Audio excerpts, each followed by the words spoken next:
upgrade to Windows 11. Ready for your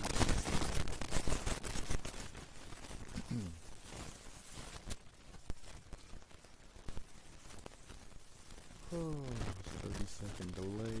Give it a second. So this is why live streams have those special screens that pop up, so they can basically BS time to the stream actually starts.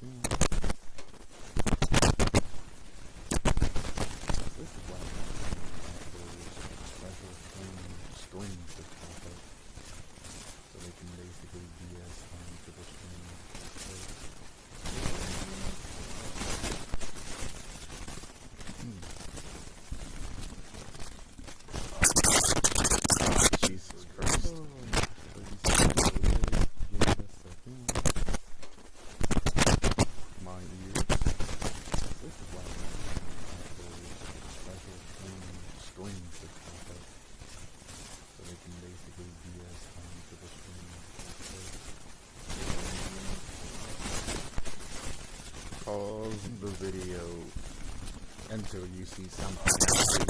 Oh God, Christ. It's gonna keep repeating itself. I need to mute that. It's just gonna repeat forever.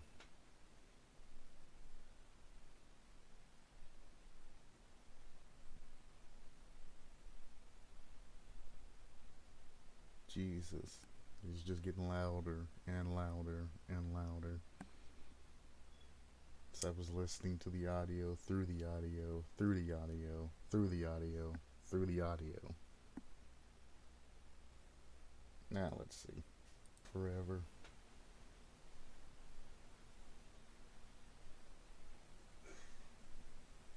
Okay, I think we are good. Jesus. It's just getting louder. Alright. Scuff start. Welcome to... Well, I don't know if this is going to be an alternative kill or anything like that, but we are doing it live because right afterwards, I'm going to finally upgrade to Windows 11. And when it breaks, like I know it's going to, I'm going to spend the next probably 2 days trying to rebalance everything and get my computer running efficiently again. So I probably won't be a video here the next couple of days. So the killer we're going to be looking at today is the Conqueror. I wonder if that's going to be like a Julius Caesar type thing. Interesting. Appearance. A tall man with a rapier as a weapon wears light armor. Well, generally, if you're going to use a rapier as a weapon, you actually don't want to be tall. It actually puts you at a bit of a severe disadvantage. The taller you are, the more of the angle of strike's going to have to be downward, as opposed to the straight piercing motion that you get from your center of power. It also becomes, well, since it's a downward angle, easier to deflect and a whole bunch of other things. So you definitely don't want your killer to be tall. And its first power is Flintlock? Your name is the Conqueror. So, I mean, that assumes you'd be like, you know, sort of sword play, warrior type of leadership style title. And then the first power you have is a Flintlock. So I'd say more like the Pursuer, maybe? Maybe like the Pursuer or something like that would fit more than the Conqueror. You're not a champion, not a leader or anything like that as of now. But let's see how this all ties in. Flintlock. Clicking mouse 2, or let's just for the sake of things, say the power button, you should actually just specify which button per Dead by Daylight controls, as opposed to saying mouse 2, which is specific to PC. So if somebody on console who's never seen any type of PC gameplay sees M2, they're gonna be like, what is M2? But clicking the power button will have the Conqueror hold up a flintlock that he holds in his left hand.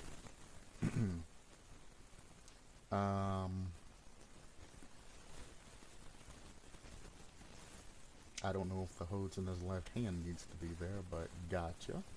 After 0.5 seconds, the flintlock can be fired.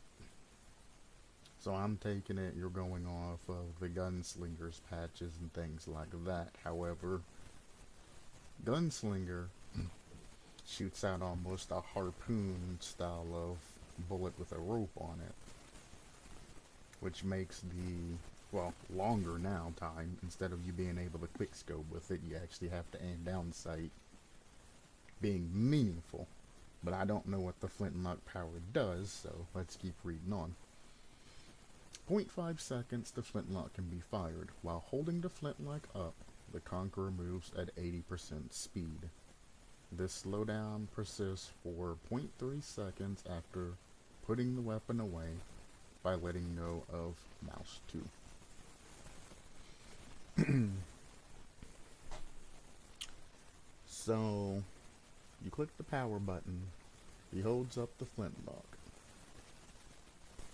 And if you let go of the button before half a second, which if you're on console or any type of slow PC, it's going to be a definite fire.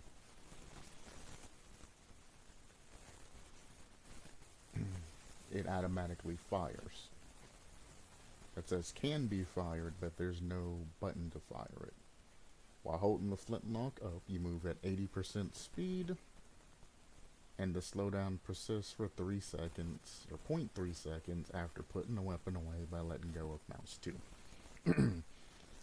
Just by that first thing, since it's a gun, it's gonna have to be more heavily defined than just if it was a weapon or something like that. I understand you want to make it, I guess, like the Gunslinger status and stats, which I don't know the buff version and all of that from the Gunslinger. Even though I've done a red and have done a couple that involve weapons and things like that, and have commented on them, I still have yet to look up the stats. But I'm going to assume, as of now, I see that there's another power, but as of now, you should click the power button to pull up the flintlock.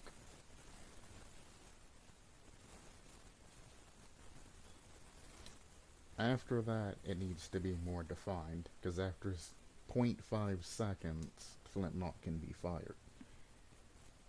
Specifying it like that instead of just making it general makes it seem like it's a type of action, and if any perks can actually decrease the speed of which this happens, or add-ons, which, never mind, I can see from right here, decreases the time to be ready by 0.2 seconds, etc., etc. You basically get the old Gunslinger where you can basically quickscope people. The whole point of the Gunslinger's nerf, well, the nerf version of the Gunslinger, he got buffs too, is that they didn't want people getting an accurate shot at a distance because, well, in real life it's very hard to do. To just sit there and then just be like, BAM! Notice I said distance. Up close it's not that hard to do, but if you try to do that at 300 meters at a speed of 0.2 to 0.5 seconds, you're going to have a heck of a time hitting the target.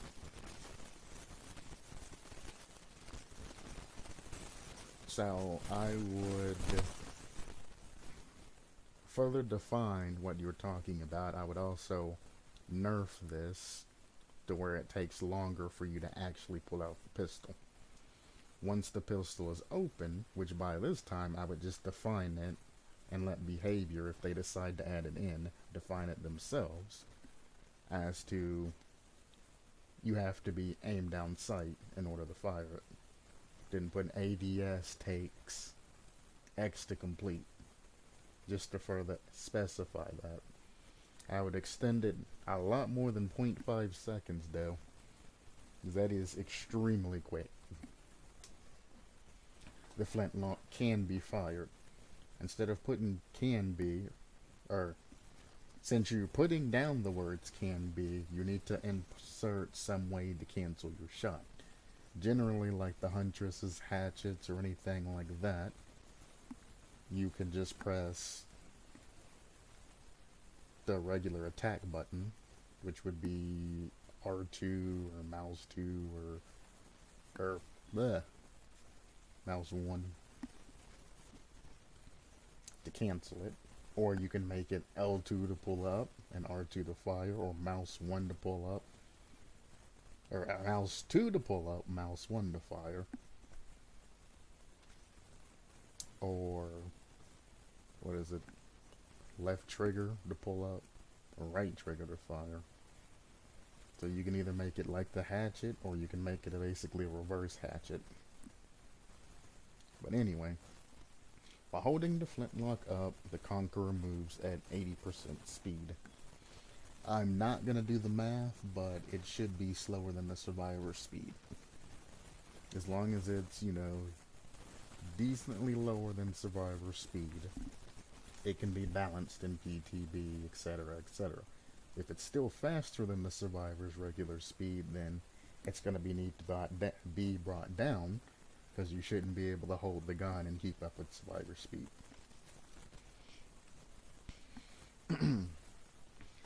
After shooting, or putting the weapon away, either or, at least that's what I'm going to go by this, it persists for 0.3 seconds. So 0.3 seconds is how long after putting the weapon away. It doesn't specify how long it takes the weapon to go away.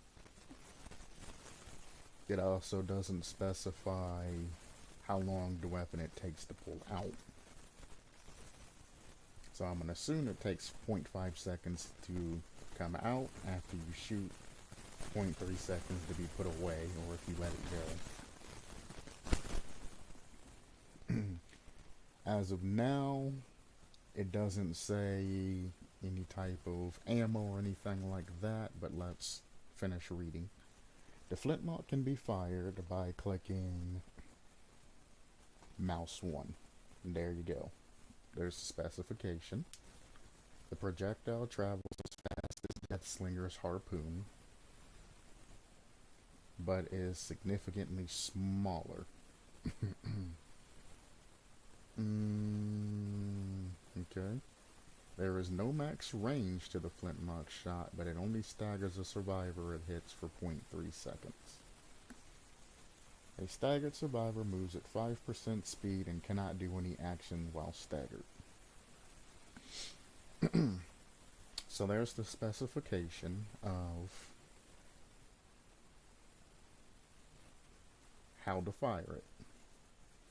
You use the power button to pull it up. You use the secondary power button to fire it. It doesn't specify putting it back away, except for at the top, I guess. Well, if you let go of it, the power button, it goes back away. I'm gonna assume that, because it says after putting the weapon away by letting go of mouse 2. Now, the projectile travels just as fast as Deathslinger's harpoon.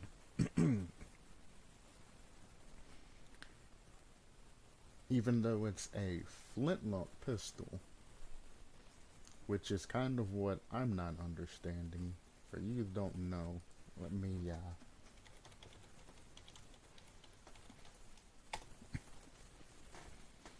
this is a flintlock pistol.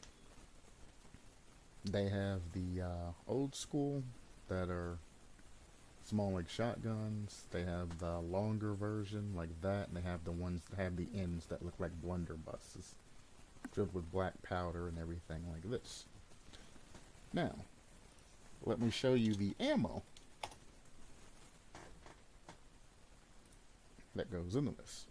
They tend to fire smaller caliber rounds in the range of .32 to 45 being common, and sometimes being referred to as the P rifle.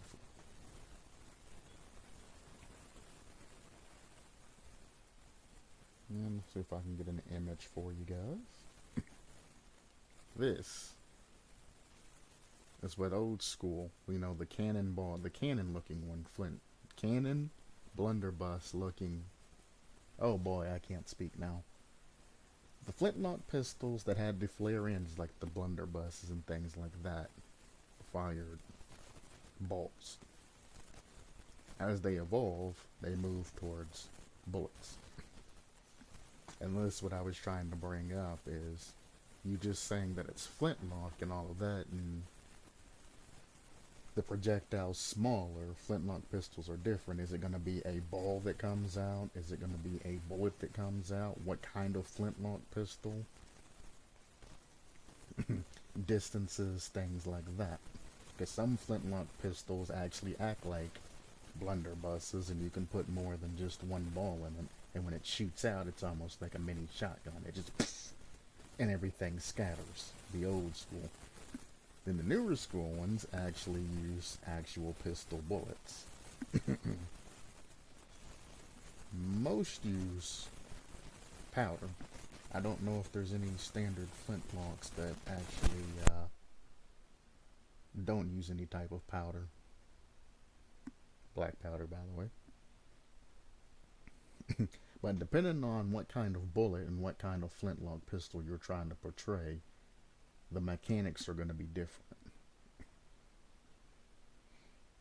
I'm going to assume that you said the projectile, as in one projectile, that you're going to be using it as a newer age flintlock pistol and not the old one. And making it fly just as fast as the Deathslinger's harpoon, but with no type of range associated with it, kind of makes it kind of difficult to implement. But then when you do hit somebody,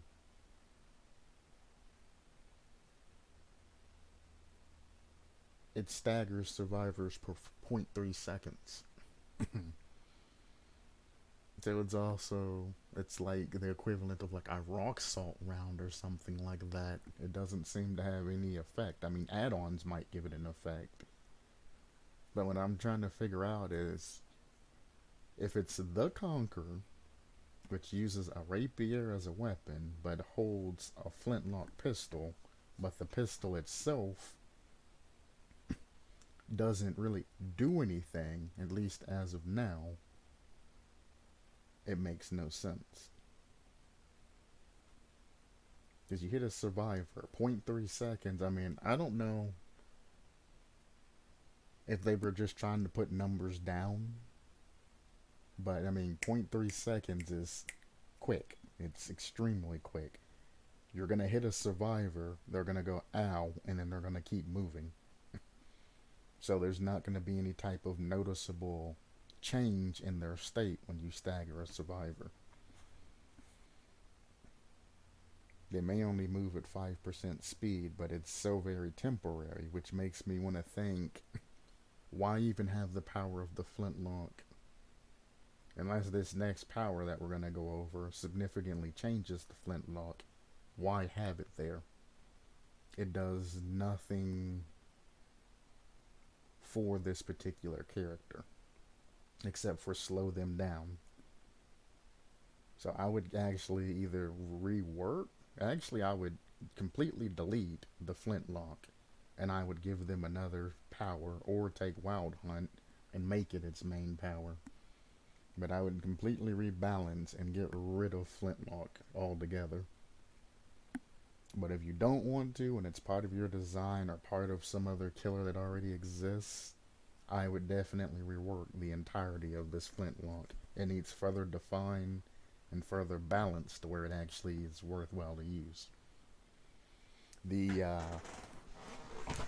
excuse me.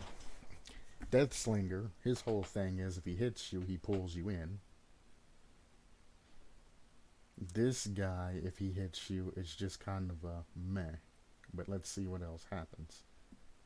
Its secondary power is Wild Hunt, and this power starts off fully charged. But after its first use, has to be charged again by hooking 2 survivors.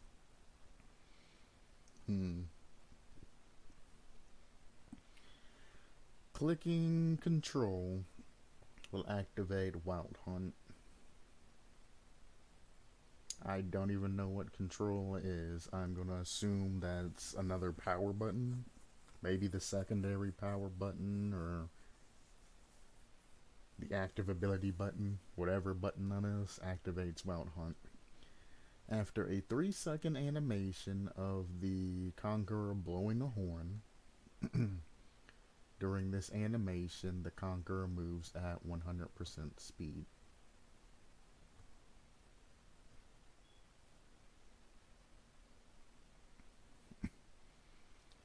If you are inhaling to blow on a horn to activate some sort of ability and having a 3-second animation, the Conqueror definitely should not be moving at 100% speed.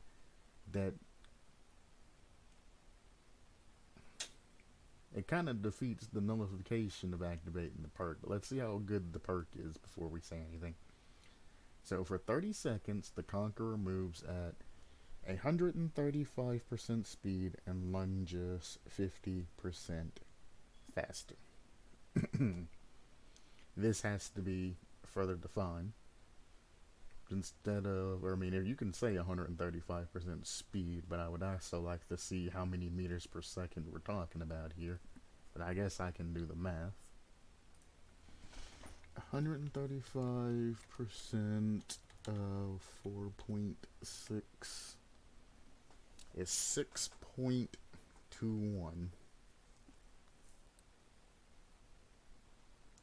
So 6.21 meters per second.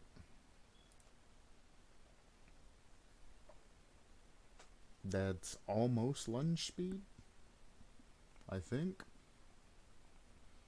Plus lunges faster. Well, for lunges in Dead by Daylight is set to a specific speed. And then it is set to a range. So for it to be a faster, you're basically saying the same thing twice.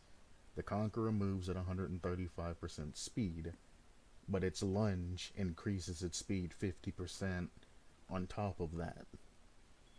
So you would be adding another 50% to whatever the base speed is, or 50% to whatever the lunge speed is, which I think is like, was it 6'4"? It's like 6'4", something like that. 50% on top of that would make it almost 9.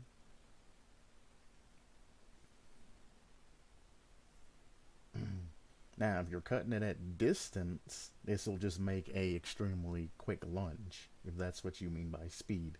You would get from one point to the next point extremely quick.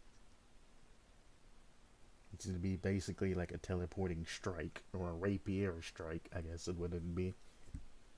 But if you're wanting to increase the range through the move speed and all of that, then it's going to be something completely different. While Wild Hunt is active, clicking mouse 2, power button, will not use Flintlock, but instead calls a rush, doubling the Conqueror's speed for 1 second. So now we're looking at 270% speed. Though after this second, the Conqueror moves at 70% speed, 2 seconds. 70% of the 135% or 70% of base speed. Wild Hunt can be cancelled early by holding control, one of the power buttons, or crouch for 1 second. If cancelled before it has been used for 20 seconds, it retains 50% of its charge. And I'll specify what happens if you cancel it after being used for 20 seconds, because it's only active for 30 seconds. Does it Is it retroactive? Is it completely go regardless? Or what's going on? Also, is there any way to cancel this state? If he's in this state for 30 seconds, like the Oni, for instance, he has this running power attack and all of that, but if he downs somebody, it changes. If you down somebody with this character, does it change? Does he keep continuing his rampage? Things of that. So, what I would do is, as of now, make Wild Hunt the actual power, get rid of the state of it being charged by hooking two survivors, because it would be this killer's main power. That's bread and butter. And find some way to either make it a charging perk that charges over time that you can't influence, or have it making it do something you have to do in game. You can make it charge on hits, make it charge on time. I mean, you can make it charge per hook, but I would make it something to where it can still be usable. Because you're going to want to use your power the majority of a game, not just, a couple of times. If it's fully charged on every two hooks, granted, survivors actually go get the unhooks every single time. You'll be able to use your ability once per survivor, and then an additional time per two survivors, so 6 times in a match. Well, I guess that's not necessarily true. It would be less than, it'd be 5 times a match, because the last survivor hooks won't count. So you'll be able to use that power 5 times in a match. And then you do the 5 times 30 seconds, so that's what, 2.5 minutes of power usage? Somewhere around there.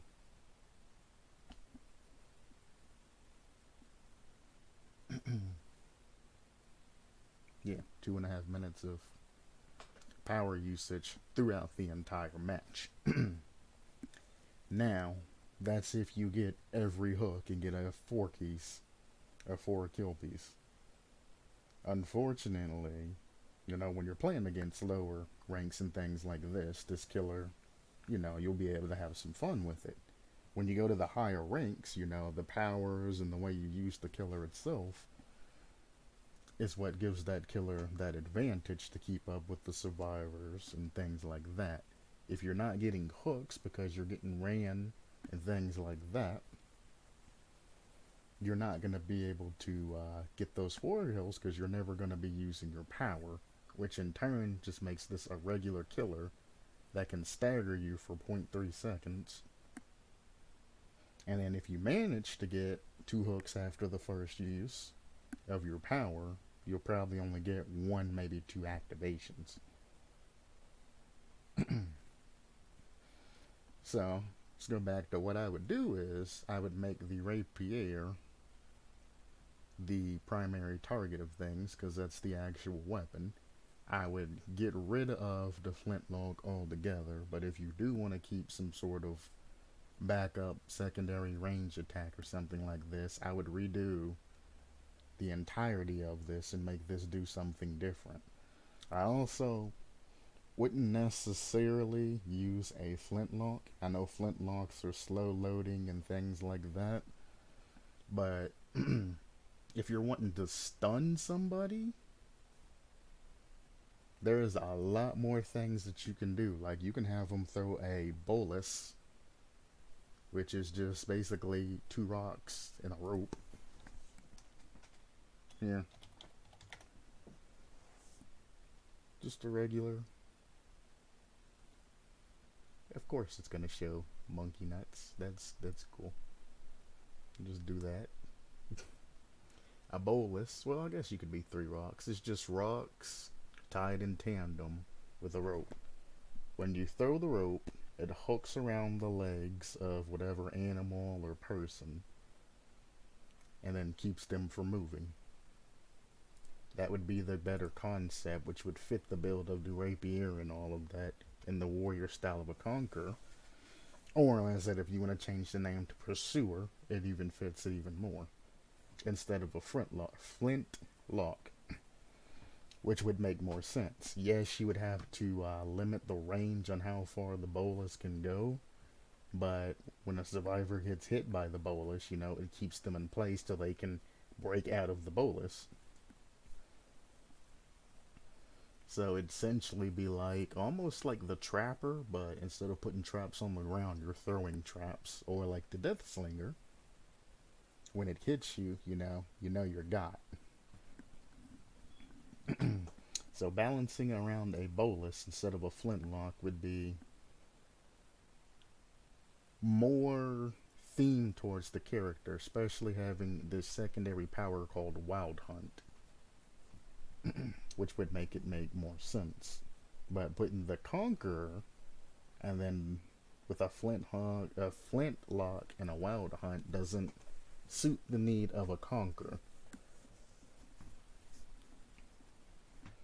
So I say conquerors are like, conquerors of worlds. Or Julius Caesar, who conquered, things like that. They're generally big, figurehead names that have made fleets, and have conquered the army. The general head of an army. Top, pristine warriors, things like that.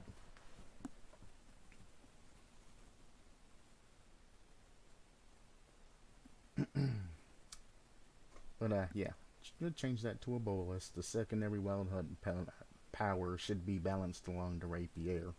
If you're gonna incorporate the rapier into the wild hunt, and instead of making the lunges and the speed and all of that, or adding that in, I would make it with the rapier. I'd give the rapier its own type of you could give the rapier its own power or something like that, and make the lunges and things like that. Well, I guess when you're in the wild hunt power, you can just pull out the rapier and incorporate into this too. So bolus, wild hunt, enhances your rapier. You move faster. You stab faster. You can lunge faster to get more hits, things like that.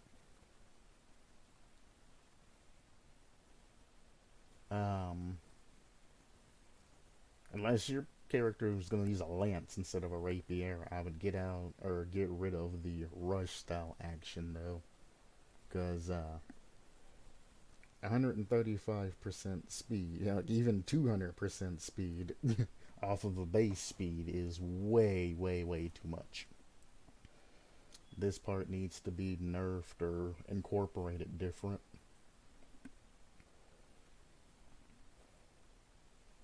And then, generally, just incorporate a way for the power to actually build itself up over time, or put a cooldown or something on it so you can continue to use it.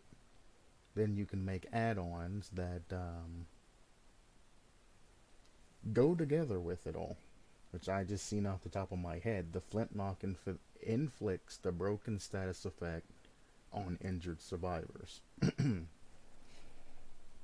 This is going to have to be an iridescent style thing, and it's going to have to be extremely, or a pink add-on, and it's going to have to be extremely, extremely, extremely rare if you elect to do something like this. Because if you do keep the flintlock, somebody being able to hold up the flintlock after, walking up to a survivor, getting a basic attack, and then immediately pulling out the rapier after the cooldown's done and shooting them is going to be way too easy. Those are instant downs, basically. Especially if you run something that decreases the flintlock or increases the stagger. If you want to shoot them, walk over, hit them, and then shoot them again. Also, what needs to be defined, now that I think about it, is reload time. How many bullets do you have? How long's the reload time? Do you go to a locker? I mean, the bullets come from the entity just out of nowhere. Do you pick the bullets back up off survivors you hit? Where do you replenish everything from? Are they like the trickster and he just holds a pouch full of just bullets and he just keeps going? That needs to be defined also.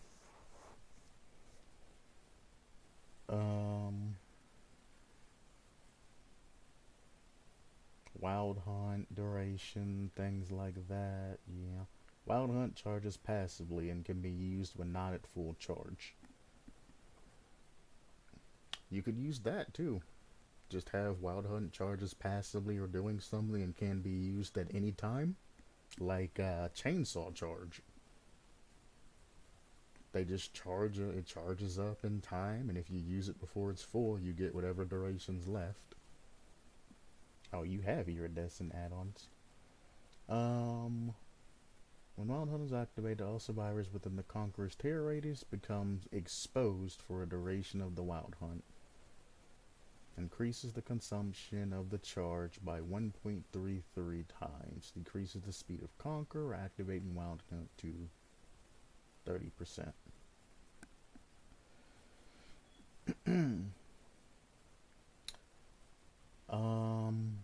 The fact that you can activate and deactivate the power itself, even though it takes it 3 seconds to activate, kind of makes this busted. Because you can walk up to the other side of a gen or something like that with a stealth perk, like Pyramid Heads for example. Kick a generator, get your tear radius gone, walk up next to a generator that's a farther one away, below the horn, and then just pop a survivor as they walk around the corner. Also, only increasing the consumption by 1.33% is kind of meh. For every 3 seconds, you lose a second. So let's say 33% or a 30% decrease. You lose about 10 seconds off the top. But on the other hand, everybody in your terror radius becomes exposed for the entire duration of those 20 seconds. I don't know. I don't know if that's a good balance or not a good balance. Decreasing the speed of the Conqueror while activating Wild Hunt means you're going to have either a plan to corral survivors, or you're going to have to be mid-chase because the weapon doesn't have any type of distance to it. Like I said, if you just wait behind like a wall, activate the power, and by the time survivors try to run, you have a clear shot on an exposed survivor basically every time if you have a stealth perk. If not, all you have to do is just kind of run up to a gen to make a survivor scatter, activate the horn, and then pow. As long as they don't have sprint bursts or something like that to get away in time, it's kind of a one hit down. But I mean, I would rather have the flintlock inflicting the broken status effect on any type of injured target than to have all of this effect right here.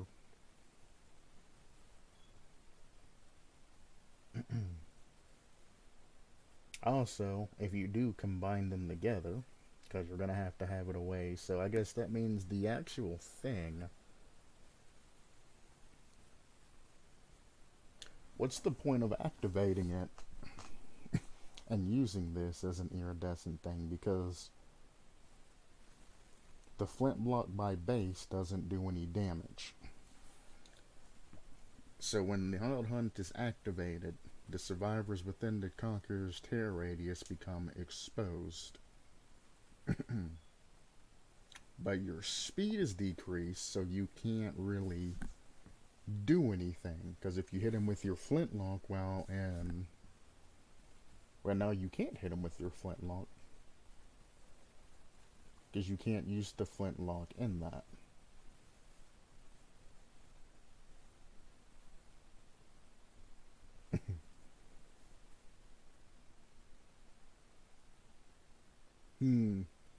what's the point of this? Because you only get a charging attack that lasts 1 second. So you would literally be activating the horn and then immediately coming out of that phase. Because in it, your wild hunt charges decrease to only being able to be used for 20 seconds. And your speed is decreased to 30 seconds. So you would...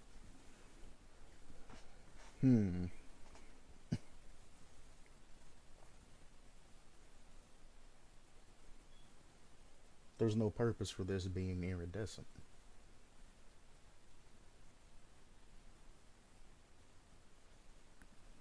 It serves actually no purpose except for applying the exposed status effect. But then the exposed effect is only for the duration of the wild hunt. So this cancels it out. It actually needs to be reworked to actually have some sort of purpose. You activate wild hunt, every survivor in the tear radius becomes exposed, but you don't have the speed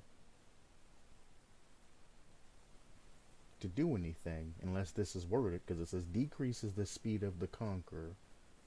Oh, while activating wild hunt to 30%.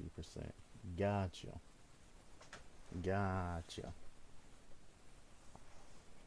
While activating, after it's activated, then you have... Okay. I had to work through that for a second. This is why we're doing it live. The things that I go through, sometimes I get caught on things for an hour, running it through my head again and again and again and again.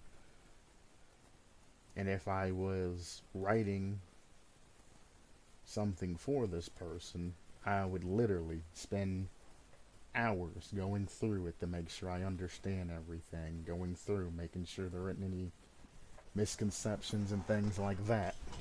I don't know how long I've been here already, and I've just gotten through just a little bit. No idea. Something for... Just making sure it's still alive. Alright. So...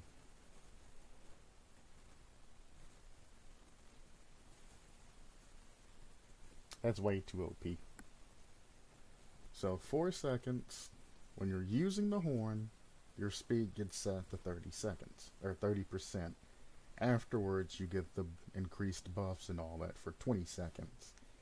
However, everybody in your tear radius becomes exposed, so it's just one hit downs, but you're moving at such a huge velocity of speed due to the buffs from the original wild hunt. You're looking at 135% speed, and then the lunges being faster or farther, depending on what they mean by that. Plus, doubling that speed for 1 second, making it 170% speed.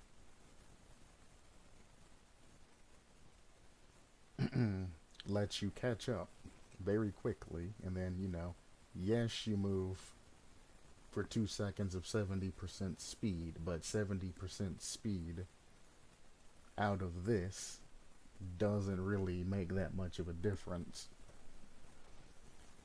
You might be slower than a survivor for a couple of seconds, but the range that you get from this is going to make it worthwhile.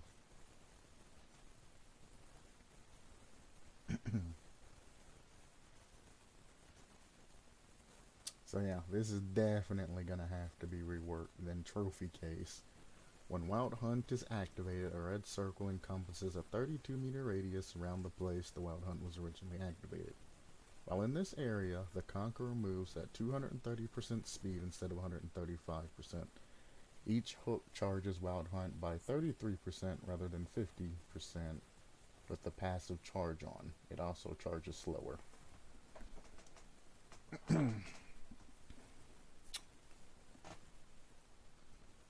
So this one is more well thought out, even though it's still kind of insane. The one thing that this person I don't think considered is what if you run both of these two together? What if you use this and it'll increase the consumption. You'll have 20 seconds. However, any type of speed decrease, or you don't have any speed decrease except for when you're launching it, the Conqueror will move at 230% speed. But also, all survivors within the tear radius will become exposed. With the charge, which would go off of the 230% speed, which double that's 460%. I don't even want to do the math to find out how disgusting that is. Just 4 times 4 is 16, so you're moving over 16 meters per second. I'm pretty sure you would just glitch through the map and just disappear into the oblivion at that point. These will have to be reworked. And you think about running different things together. Generally, I wouldn't go over add-ons because the add-ons are going to be reworked and redone anyway. The add-ons is basically just the final touch-ups. So if they change anything up here, the add-ons are definitely going to have to change too. I'm just going over it because it's extra content, and just to go over a brisk thing for when you're going over add-ons. They should be added last to supplement your almost nearly complete killer.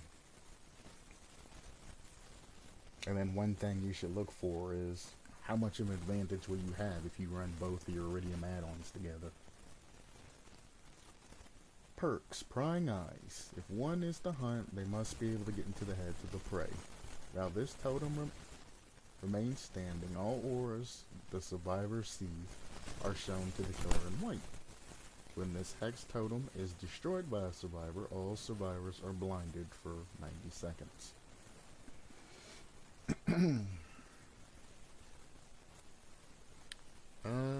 Blindness is the ability not to see auras.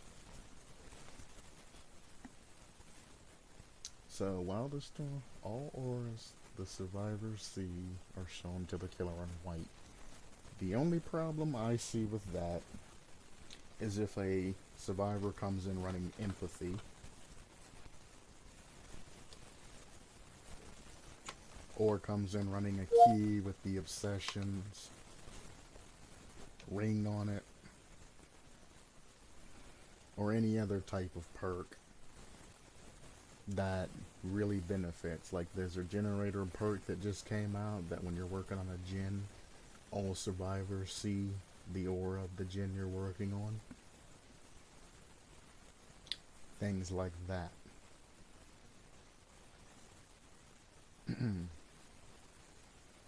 And I mean, there's a lot of aura. Like if somebody runs clairvoyance, God help the killer, they're not going to be able to see anything. It's going to be flashes all over the place. So I mean, that I can see where you're trying to go from that, but I would reword it or something like that to make it a little bit more manageable, and to avoid situations to where empathy will basically show you the locations of every survivor that goes within that survivor's range. Interference. Tampering with the opposition's equipment is second nature. Only you get to choose the rules of this game. While this totem remains standing, each time you kick a generator, it will be blocked for 40 seconds. But still regress during this time. The time generators are blocked by this perk decreases 5 seconds for each generator completed.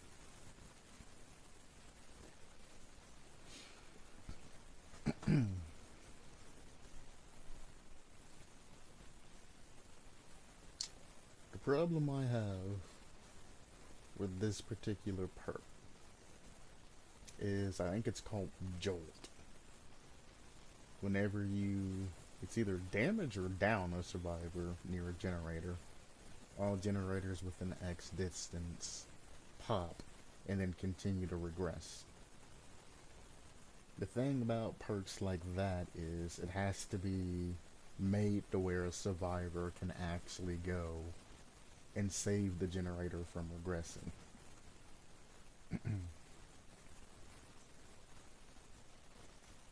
And not only does it not have some sort of cooldown, it says each time you kick a generator, it'll be blocked for 40 seconds. So, at start game, it's a corrupt intervention that you can stagger. Basically every 20 seconds a generator comes out, and you can literally walk over to a gen, kick that gen, and then walk away from the survivors and not even have to do anything with them. And that generator will just regress back to zero. Go to the next generator that they're working on, and kick that generator. And you don't even have to interact with the survivors to get benefit out of it. Generators take 80 seconds to get done, and I think somebody told me it's like for every 1 second it gets like 3% regression or something like that. Hang on. Regression rate of... It's gonna give me an actual thing. There we go. 0.25 a second. Taking a maximum of 320 seconds to regress from 99% to 0.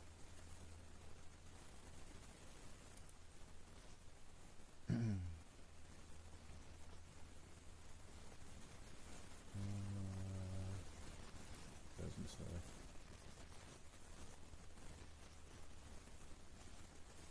So this is an old school 2018.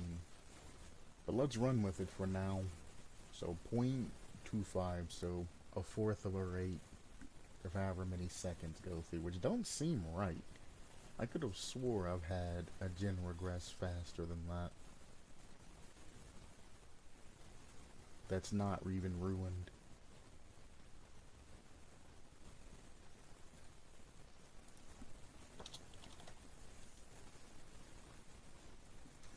Oh, 320 seconds then, or 0.25, we'll go with that. And you are blocking it for 40 seconds at 0.25 rate. You're essentially knocking off 10 seconds of generator time that survivors spend on that generator. And on top of the 10 seconds you're knocking off from the perk, you get the original regression just from kicking the gen, stacked with that 10 seconds, plus them being 40 seconds not able to actually be on that particular generator. If it's a 3-gen situation, then there's nothing the survivors can do. Any generator that they touch, as long as they have less than 10 seconds of time on it, you're literally just going to walk over, kick that, and then be able to basically get through any 3-gen situation, honestly. Because even if two survivors work on the generator, it's actually prorated. You don't get 200%. I think it's like, what, 1.5, 1.25, something like that. It's not a lot that you get for more survivors on the generator. It's prorated each time. So in a 3-gen situation, it becomes unbeatable because you just need to run back and forth from gen to gen to gen to gen. And after you've kicked all 3 gens, if you can do that within 40 seconds, you now have the excess amount of time to actually go and hunt survivors down. So end game it don't work. During the regular game, running interference with corrupt intervention That is 60 seconds off of all the generators in the back. Then, if anybody comes upwards to do any of the other generators, you can literally walk up and kick that, giving it an extra 40 seconds on top of the other 60. Then if you run whatever face perks is when you down a survivor and pick them up, it stops progress on any of the generators. There's another thing right there that'll stop progress for like 16 more seconds. And you can literally just keep regressing, keep regressing, keep regressing. So I would rebalance that to make that just not the ultimate end-all be-all meta perk.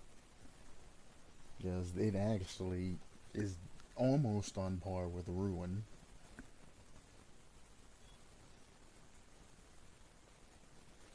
Showdown, a duel of death. You become obsessed with one survivor. The obsession is exposed as long as this totem remains standing. When the obsession is hooked, the survivor furthest away from the hooked survivor becomes the new obsession. This totem's aura is revealed to the obsession when they are within 16 meters of it.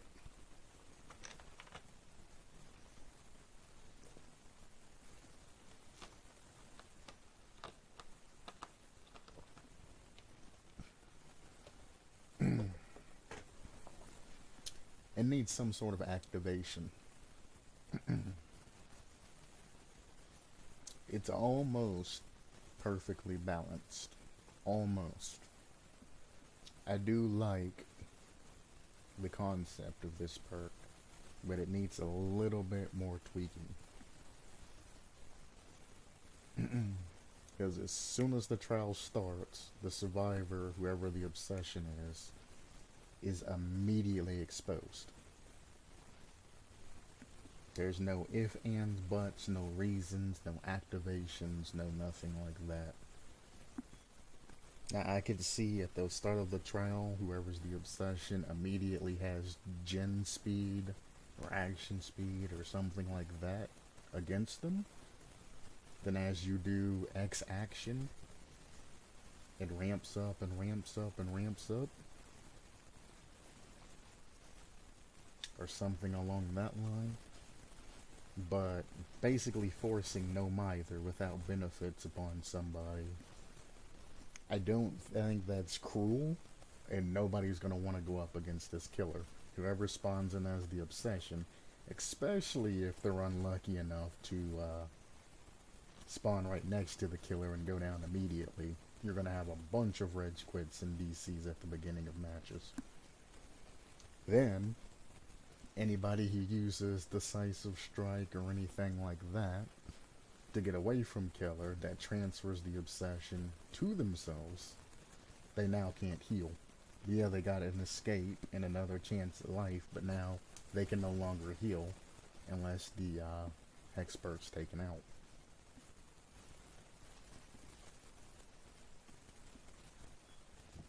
So it's almost there. It just needs a little bit of a push. I like how it has a negative associated with the totem auras revealed to the obsession.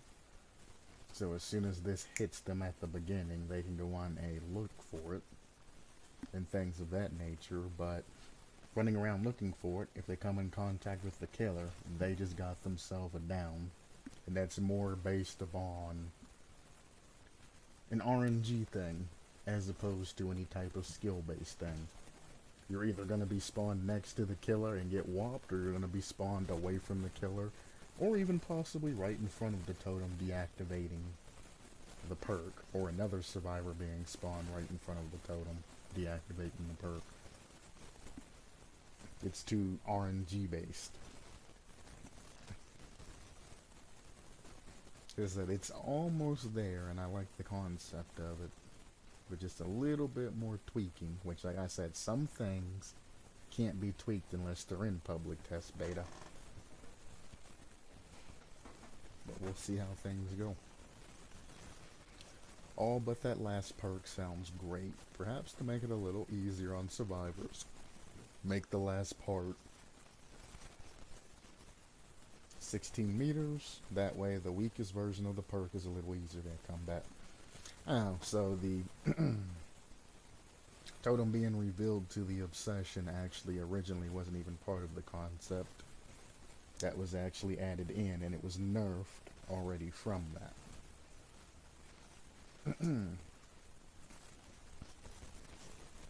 RDQ has made other posts on other things, but oh, this is a very good, like I said, concept of a killer. Concepts are just, you know, the basic design. Of course, it's going to be rebalanced, more things are going to be added, etc., etc. But as it sits now, it does need to have some more fine-tuning and things along that line.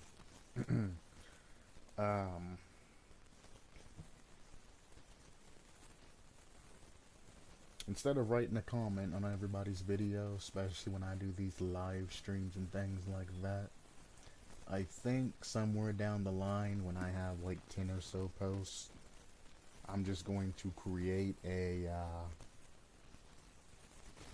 discussion and just let people know. I mean, I've created one in the past talking about my alternative killer's idea, but I think I'll either update that to make it relevant again for people to see, or I'll do some other thing. So anybody that has made a concept that's part of there, you know, and then add a list of people that I've went over, so they can go and see the videos, etc., etc. But that's the Conqueror for you. I think it's been like, what, an hour? Let's see, what else is available? Very good design. The Conqueror was made by Critical Fish.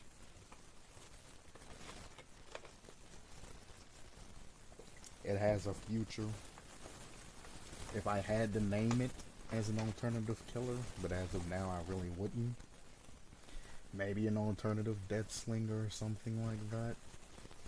But that's only because the flintlock and all of that wanting to be in. Because it has rapier and armor, I kind of want to go lean towards like Oni. Or possibly even incorporate it differently and make it in like an alternative for a spirit or something like that, since it's based off of high move speeds, almost teleporting speeds. Instead of making it zip around like that, have it use another spirit world or something to get the increase in speeds. But let's see.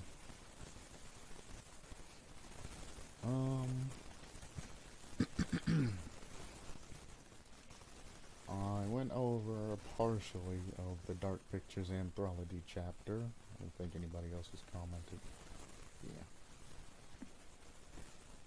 On that, I lost like 2 or 3 hours of excess footage that was actually very good towards the end.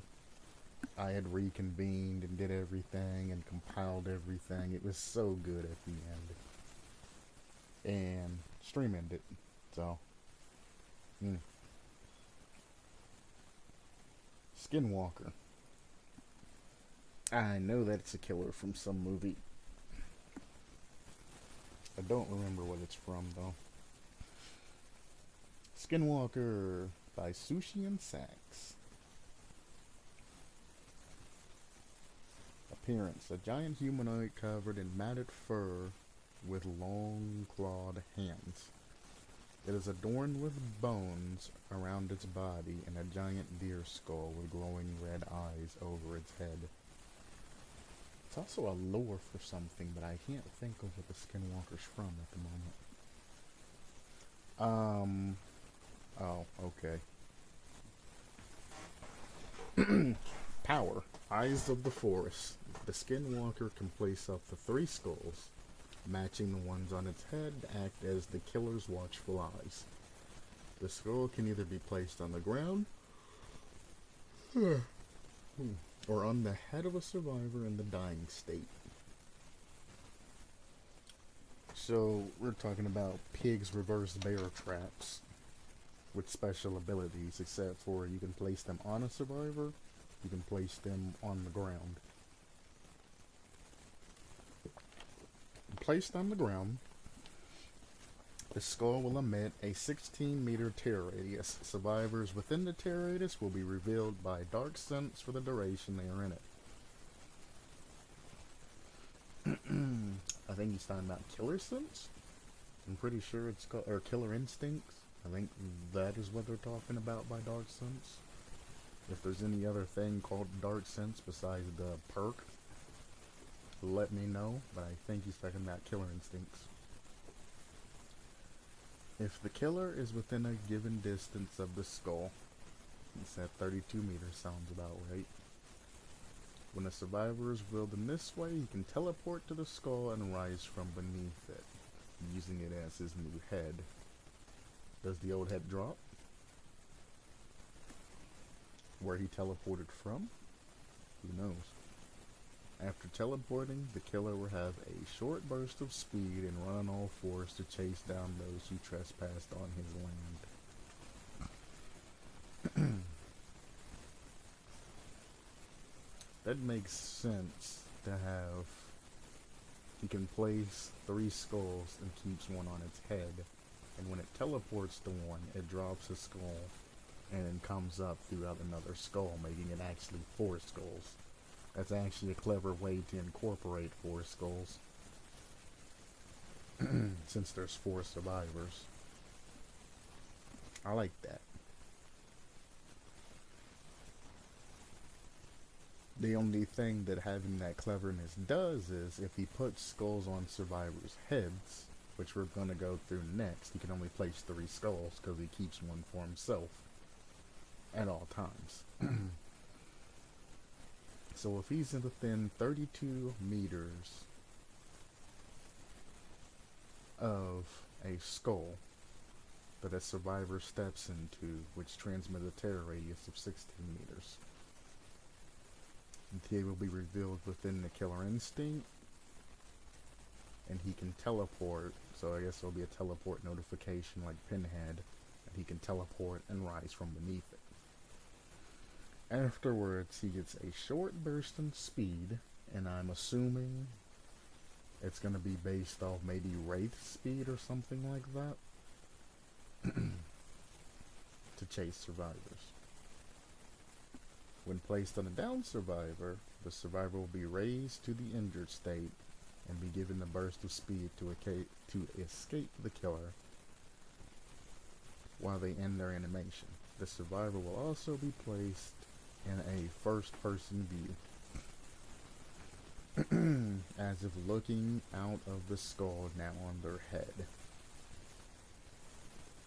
You are stepping in dangerous wire, because if they do that and do the first person for the survivor thing, they're gonna have to rewrite the whole core mechanic of the game. They're also gonna have to do it for the pigs, traps, or anything else in the future that can be placed on you. They're gonna have to incorporate it in different areas. That is going to be a pain, because not only are they going to have to reprogram survivor movements and things of that to have that first person experience so it all displays right. Because if you just zoom into a survivor and make their FOV change, which is actually to be smart, just adjusting the FOV as opposed to actually putting something over them. The only other thing they could do is try to make like an overlay, keep you in third person, but make an overlay that semi-blinds the outside of your screen where you can only see the inside, but keep it third person. That would be the quicker way to do that. The skull will produce the same tear radius and killer instinct effect as when on the ground, but centered around the survivor. The sense will affect any other survivor in the radius, not the one wearing the skull. In addition to this, the skull will produce a red haze in front of the survivor, much like the killer's.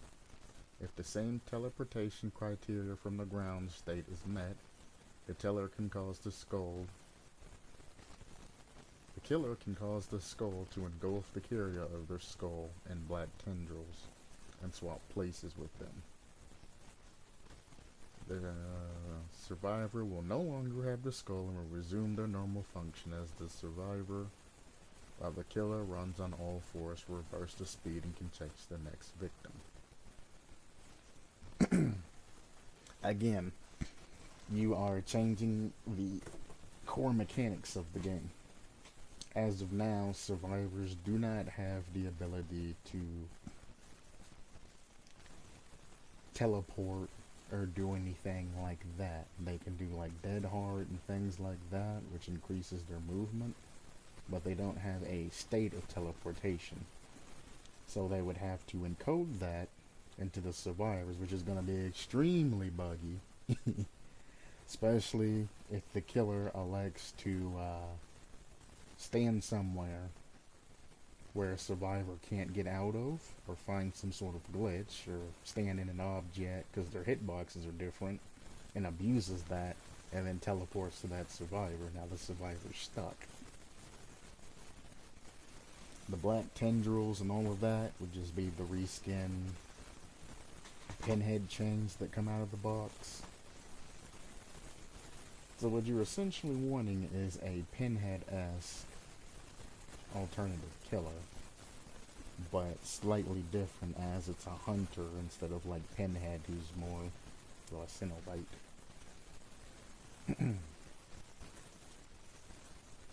Only problem I have with that is when you put a skull on a survivor, then it should only be that one skull that's able to be in play, if you're going to limit it to that. You shouldn't have the ability to place skulls around generators and things like that, and then, well, put 2 skulls near generators and then 1 skull on a survivor, because now the survivor can't do anything except for remove the skull.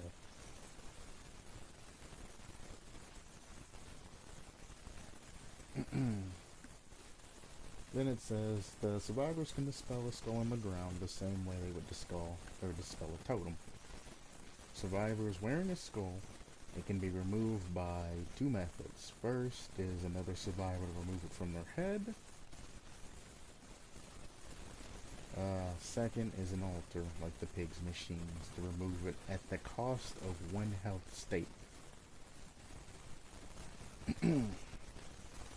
That presents a problem too, because you're putting the survivor in the injured state when they first come out of that. So what's going to happen is, any survivor that's, you down survivor, you put skull on survivor, they stand up and they are able to run in an injured state. They cannot immediately go interact with the machine like the pig. They have to find another survivor and essentially snitch their location out. But as soon as they do, according to your design, they're going to be able to have you swap with them, which is just going to equate to another survivor getting attacked and down, and it's just going to be a cycle. So if you're going to put the skull on somebody, you're going to have to give the survivor an immediate chance to get the thing off of their head by healing them to full and letting them escape. Then as they run around finding other survivors, then you can either walk over there and just slap the survivor that's trying to pull it off their head, or you can teleport, freeing them, and I guess chasing another survivor or something like that, which kind of nullifies the entire point, but it makes it the eyes of the Force, not the wrath of the Force, you know what I mean? It's the eyes of the Force. It's supposed to be a monitoring perk, not necessarily a malicious, hit and quick down type of perk. At least is what I'm reading by design. So leaving the survivor in a non-injured state, letting them go around and finding another survivor, and basically snitching their location to get the skull off of them gives you that ability to see where the other survivor is and follow and, you know, intervene or do what needs to be done. And if they elect to remove the skull, it lets them do that immediately, and then they take one bit of damage from it.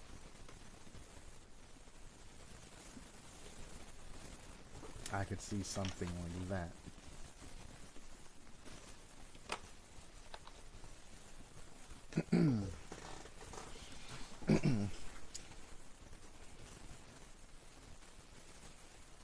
And the whole purpose of the pig and pyramid head for that example, or for the example, is to delay the game by as much as possible.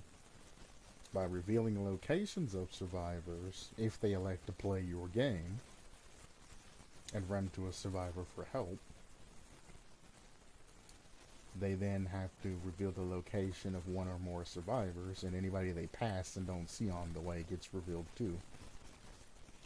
If they elect to go straight for the machine to get the skull off of them, it gives them that option too. The you being able to swap places thing, like I said, it's going to take too much coding. Too much coding, reprogramming, and it's going to change the core mechanics of the game. Now, teleport nearby might be able to be a thing. But I mean, you're going to have a lot of survivors being essentially upset because somebody with a skull on their head walks over to them. Next thing you know, boom, killer's teleported over, now they're in chase. You're going to have a lot of survivors who, once they learn this killer, go immediately for the box afterwards. Since there's no type of danger associated with them, I mean, they might just stick to themselves and go do a generator or something like that. As of now, it doesn't look that it prevents them from exiting the trial or any of that, or anything like that. They can't be sensed with the helmet on, so I mean, it could be a get out of sense free card. As long as you stay by yourself with a skull on your head, if another survivor comes through, they might get tagged, but once they see a gigantic skull on somebody's head, they just run to another generator. Nobody really gets bothered by it. Everybody keeps their distance, does gens, and then whoop, out you go.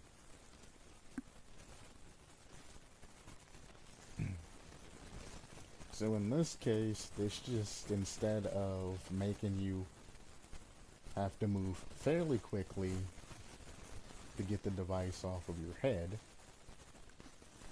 which nowadays people just do like 2 boxes and go do a gen anyway, because people don't wait to the last couple of gens to trap anymore.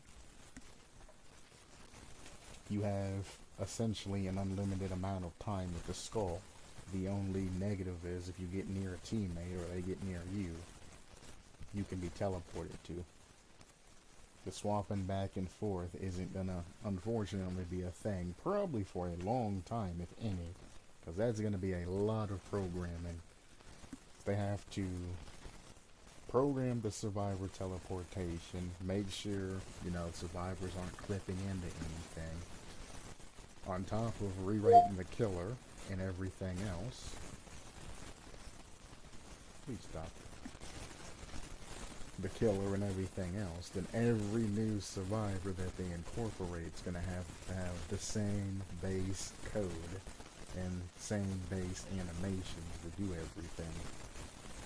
And it's just going to be a long, drawn-out thing.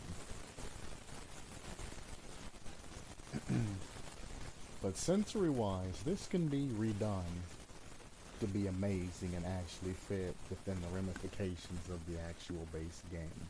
It's a very good concept. I love it. And this time, I'm not even going to say what I'm thinking about it, because I actually want this to say somewhat the same. I'll give you a hint. There are some games, shooting games for example, that have something that's similar that can be incorporated for those of you who play said games. That would work very well in this situation. That's the only hint that I'm going to say.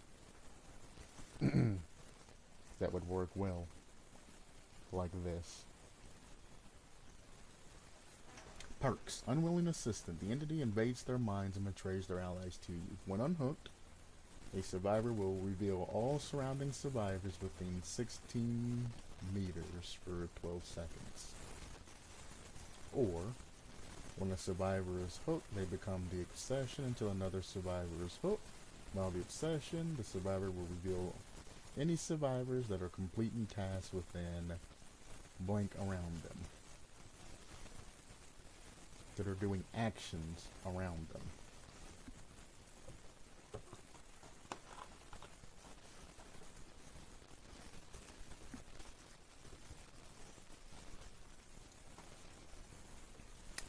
This seems like a very overpowered barbecue and chili that doesn't go away.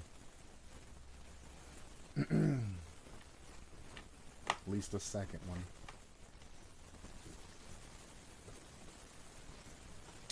So, unhooking a survivor will reveal all surrounding survivors within 16 meters for 12 seconds. I don't know about the 12 seconds. I think the upper limit of that would be like 5 seconds. Because if you are running Make Your Choice, which exposes if you're within that area, if you're nearby and they unhook a survivor, they get the exposed status effect. If you run that with Make Your Choice, you literally have 12 seconds to just hunt down and take down the survivor that just unhooked the other survivor. It makes camping extremely valuable. And tunneling extremely valuable.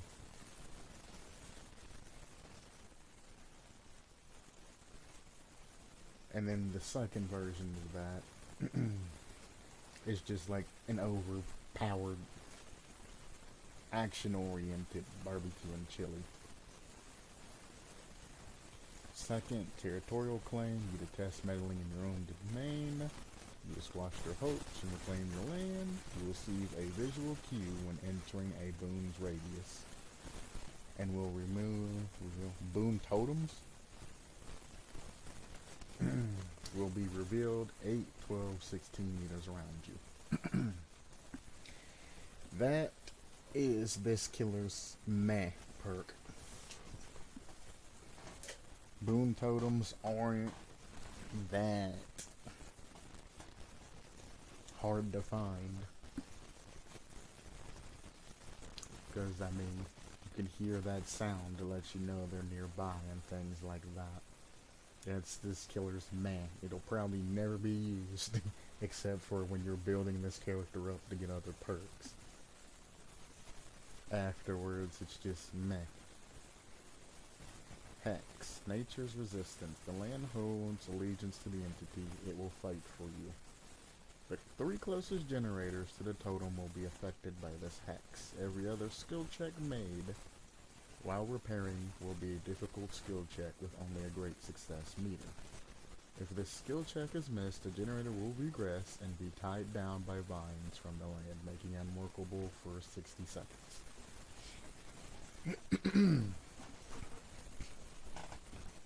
1.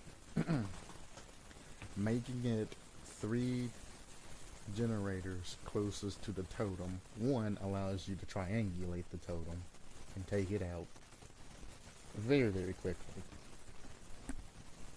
Once players learn that. 2, it should just pick 3 random generators. You don't want it to be the 3 closest ones because if it does work and you manage to get a 3-gen situation because survivors aren't good enough, more importantly, the newer survivors can't get these skill checks. it's going to create a situation to where survivors just can't finish gens. This is kind of a think about the new people coming in type of situation. And that right there would literally, that one perk would literally get you all the way up to a gold level, if not even higher, just using the one perk. Now if you stack that with the Huntress's Lullaby, where they don't even get the skill check sound, and their generators keep getting locked for 60 seconds, you're going to be stuck in a game, basically playing hide and seek with survivors. It's not going to be fun for anybody, and the trial is going to take way too long to actually complete. So it should be 3 random generators. You can make every other skill check made, you know, a difficult skill check, etc., etc., with only the great success meter. However, one, if it's missed, there should be no form of notification to let the killer know, obviously, because you're locking down the generator for 60 seconds. The killer doesn't need any type of notification that, hey, they missed one. So notification from skill check should be gone in general. Now, the generator will regress and be tied down. Like the last thing that I went through and explained. If you're gonna make a generator unaccepted or unaccessible by survivors for 60 seconds and make it regress, which is even more. I think the last one was 40 seconds. So now you're looking at even more time. We said the thing was 0.25. So every 4 seconds, they lose 1 second of progress. So that's, I don't know, 13 seconds or something like that. I'm just going off the top of my head. 13 seconds that gone off of a generator or off of that particular generator per missed skill check, plus 60 seconds worth of work time. And if the survivor doesn't immediately come back, that regression keeps happening. So I think if the generator regress skill check is missed and you want to lock it down, I would make it not as long. I would make it about generally, if you're not running any other perk in the beginning, if you're having a good time, you'll get like 2 or 3 skill checks the entirety of the generator. If the game hates you, you can have like 6 to 8 of these skill checks if the game just straight up dislikes what you're doing. If you have other perks that increases the amount of skill checks or makes them harder, stacking alongside of this, when the killer's nearby, the killer could literally just run Huntress's Lullaby, something that makes skill checks more difficult, something like Thatanophobia that makes gen time, you know, even longer to do. And the way this is worded, you could run Ruin alongside of this. And that's the scary thing, is being somebody able to run Ruin beside that. When they're not working on any of the other generators, they regress. On 3 random generators, if you miss a skill check, it's boned for 60 seconds, and you're losing however much, like 13 seconds off the top of it, plus Ruin's gonna kick in after it gets done, losing you even more time afterwards if you don't immediately go back to it. If the killer's nearby, Huntress's Lullaby plus the enhanced skill checks being even harder could just absolutely ruin you and keep you from doing what needs to be done. Now, there is a hex totem. which in this type of situation will force any type of lower level players to find, well, if they even know about hexes, to find the hex totem. And that's where the time's gonna come at, is they're gonna all have to stop and try to find this hex totem to be deactivated. But the fact that nature's resistance can be run very effectively with ruin makes it kind of an oof situation. I would change it to where after a generator is kicked, it is affected by this particular hex or curse or something like that. Or you can even revolutionize hexes and make it to where the first generator that you kick, or the first 3 generators you kick, activates the hex. After the 3rd generator is kicked, the hex activates, an unlit totem magically lights up. So it's like a stealth hex perk, where survivors won't even know that there's a hex in place until, you know, bam, it activates, like Devour Hope or something like that. So you don't just get tanned at the beginning of the match. And then nerfing this down heavily to where it's actually manageable for survivors to actually win might be a worthwhile trade. Like I said, this will have to be nerfed and reduced down. And to get the perfect balance, it'll have to run through the public test beta. This is another one of those situations where you're not going to be able to use words and logic and things like that to find the balance. Because when actual players play, it's how they react to it, whether it's actually going to be able to be incorporated correctly or not.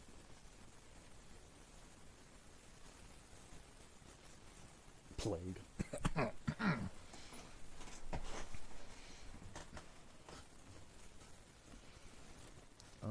It's an hour and a half. What else is there? Notice I'm doing a lot more than just one. Like I said, I will be updating the Windows 11 after this. Hopefully it doesn't wake my hard drive and everything else that I have, but if I ain't here, at least you got content. Somebody pick up where I left off. Keep pushing.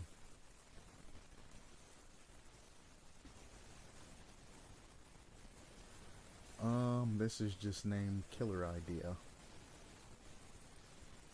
by Rusty Rhino, the Warlock. I have actually seen the Warlock before. This might be an updated thing. Since we have a witch survivor, now maybe we need a Warlock killer.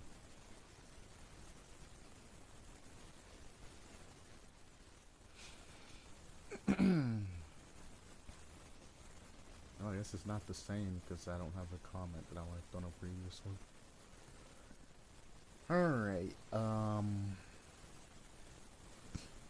I see perks, but I don't see the powers in the bottom.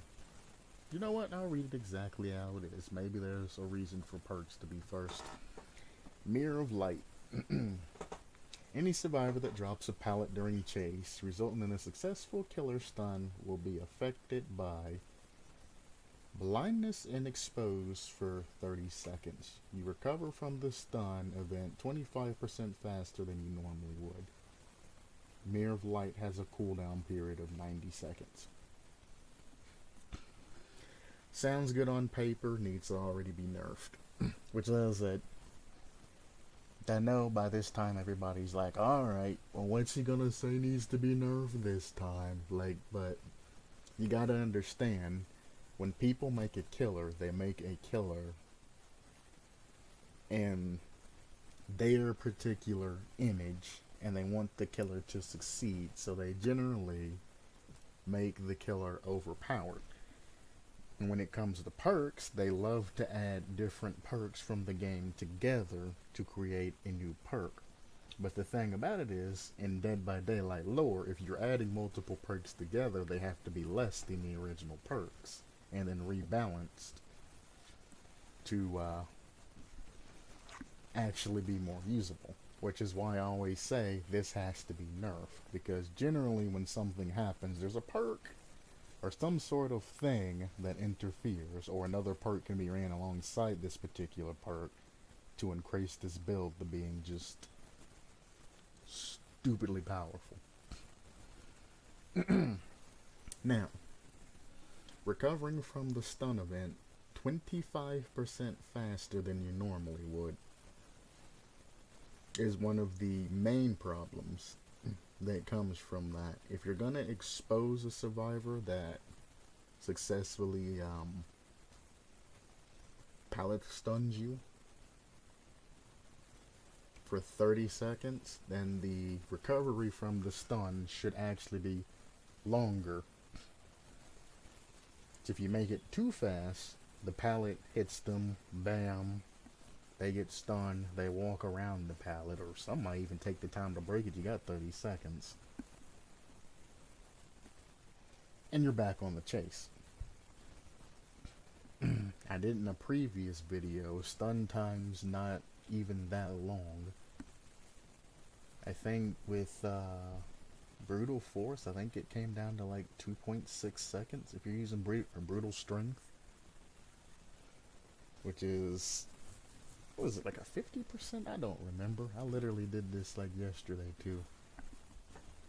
It's the equivalent of a couple of seconds, is what I'm trying to say, for that 3 to 5, let's say 5 second stun even. That 3 to 5 second stun, you're looking at exposing a survivor 10 times that amount. And you best believe that somebody recovering from 25% faster is going to run Brutal Strength. Which I guess I can just look this up. I have it open.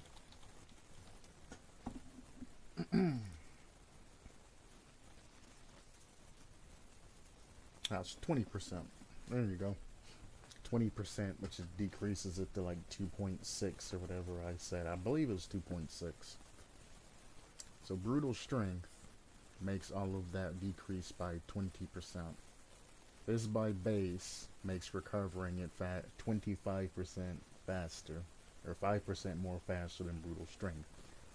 Both of them together makes a 45%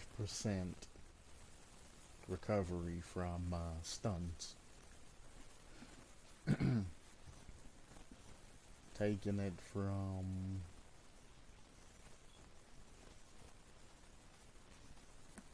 just look it up. I didn't want to. I really tried not to. Pallet generator.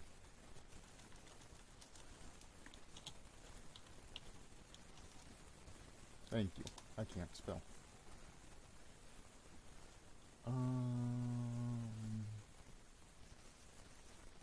2 seconds. Was it 1.6?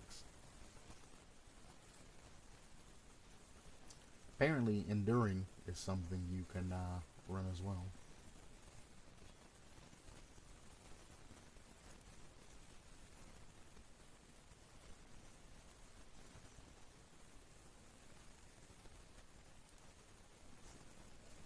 So pallet stun is 2 seconds.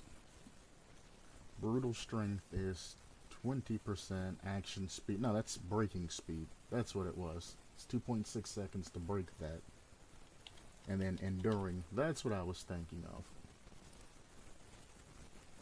Reduces pallet stun speed to 50%. Pallet stun duration is 2 seconds without it. By 50% makes it, well, 1.1, but 1 second. If you take the extra 25% that you'll get from this perk on it, that's 75% stun duration. And 75% of 2 is 1.5. So you would have a 0.5 second stun duration if you mix those perks together. 0.5 seconds. So any survivor that's foolish enough to get the stun, which means they're going to be dropping pallets early, in that case you'll just be able to walk around and continue the chase anyway, because they're not getting any distance by drawing you into the pallet. 0.5 seconds recover rate. When you take that stun, they get not only blindness, which gets rid of all aura reading ability, so if they're running like windows of opportunity or something like that, they won't be able to see auras of where they're going. They're going to be exposed for 30 seconds. That's insane. For 0.5 seconds of stun time, they're now exposed for 30 seconds. You can now get back to them, down them, take them, send them on their way. It has a fairly long cooldown of 90 seconds, but downing a survivor on one hit, picking them up, going to a hook, hooking them, and going through the whole rigmarole takes time.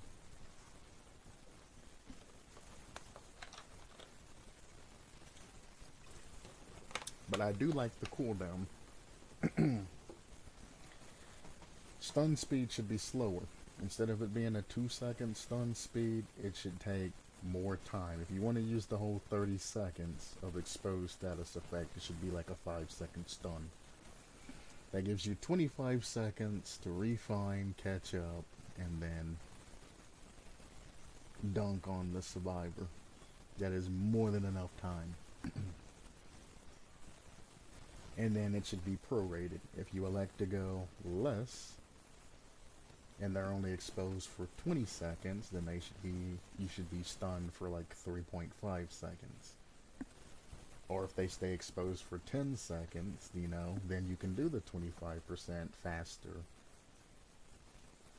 stun chance and stuff like, or stun recovery, things like that. Like, it's a very good concept, but it needs to be fine-tweaked even a little bit more down. And also, if you do go lower, you can drop the cooldown time of the perk, or you can leave it the same. Choices are yours and yours alone. Legends of the Hidden Temple. With a little bit tweaking, this can actually be a very, very good perk. Especially for wraiths.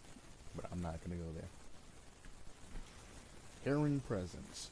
Your presence strikes fear into the hearts of those who seek friends for guidance. Your terror radius is 2% larger for every survivor currently working on a generator.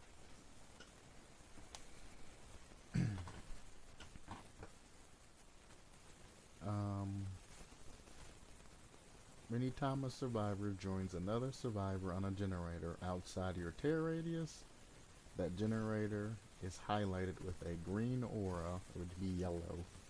Either yellow or white, because that's what they have right now.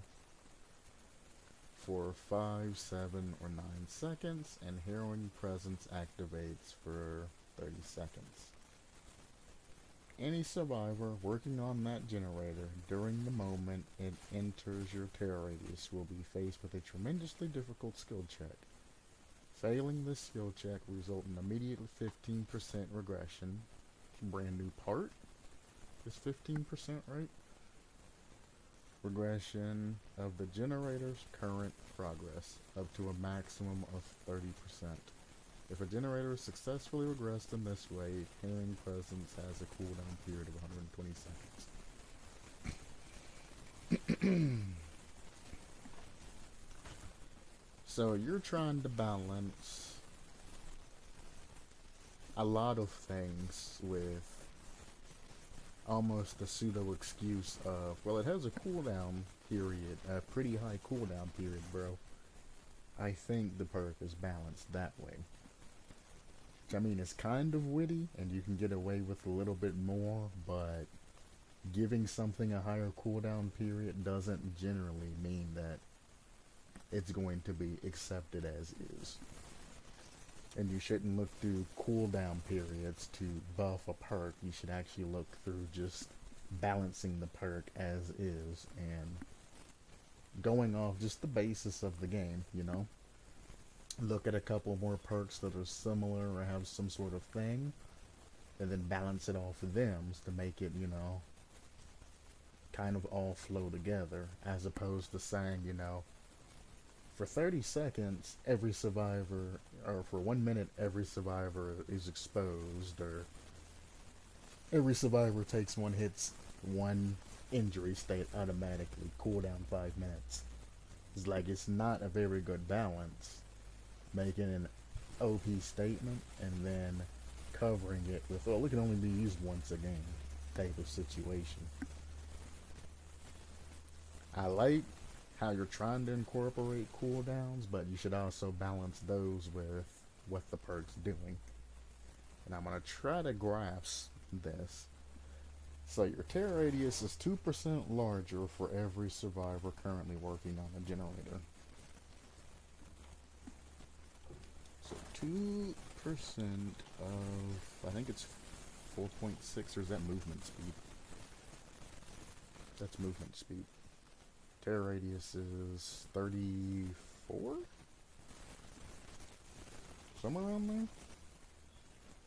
Regardless, 2% of that isn't even 1. So let's say 50. It would have to be a tear radius of at least 50 to increase it for even 1 meter. So the balance there, like I'm saying, putting a high cooldown there, it's not balanced to what the perk actually does. Your tear radius is 2% larger for every survivor currently working on a generator. If you have 4 survivors working on one generator, you're essentially giving your tear radius a 2-meter increase. It's negligible. This can just be removed from the equation on its own. Even somebody running a doctor build and running, you know, all of the overwhelming presences and things like that, or distressing, I think is what it's called. If 4 survivors are working on a generator, you're still looking at maybe a 4-meter increase altogether. Maybe a little bit more. It's negligible. So that should just be completely removed. Anytime a survivor joins another survivor on a generator outside of your tear radius, the generator is highlighted with green for 9 seconds, and Hurrying Presence activates for 30 seconds. So, discordance. Anytime more than one survivor is working on a gen, the survivor is highlighted. That is what that basically says. However, he puts a limit on the amount of time that particular thing can activate. However, if you just run with discordance, it's the same thing, locating survivor-wise. After that ability activates, Hiring Presence, which is what Hiring Present actually does, is coming up next. Any survivor working on that particular generator during the moment your tear radius is hit with it will be faced with a tremendously difficult skill check. So like I said, overwhelming presence or whatever it is already gives harder, tremendously difficult things like a considerably tremendously difficult skill checks. The only difference is failing the skill check will result in a 15% regression. And I think brand new part used to be like 25%. I think they nerfed it to 15%. I remember it used to be like ridiculous. Well, brand new part changes bases off of the toolbox you're using, correct?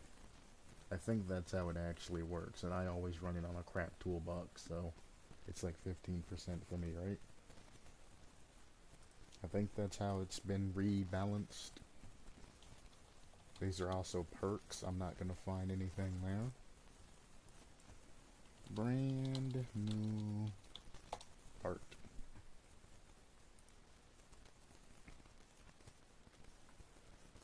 %, over 5 seconds. Yeah, this is also over the course of 5 seconds. Yep, hitting each skill check results in 5% progression for a maximum of 25%. So there you go.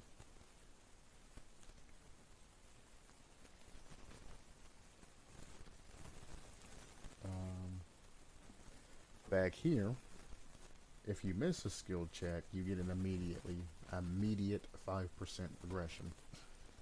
So why not just incorporate this like brand new part and keep making them hit skill checks that if they miss, it regresses. But I mean, you can still leave it as just one tremendously hard skill check.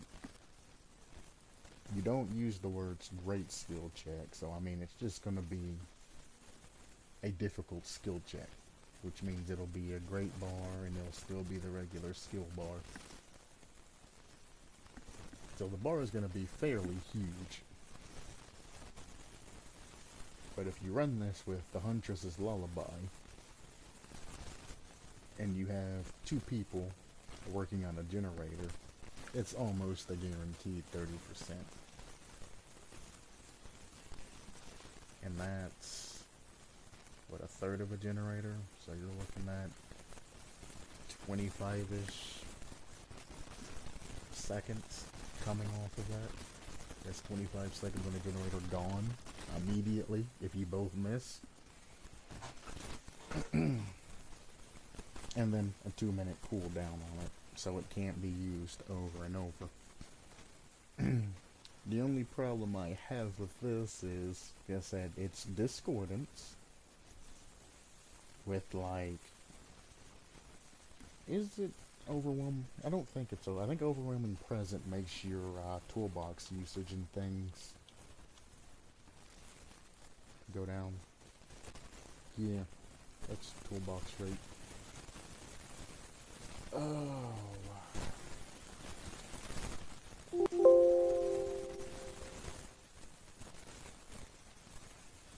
Okay.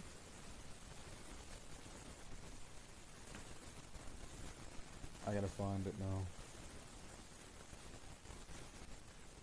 It's not distilling. What is the name of circuit? If it hasn't been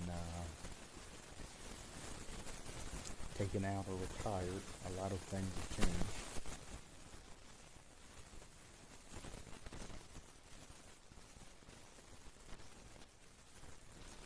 Running that with Gearhead would be disgusting too.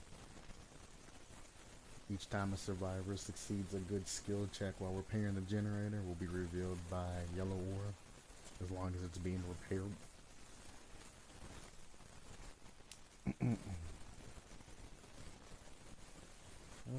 Huntress's Lullaby is the one I was talking about. It disables the warning sound you get before skill checks. Would go amazing with that. What was it, Oppression? Yeah. Oh. No, it's not Oppression, but this would run good too. When damaging a generator, up to 3 other random generators also begin regressing. Trigger a difficult skill check if a selected generator is being repaired. That would go good too. Even the doctor's skill check, Overcharge, would go good with it too. After survivor kicks it, whoever goes gets a super hard skill check, and if they miss it, the generator regresses and explodes. Even if you do get the skill check, you get no type of progression. Unnerving Presence. There you go. Increases the trigger odds of skill check by 10%. You'll get more skill checks. And decreases the success zone of skill checks by 60%. Running Unnerving Presence with Harrowing Presence, which you can see where it got the its juice from, makes that ridiculously hard, especially with Huntress's Lullaby. And then all of this tries to be balanced by just giving it a cooldown of not being able to use but once every 2 minutes.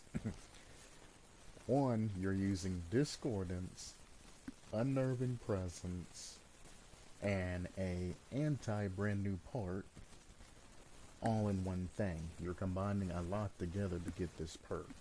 So one, I think there should be almost a totem hex perk where it has to have totems and the hex has to go on top of it. I would cut down the cooldown period or keep it. It is what it is on that. But this perk doesn't do very well with the cooldown on it. Also, putting a cooldown on Harrowing Presence deactivates the entirety of the perk till the cooldown finishes. Meaning that if multiple people work on a perk, you'll still need Discordance when the Harrowing Presence isn't activated to see where survivors are going. You would want your perk to have some sort of passive to where when it's not being procced, it does something. does something. Now, you can make it a totem perk that decreases cooldown per thing. You know, each miss skill check or whatever. Doesn't quite bonk survivors as hard and is a little bit different and a little bit more balanced, but tokens increase this or does that or something like that. But I mean, bonking the tear radius being larger because 2% is negligible. You can just throw that out. The Discordance doesn't really need to be put onto this perk. I understand why you would want to do that, but if you want your perk to be, you know, this OP and then be able to be reworked and rebalanced, just let it use 2 perk slots. Make somebody run Discordance along with your perk to take out that, and then make it there if there's any 2 survivors working on a generator and it comes within your tear radius, they get the skill check.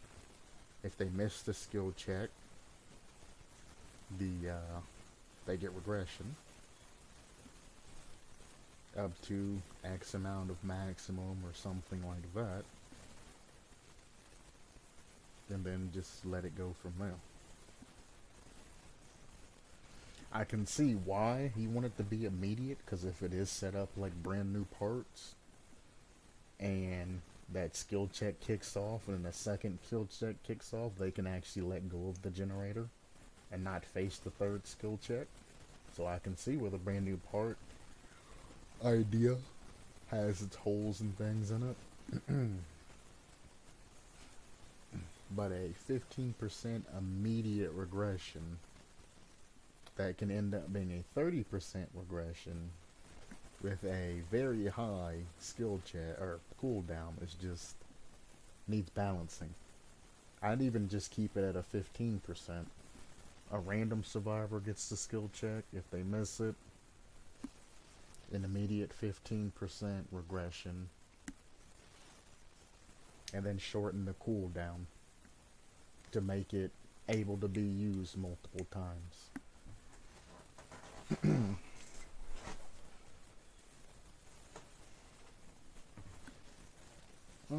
I mean, all in all, Harrowing Presence does have a good base to stand on and things like that, but it's just, like I stated before I even did this, a lot of people, when it comes to perks, they want to add the abilities of perks together, and as I said, you have to take the perks, then you have to nerf them some, anytime you're wanting to add perks together, and then, you know, rebalancing and things like that.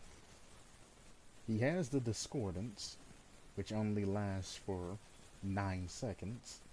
He's nerfed the time since it's whenever it's being worked on the Discordance, I'm pretty sure. Or until it stops being worked on for Discordance. And only giving them 9 seconds, you know, it's kind of a hey. But on that same note, all you need to know is hey, there's somebody there. You could actually cut out the entire 9 seconds and just make it a general just notification. Hey, head this way. And cut out all of this flavor text and generator being highlighted green and all of that. A slight notification. Boom on the generator.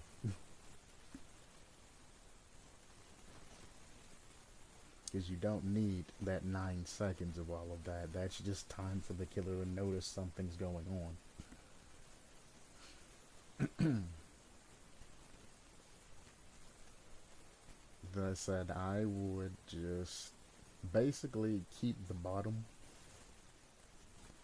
Let people who don't know about the game and things like that run discordance along with this perk, because it makes a very good coupling if you leave discordance. Now, to get the full power out of your perk, you're either going to have to know the game and get good to use it, or you're going to have to run discordance in this perk. Just like if you're running no mither, you're going to have to run dead hard. If you're not a super good looper and have that confidence. This is what this will be. This will just be a chain perk that goes with good with discordance, which some killers run. So I would get rid of this. Well, the discordance part, I mean, you can make the generator highlight an aura for a couple of seconds just to let them know, you know, hey, over here.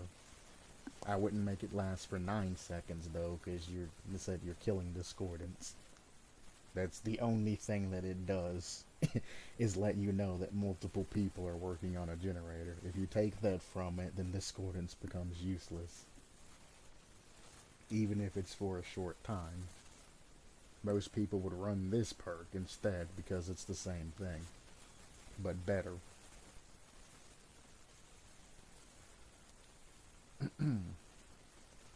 I would get rid of the activation. I would just have it activate passively.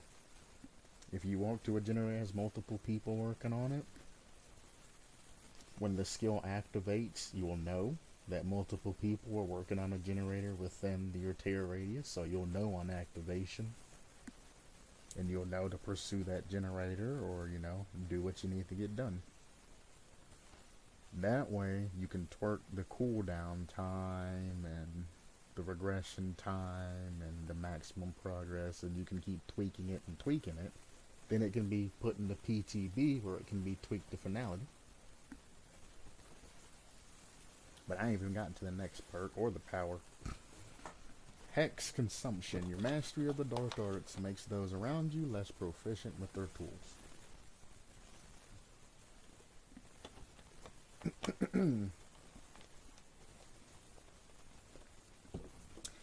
Any survivor using an item or opening a chest within a range of 20 meters of any gold totem on the map will have their aura revealed to you for 3 seconds. And cause the aura totem to become highlighted in green. The totem affected will immediately become a hex totem with the following effect. The totem can be cleansed by survivors and snuffed by the killer. If cleansed by the killer, all survivors within 45 meters drop whatever item they're carrying. Any dropped items immediately consumed by entity, Franklin's demise, but buff. If cleansed by survivors, that survivor's base speed will be increased by 5% for the rest of the match, and blood points awarded as they normally cleanse the totem. So you love to have multiple activations on your actual hex. That's what you are trying to push, is that with both of these, is you want to have a base activation to get everything set. Generally just being another perk, and then, or a nerfed version of a perk, then you want your actual perk to come in. So you want your perk to be able to be used by itself, as opposed to not requiring another perk to buff it up. But that's the exact opposite of what you should be doing. You should actually allow your perk to be paired with another perk that's probably commonly unused or anything like that, which allows behavior to balance around the two perks being used together or apart or however people want to run the build. You want to incorporate people to do different things in game, not isolate them from doing new things. So any survivor being near a dull totem is actually a perk having their aura revealed to you. If I put dull totem, can I just find this?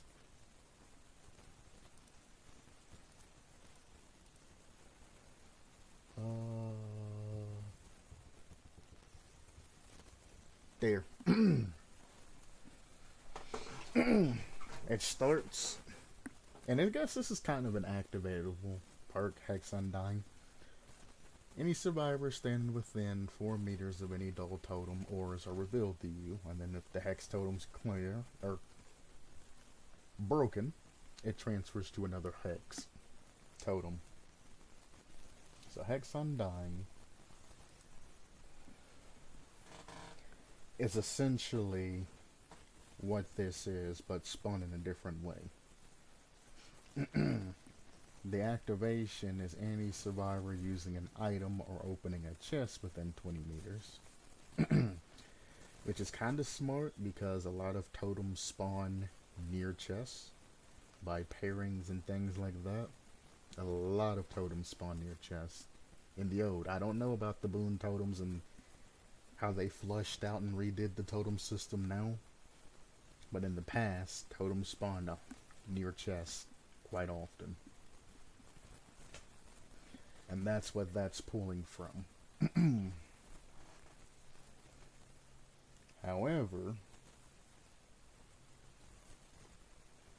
the totem affected immediately becoming a hex totem part. Two different things which are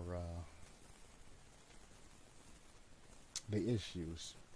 Anybody going up against your specific killer could literally just walk over to a totem with an item, use the item, cleanse the totem, get a 5% speed boost. Walk over to another totem, use an item for a split second, clear the totem, get another 5% speed boost. By definition,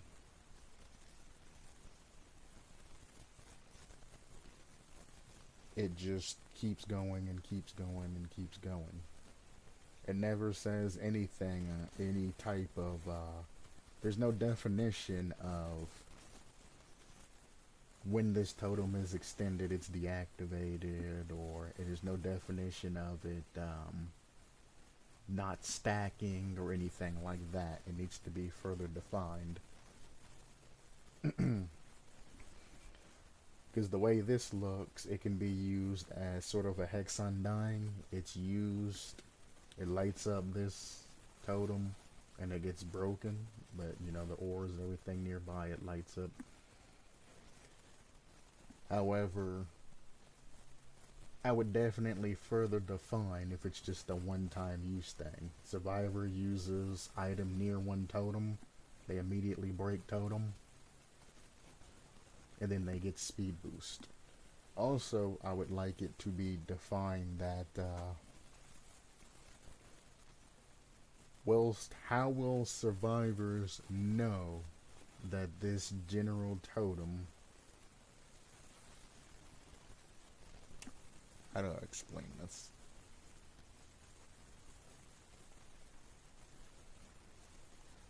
So, I mean, it becomes a hex totem as soon as it's being used, but how will they know that this particular hex is in effect?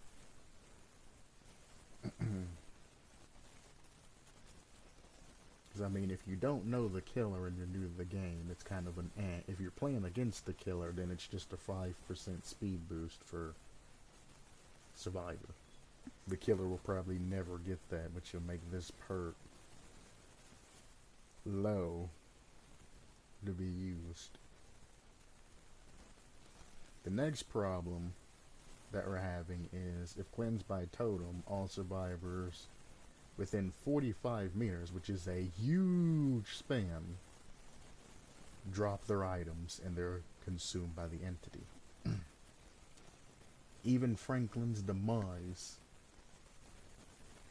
once it's dropped, takes quite a lot of time. It's like 45 or 60 seconds, 30, 45, 60. It's a ridiculous amount of time before the charges actually,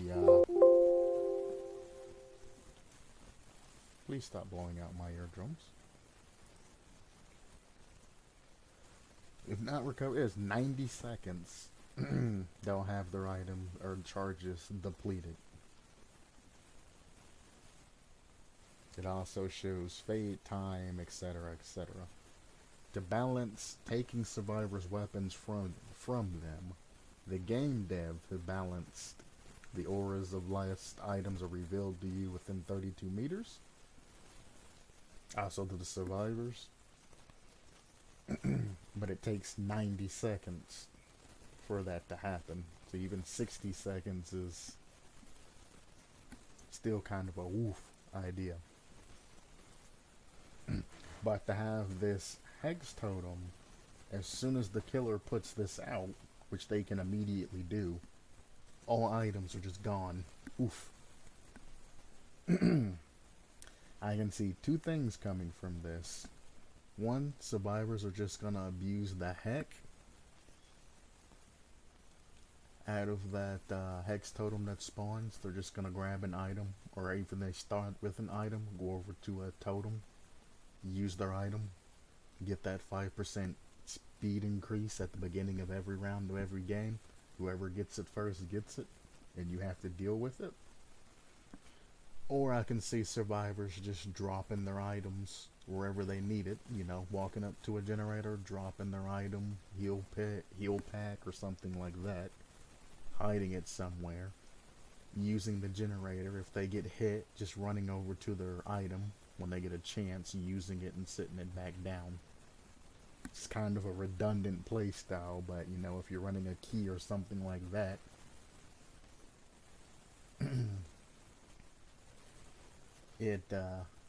you don't want to lose the key immediately and it to be gone. That's why Franklin's demise gives you the option to go back and pick up your item, so survivors aren't just leaving their item somewhere on the side of a map waiting for the ability to use it and going and picking it up and using it. They want you to keep this item on you by giving you a countdown to get back to it. That's what it was balanced around. This creates that same general problem. Also, it's Franklin's demise. You have a Hex Undying effect, but you can activate it whenever you want, as long as there's a survivor, you know, opening a chest or using an item near it. From the Undying, from the totem effect, you have Franklin's demise incorporated in with it. Then, on top of that, if you are a silly person and you actually do run Hex Undying accidentally with this perk and you don't think about it, survivors can get a stackable 10% increase in speed. If Hex Undying and all of that comes in effect and they cleanse it twice, so they can actually get 2 buffs off that. So you can't run the two together, it'd be detrimental.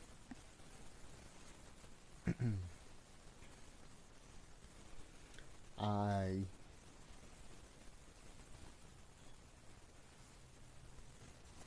can't really see any good uses for this perk after everybody gets acquainted to it. Like the killer itself, which we haven't even gotten to yet. If you see Warlock, you're gonna immediately assume that they're gonna have this perk. So anybody who has an item is gonna immediately run to a perk or a totem and test it. And if it becomes one of the meta perks, people are gonna do that at the start of every game. Just as they run by a totem, just click and see if they can get any type of benefit from it.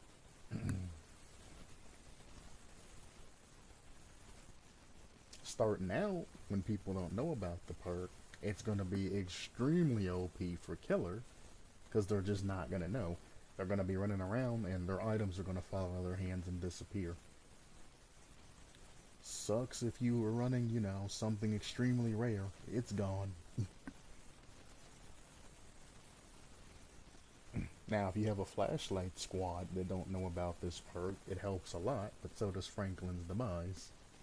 You know, you're kind of trying to overtake Franklin's Demise by making this hex consumption thing a thing. It needs to be reworked and redone so it doesn't interfere with other perks. And the perks that it's trying to incorporate with it and then change the effects of, like this particular set of functions, needs to be redone as well. Sometimes this methodology works with some perks and it makes it, you know, a very brand new perk that's unique and things like that, which I talk about all the time. This is an example of, you know, you're pulling way too many different perks that are alike thrown in. But let's get to the actual power and see how all this comes together. Staff of Mystery, a staff carved from a gnarled branch of an elder tree. So you press the secondary action button to place a dimensional snare on the ground. You can create a new snare at any time, but only one dimensional snare can be activated at a time. Snares cannot be destroyed by survivors.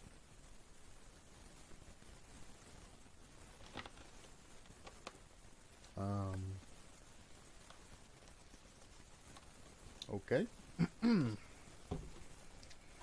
Press and hold the power button while in chase to activate the Staff of Mystery. Release the power button to cast a beam of anti-dimensional light from your staff, enveloping all within its range inside of its glow. The longer the button is held, the more the range and width of your beam will be increased, up to a maximum of 5 seconds, at which point the staff will overload and require a cooldown period of 10 seconds.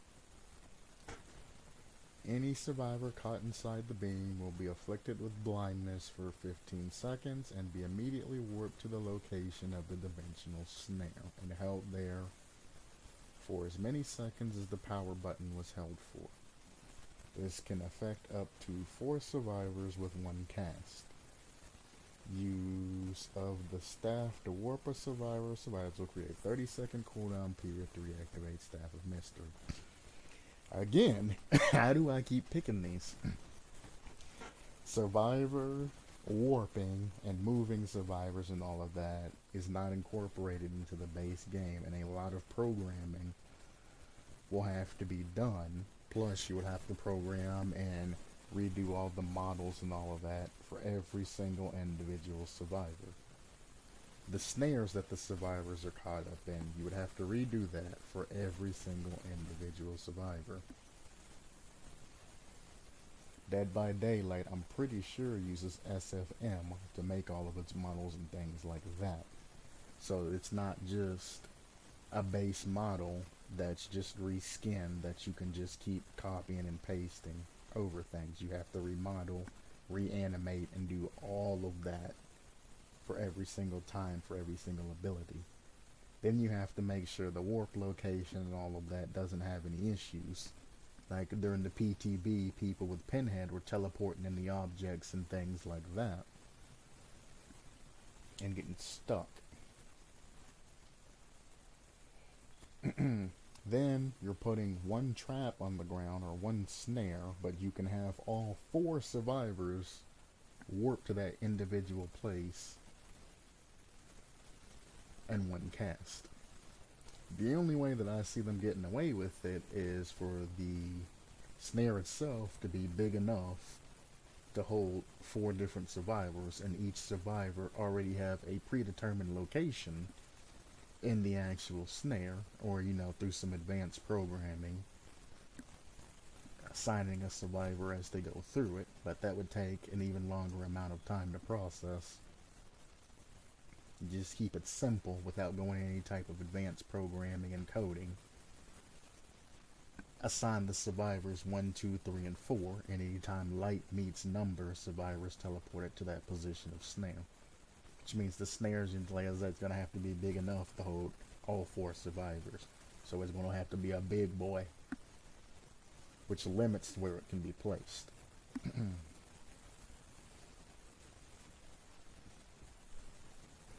Or it's going to have to populate a placeholder snare, and when a survivor gets hit, it's going to have to delay the animation of them teleporting while it repurposes the placeholder snare to whatever number the survivor is and puts the survivor up in there.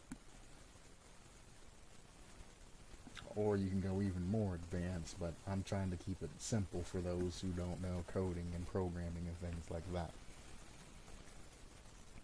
Teleporting survivors hasn't been included into the game yet, so there's no base code or anything like that unless they're working on it now. So anything that changes core mechanics of gameplay, survivor-wise, can't really be successfully implemented at this time. So the teleporting effect's gonna have to be removed from this, which leaves you being able to put a snare on the ground. So it's gonna be like a trapper-like snare. You're gonna be able to, instead of picking up traps and letting them go, just digitally being able to put snares wherever you want.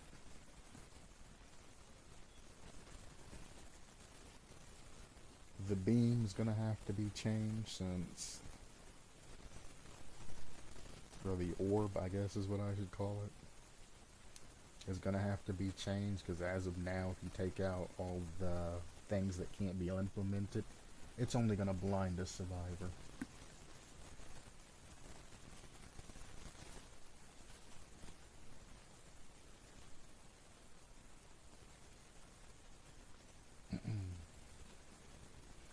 So I guess if you hook the blindness to the snare's ability to be unseen, could allow some interesting trap activations or something like that. But all in all, like I said, just a little bit of hard nerfs here or there. Even in my original concept, which I haven't shown you guys yet, my original concept is the Game Master. I've thought things through. I guarantee you, if I did a review over my own concept, I would find a whole lot of things that need to be nerfed. But I don't want to go over my original concept, because you should never go and try to critique your own work. You'll always find something wrong with it, or you will get to the point on the opposite end to where you think something's perfect and you'll spend hours and hours over it. Somebody will come in and say something simple and you'll be like, what? No, I already considered this. It's not nothing, and you'll dismiss it when it is something. Or on the opposite spectrum, you'll spend all of these hundreds of hours developing something, somebody will say something simple that you missed, and you'll be like, oh no, it was so simple, now you have to redo everything. But those of you who want, go to forum.deadbydaylight.com and my original concept was the Game Master.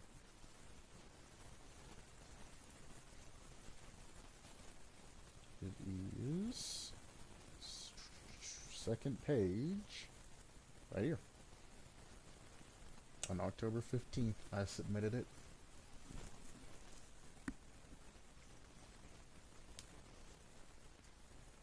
No, I'm not going to open it.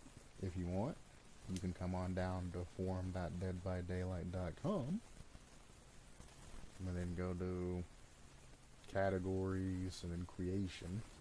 I don't even think it's categories. I think it's share your work and then creations. I went over this last time. Main site, go down to community, share your work,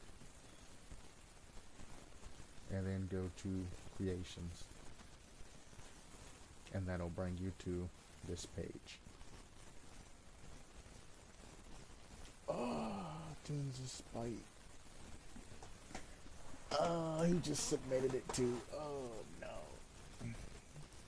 Am I going to do another one?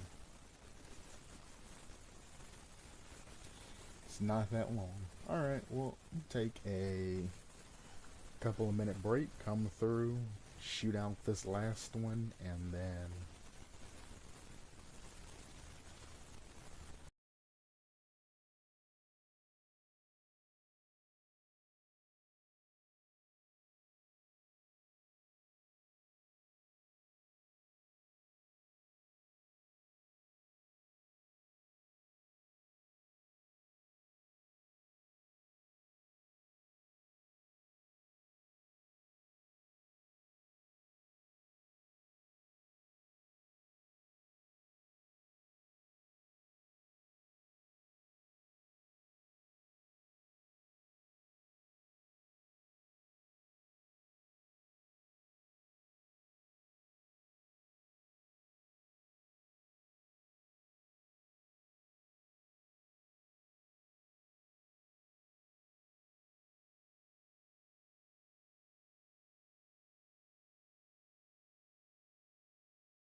make sure they're still live.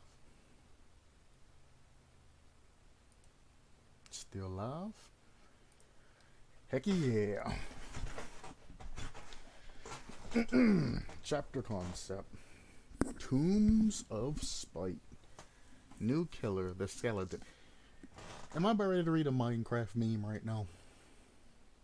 Is this about to be a Minecraft meme?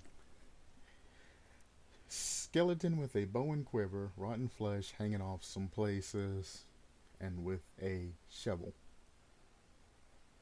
Yes, this killer would bonk people with a shovel.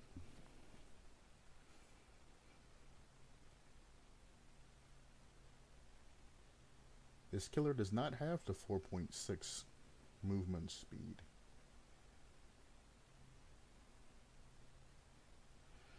And the tear radius is 32 meters. Interesting indeed. Whew. Spectral bow. Why does everybody put holding M2? You're assuming everybody plays on PC. Please use power button, secondary power button, an active ability, or you can say active power button, it doesn't really matter. An active ability button to specify, as opposed to saying holding mouse 2. By holding power button will make the skeleton take out his bow and draw an arrow back, slowing down the skeleton to 90% speed for 1 second. Before slowly gaining speed back over the course of 3 seconds. This can be cancelled if the skeleton clicks the basic attack button, but for half a second after cancelling, the skeleton moves at 90% speed. Arrows go through survivors and do not injure them in any way. Arrows travel as fast as the huntress's hatchet, but have a greater arc the longer they travel. When they hit the ground, arrows will explode into a green mist covering a 3-meter radius, lasting for 5 seconds. If a survivor goes into this radius while the mist is active, they will scream and reveal their locations for 4 seconds. While the mist is active, clicking, I'm going to assume, the active ability button,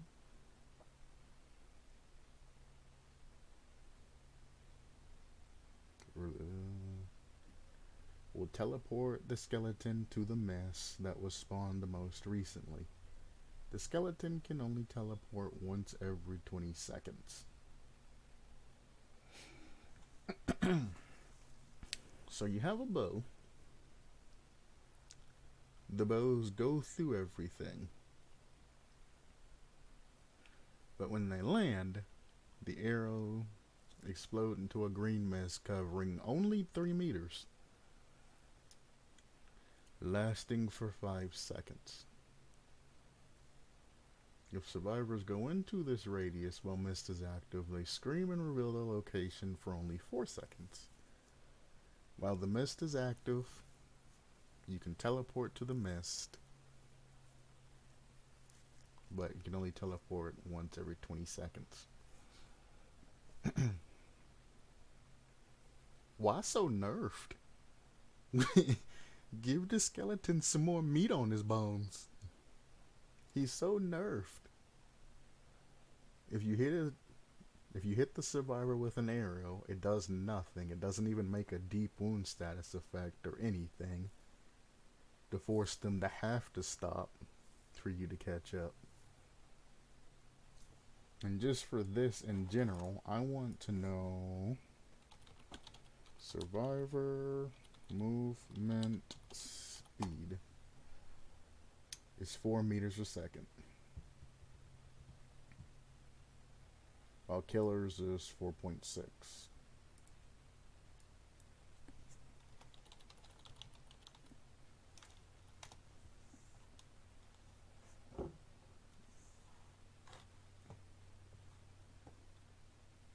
While killers is 4.6.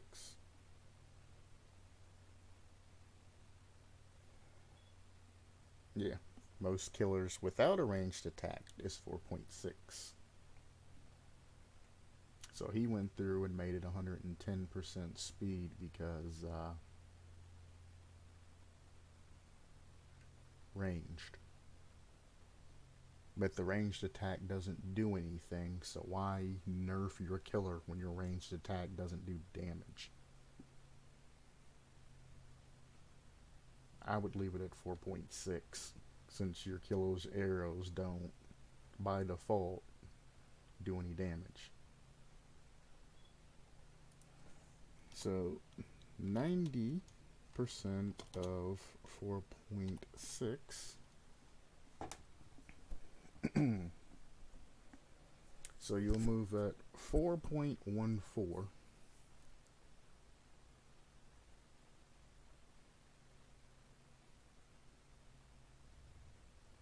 which will have to be changed. But what if we go with,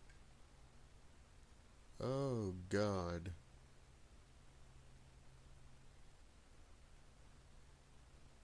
I don't know what 110% speed is.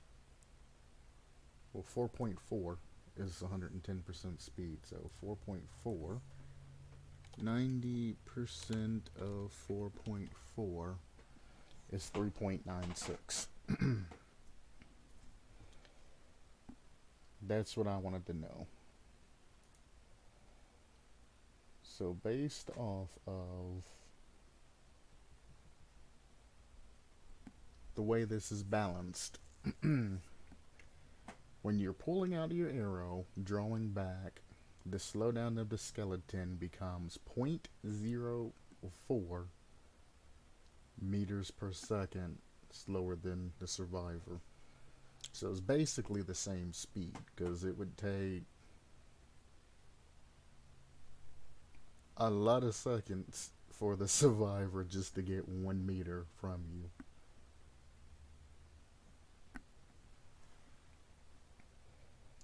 So wow, taking the bow out, drawing the arrow back,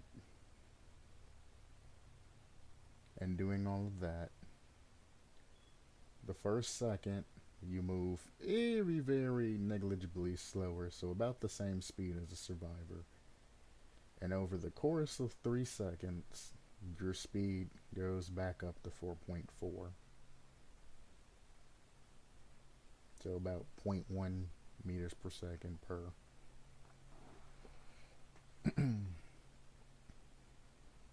Now, if you cancel it, half a second, you're moving at base survivor speed.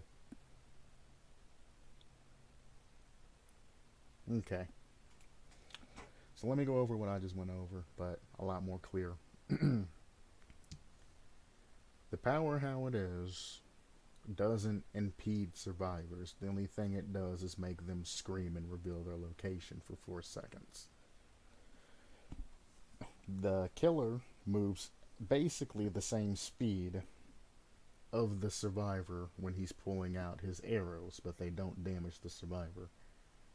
After he knocks the arrow back, he then goes back up to his same speed in over 3 seconds.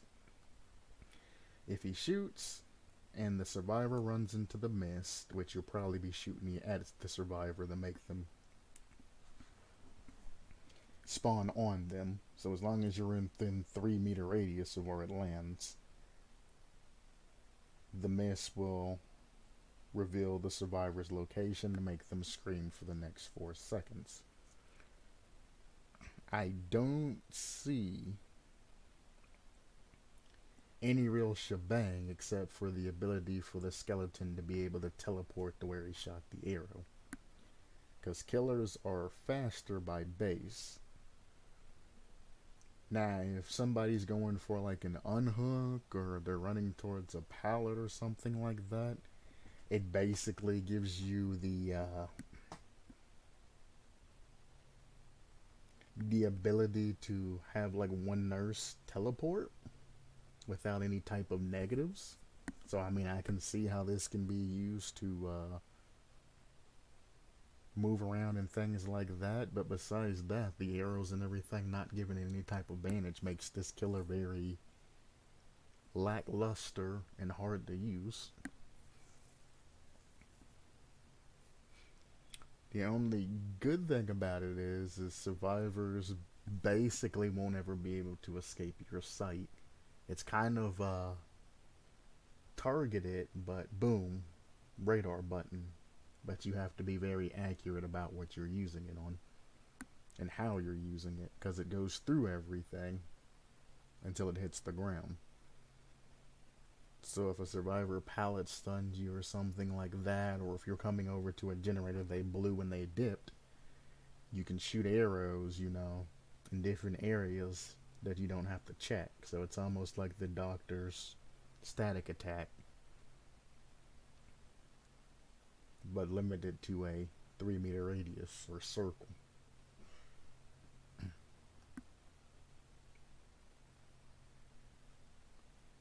That's I don't know, Chief. I mean, if you do manage to hit a survivor, you can teleport immediately over to them, like the hag does when you activate their traps, and immediately initiate chase.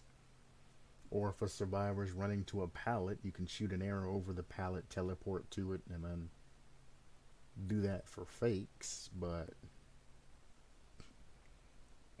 it's missing something. It's too bland as it sits now. Add-ons increase speed arrows travel, slightly decrease recharge time of the teleport, increases range of the mist,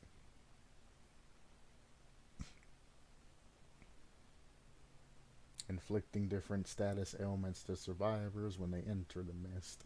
That's what I thought the whole premise was going to be, is like the clown's bottles, where you're shooting different status effect arrows and things like that, and you'll have different arrows you can use to give basically the clown status effect, with possibly different ones or even more added in. That's what I thought this is going. It's like a clown. But then the teleport ability came in, which is kind of a no-no. Because if you slow a survivor down in the mist and then teleport to them, you will have to add some sort of cooldown so the survivor can actually, or cooldown, charge time to teleport so the survivor can get away some before you're there just slapping them. That's what I was leaning towards when I first seen it. The arrows contain bottles or something, or effects. When they land on survivors or near survivors or whatever, they inflict them with something. Skeleton can teleport to any arrow or mist cloud by looking at them, even while the arrow is traveling. Any arrows that travel more than 24 meters will deal 1 health state to survivors hit by them.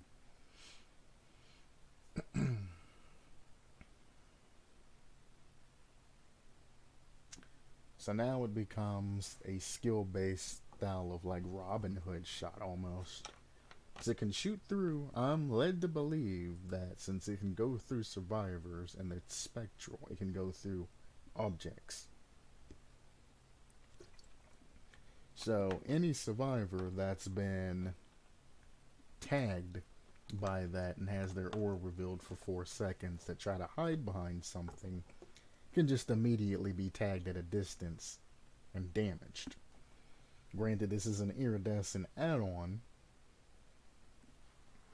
There should be some sort of negative incorporated with this, because if you run that, it's basically GG. You tag them and then you bag them. Especially if you get a slap on one of them before they run. You pull out your arrow, you shoot it. They get gassed before they run around a wall. Or even hit with an arrow before they run around the wall. Even if you miss, the gas comes out and gets them anyway. After that, you just aim and get them through the wall.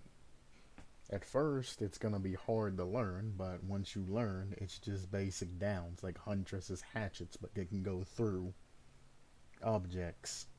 That's actually disgusting.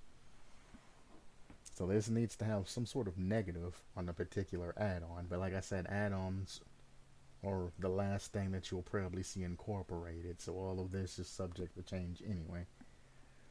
Survivors who come in contact with mist will not scream, but will have their aura revealed for the duration of time they spend in the mist and 5 seconds after leaving it. Survivors who come in contact with the mist are exposed for 20 seconds. The exposed status effect is hidden. No. You cannot apply an exposed status effect to a survivor without letting them know. They have the no-ad type of thing, which even that happens after something is met. It's something for them to look out with, or look out for. But in this particular case, you cannot hit a survivor with mist, it being the activation for it, and then not let a survivor know that, hey, you know, while you're in the mist, you're exposed. That's not No, it's unable to be ran. And then for the final thing is why I say that is people always balance one thing and then they balance the other thing. Putting both of those together,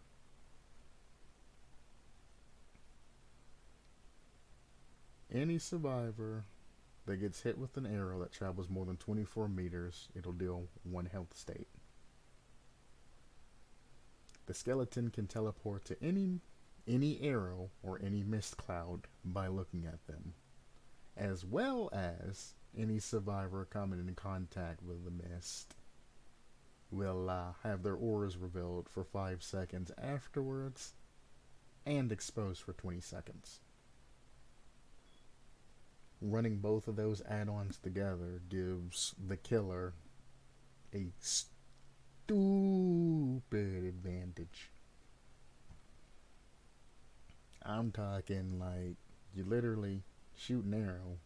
If it hits the survivor, huzzah, you got a health state. If it misses, you can then immediately teleport to them and then slap them down because they're going to be exposed.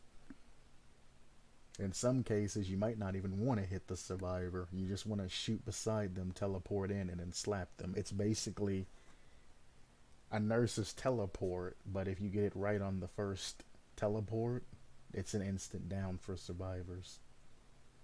If a survivor is working on a generator, you shoot the arrow through the wall at the generator, teleport over to them, and then slap them before they can even get away. Window vaults, things like that is just basically a nurse teleport that instantly downs. There has to be some sort of balancing between these. Perks. Mortal's Pearl. When a survivor is hooked, all other survivors that are currently doing an action get a skill check. If they fail, whatever they're doing gets reduced by 10% and have their auras revealed. This killer is very much all about aura reveal and monitoring.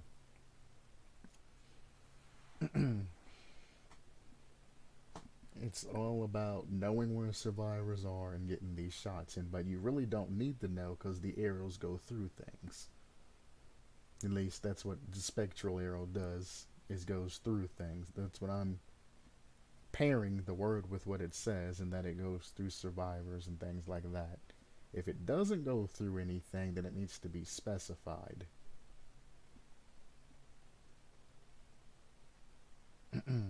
But if it doesn't go through things, that means if the arrows hit anything other than the ground, they don't mist up. Just means if you're either aiming at a survivor or you're aiming at the ground, and it makes the character still need a new balance. It just changes some of the ways some of these things interact with. This down here is still stupid and needs to be reworked. It's ridiculously, filthily overpowered. Even for an iridescent perk, that's way too much.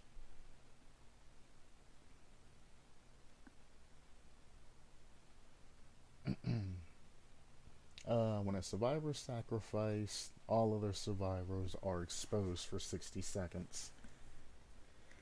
So a lot of exposing and a lot of aura checks is how this killer goes. To keep you exposed for a long amount of time, and then to keep your aura revealed. So haunted grounds and things like that is going to stack very well. Now, having a trigger upon survivor sacrifice is not something that I would recommend for a particular perk. Especially for a killer like this that benefits from tunneling and quick downs. You're going to have a lot of angry people. Especially if they have to deal with haunted grounds, tunneling, being their auras always exposed. Then if somebody gets hooked out and dies, getting exposed for another 60 seconds. Hex on dying haunted ground. If you get the double haunted ground, Then a 60-second exposed status effect on top of that. Just boom, boom, boom, bang, bang, bang. And that's always, you know, exposure after exposure after exposure. Plus, with all the aura reveals from barbecue and chili and discordance and everything else, it just all stacks to equal this just ridiculously finicky and annoying play that's going to piss a lot of people off. And you have to kind of think about that. There's a survivor too. When making a balance of all of this. Also, imagine reawakening on like a tunnel killer. Well, Bub already has like one hit downs, but imagine a Bubba that could just mouse one you down. Legion might be alright. Or any other killer that can get you with a one hit down after tunneling. It's actually rewarding tunneling and things like that. Now, if your killer is designed to hunt people down, tunnel them, get them down as quick as possible, get them out, go to the next target, that's fine. Tunneling is a very good strategy. However, if it's not by design, then you might want to rebalance your killer, I guess is what I'm trying to say.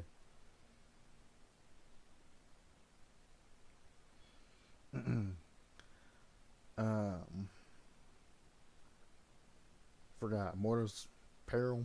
If you're gonna have it, give them a tremendously difficult skill check and they miss it. Reduces their task by 10% and auras being revealed. You should take away the notifications or something to give this some sort of negative towards the killer too, so it's not just all positive. Because you're giving him a tremendously difficult skill check, which is a very small skill check. It's not like considerably or anything like that. It's an extremely hard skill check. This mixed with like Huntress's Lullaby or something like this is gonna have to have some sort of nerf.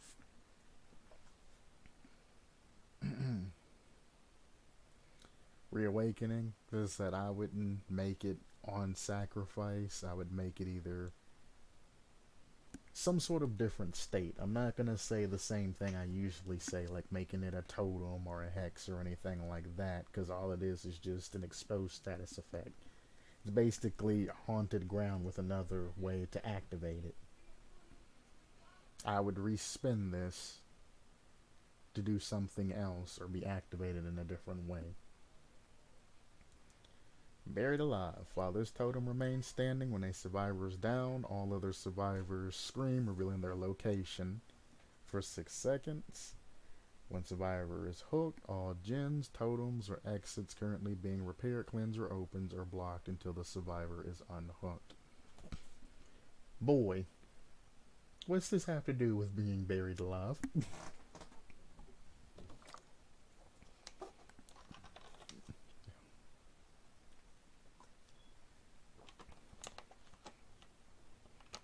If anything, this is more either vengeful or spiteful. But this has nothing to do with being buried alive. While this totem remains standing when a survivor is downed, as soon as they are downed, all other survivors scream, revealing their location for 6 seconds.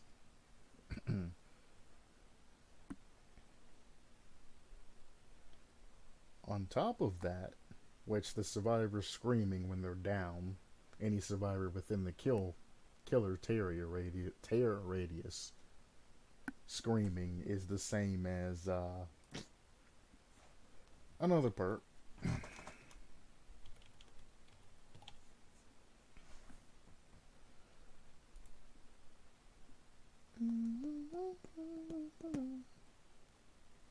Yeah, the executioner's perk. There's one for the spirit too, right? When a survivor heals, no, that's the unheal. That's heal. I'm thinking of the spirits one.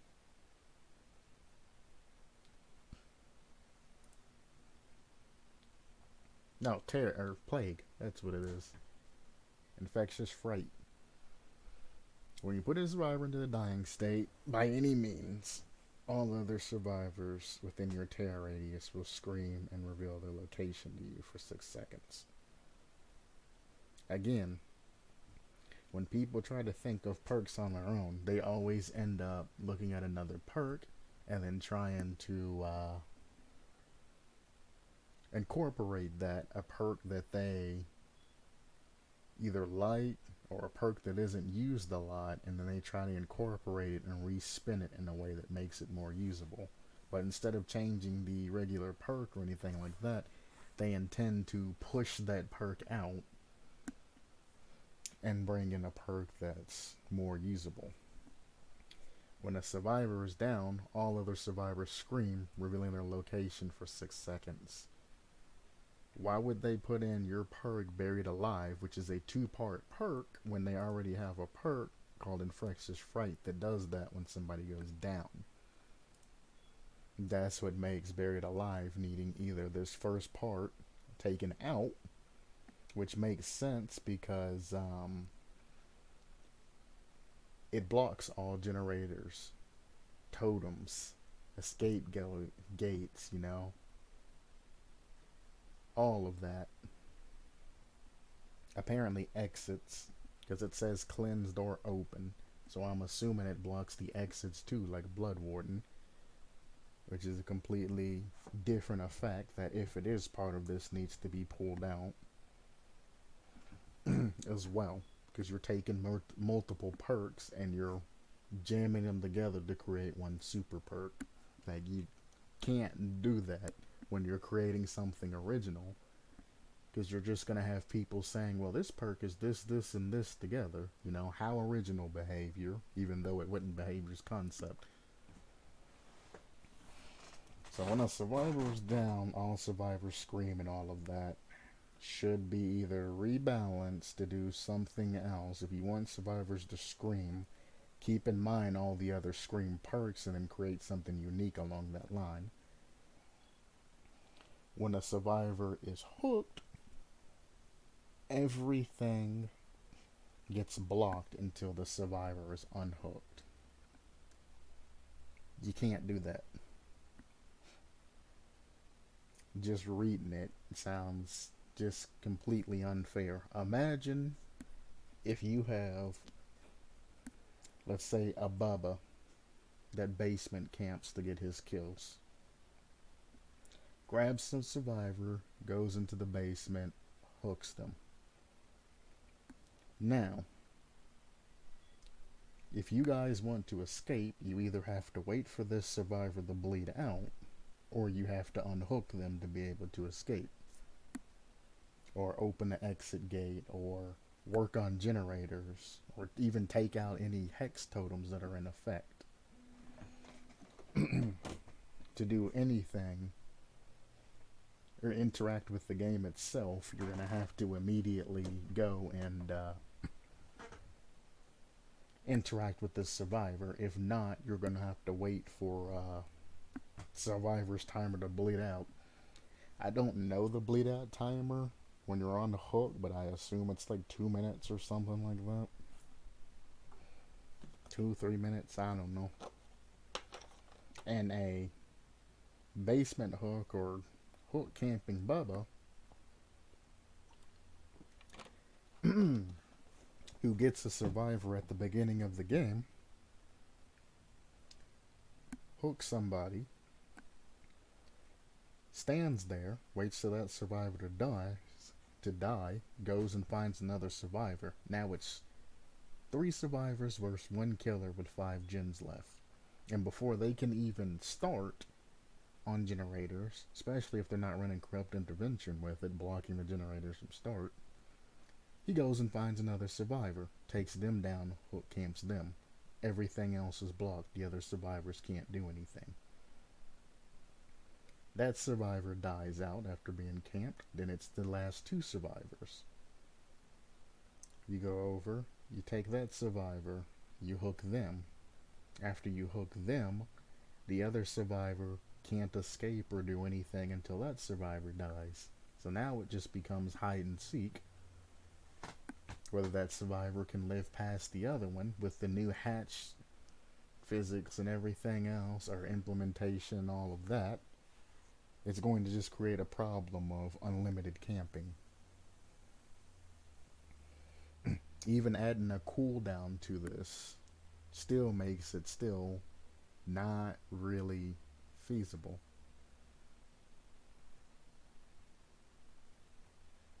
Because even if it has like a 1 minute, 2 minute, or even a 5 minute cooldown to where it can only be used once, it's still taking out one survivor from the equation, getting rid of a tremendous amount of pressure. Running this perk, you are basically guaranteed, unless the survivor is a god tier looper, which you don't find a lot of those, a 5 generator, 3 survivor type of game.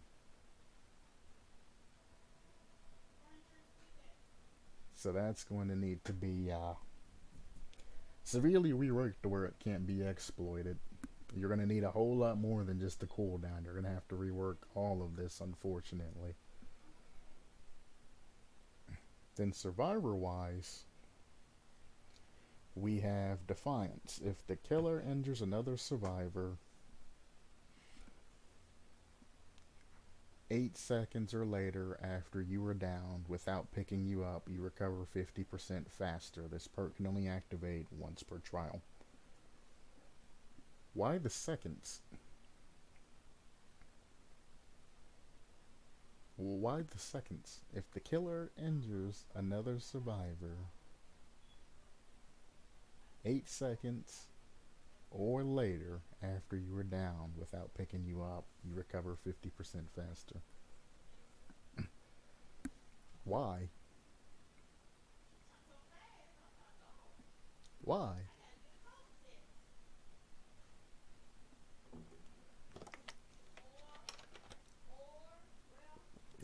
Because you are forcing killers to basically immediately pick you up. Especially if you run this with like power struggle and, you know, the immortal build, where either you're getting up with unbreakable or no mither would be very good in this case, or they're just gonna get decisive strike if they pick you up. This perk can only activate once per trial. You'll only need it once per trial, like decisive. I would just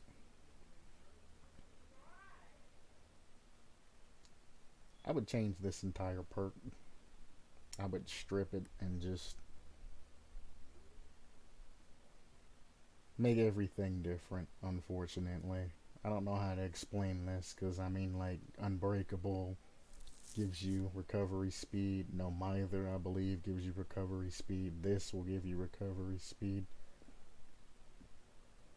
And it has no caveat to it. It doesn't have anything.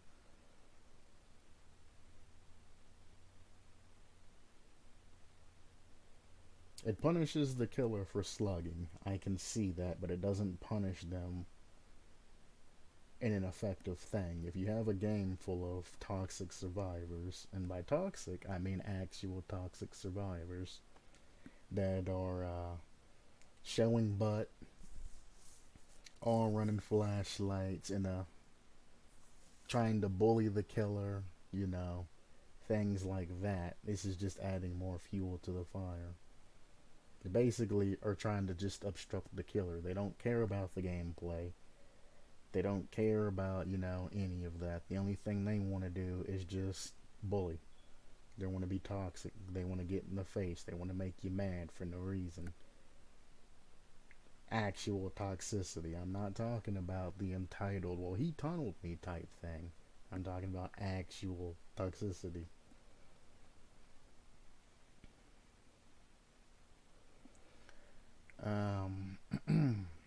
Yeah, I'd scrap this and redo it, or redo it to try to make this a little bit more usable.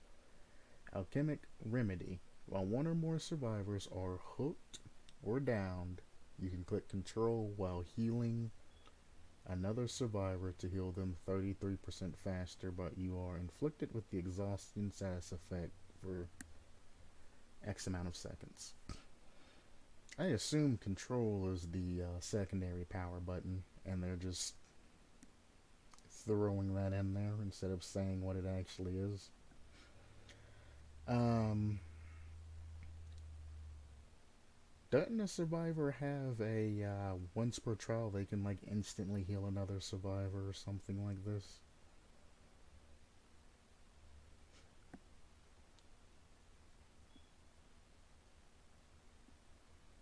Um,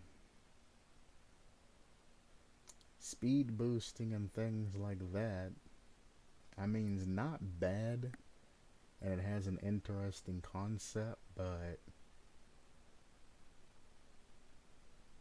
putting an activation in it, is that really necessary? I mean, yeah, there are times to where you probably don't want to be exhausted or anything like that, but I mean, if you're going for the unhook and you're pulling somebody off of a hook, you're going to want to heal them faster. I don't see any way you would be like, nah, bro, I don't want to give you that 33% faster heal after unhooking you. And if you walk over to a survivor that's out in the field somewhere, it's kind of a meh, because you're healing them, then you'll go back and do whatever you need to do, and the cooldown of 40 seconds will basically be gone by the time something happens. So the activation really isn't necessary. I understand Dead Hard having an activation because it's very situational. But like this, the activation really isn't required. I don't know how I feel about this being able to be stacked with other healing buffs and things like that. 33% might be a little bit too much, but you are getting exhausted.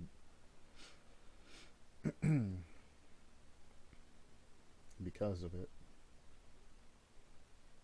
But since this is about zombies, well, skeletons and things like that, why not just, if you want an actual thing, why not you click control and you give one health state to a survivor instead? And then give it like a 60-second cooldown. And then add a subtext, like if you are injured and then you use this skill, you'll give them the endurance status effect for like 10 seconds or something like that, if you want to use like a actual action on it. But another, heal a survivor 33% faster. How much is it's not empathy, it's the other Claudette perk, isn't it like the same amount? Then you have the other perk, the desperate measures, that give you like a 14% chance for every injured or dying survivor. So it's roundabouts the same with that. This can be redone too to be greater. Rejection of Fate. This perk gains 1 token for each unique survivor that has been hooked except yourself. What do you mean by unique survivor? I guess by unique you just mean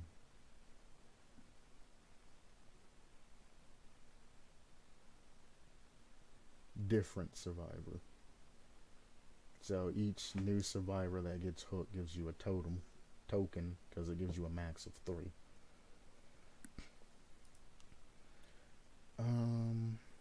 Yeah. For each token, this perk has you unhook survivors 20% faster, and your hook progression meter goes down 10% goes down 10% slower.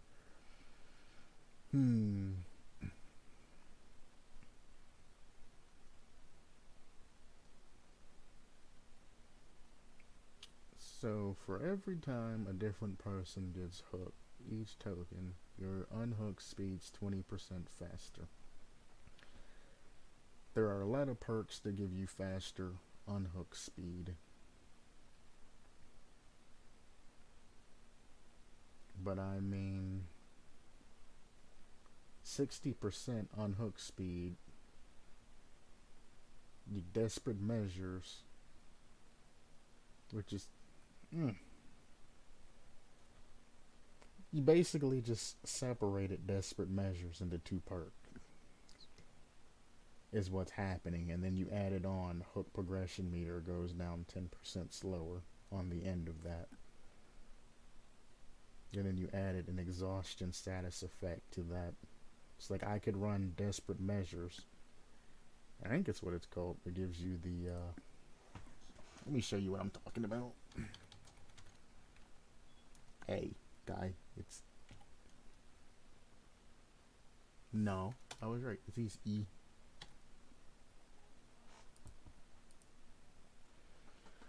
Increases healing and unhooking speeds by 14% for each injured, hooked, or dying survivor up to a max of 56%. So healing and unhooking, 56% is what you can get from that. If you run each perk separate, you can heal 33% faster,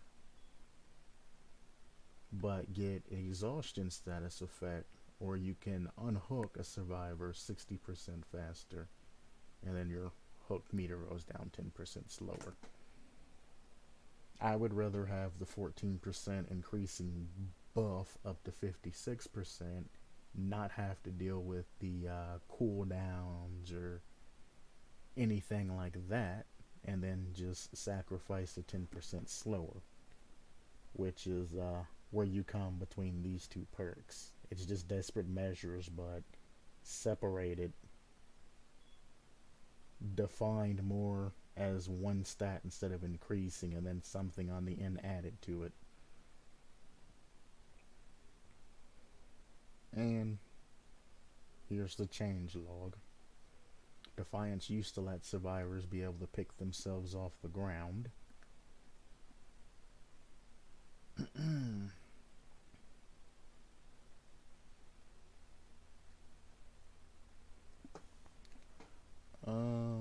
Added perk tiers to alchemic remedy. What do you mean by perk tiers?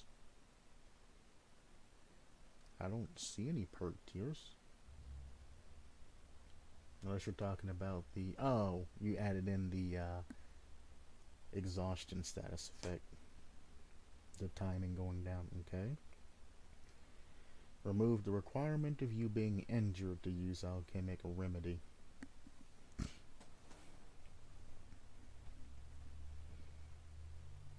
Yeah, because then that would be, what is it, will make it or something like that, or whichever one it is, makes you do things 15% faster when you're injured. I could see that. He already reworked all of his perks.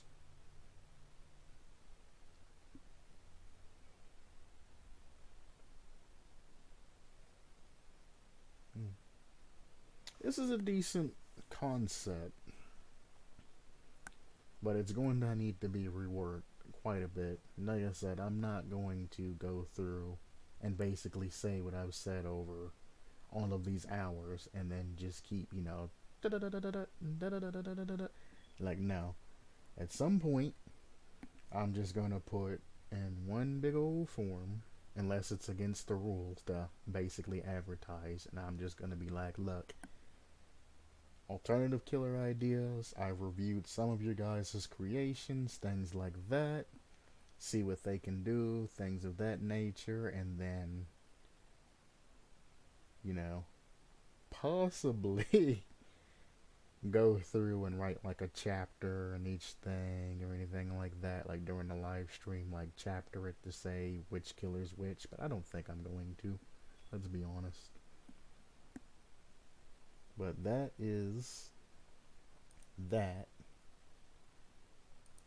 and it's been like 3-ish hours. I'm done with reviews for now. I think what I'm going to do is I'm just going to jump on some Rocket League, and I'll update later on. I'm gonna get on my extra modes account. Well, it's not really much of an extra modes account anymore. I've been playing on it more because it's been fairly fun games. Generally, I get on my accounts and I'm just sad because the skill cap of Rocket League is really lowered due to demos being a popular thing now and all of that. Like, I can go up against a team that can demo me into existence to where I can't really play the game and lose by 1 goal.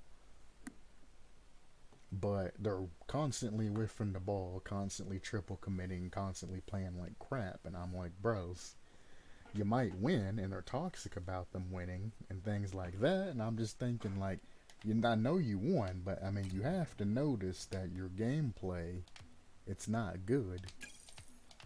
You're missing, you're not taking your time with the ball, things like that. It's just, it's not there.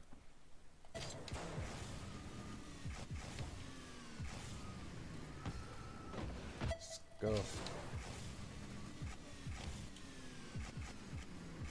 That's scuff.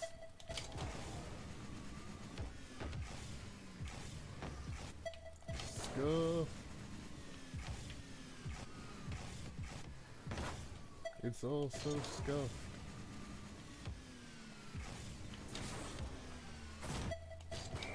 I could have went for a double flip reset there. Go big or go home, Johnny.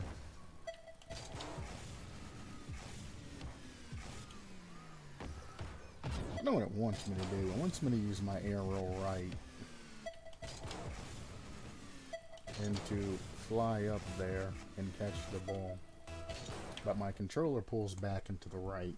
So when I use my arrow right, it pulls me off to the side. I'm not looking for any particular types of strategies this time. I'm just kind of just wanting to play. It's been a decent day. Oh, teammate came back. I was hoping he'd cut that. I can let that go. I'm gonna go under him. He has no type of power here. They both double committed. Oh, he passed it for me. Look at that.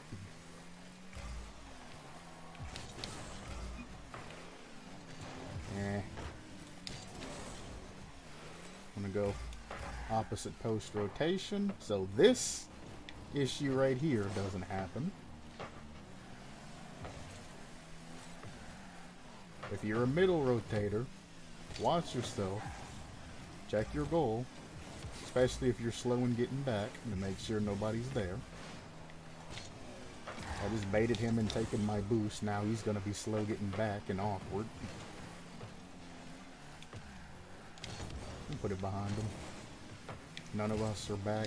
I can't put up any type of offensive, really. They're both up. Teammates over there still in their boost. I'm going to head back. There's no way he's touching that.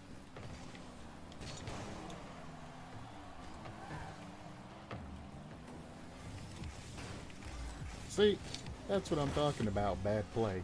Why are you bumping me and coming after me for a demo when you're the one that was the idiot that couldn't control the ball? It makes no sense for you to try to punish me over your bad plays.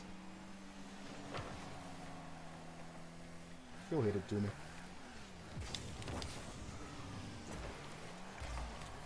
Close.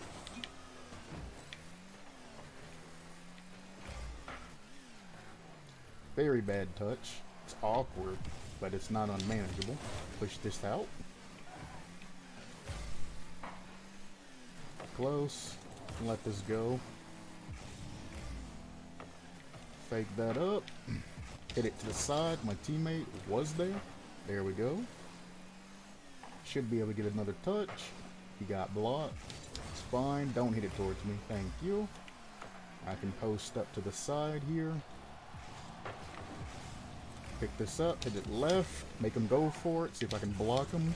Or fake, you know, that works too. I got pulled to the side. Get this off the wall. Should have got a perfect 90. I could have gotten an offensive play there. Nice hit back. I respect it. I'm gonna go for this. Try to hit it to the right. There we go. It rolls in. Nobody's there to score it though. That's third time, but good tries. He's on goalie. I'm gonna go for a 90 and then hope that somebody can get back. I missed the 90, obviously, and hit it downwards instead of upwards, but as you can see, teammate who could have picked that up went across for a boost or something and took out the other teammate. I'm a speedy boy. When it comes to these, fastest goes in my book. You can say left goes, but for me, it's speedy goes. You pass this to my teammate. Never mind, he moved. Teammate needs to go. I need to cover him. Post side rotation. Getting demoed.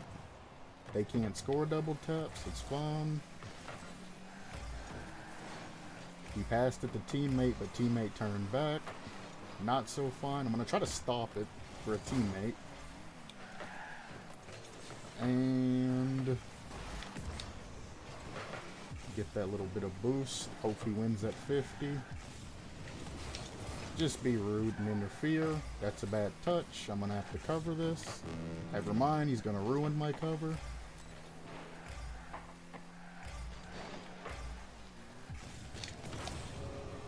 Very bad clear. I have to re-challenge it because, yep.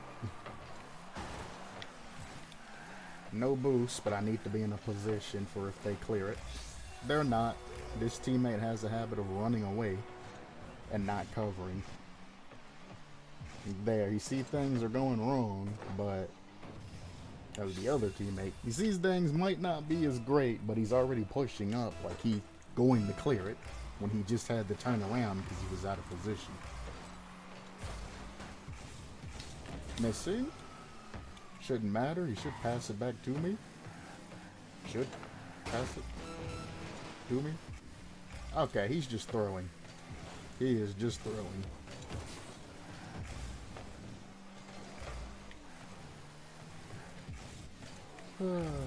That's a miss. He's gonna go for it again. Teammate just on goal. That's cool. Okay. Well. Alrighty then.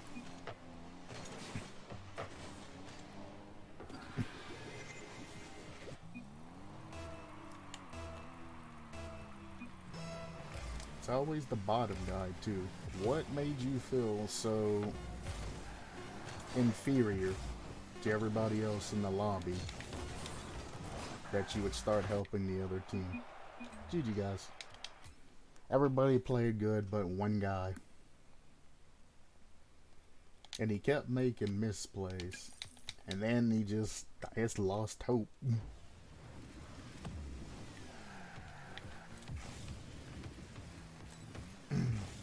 You get those. I'm just glad I wasn't playing ranked with somebody like that.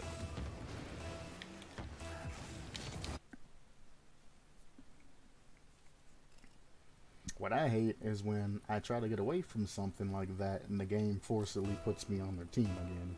And it'll happen like 3 or 4 games in a row. And that's when you start to say things about it. Like, I've had you 4 times in a row and you've thrown every time. Like, what's going on, dude? Everything alright at home? Oh. I thought he was about ready to launch me. I tried my best to keep myself from flying out. Uh-huh. He panic hit it.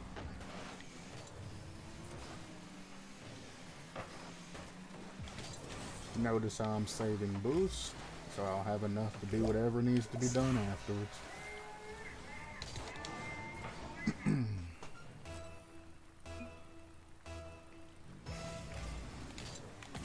Block it to the side. Back in location, just in case. He's gonna get beat. Nice. I'm gonna stall for as long as I can. Pick up the boost if they let me. And then just take it out.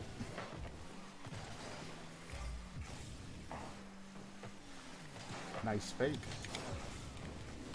Nope.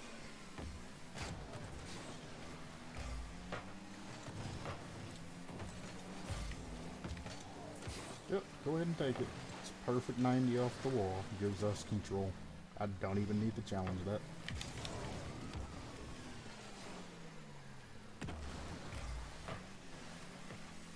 Now I'm just keeping it awkward. We're up by 1, so I'm not gonna aggressively push for... That's so bad.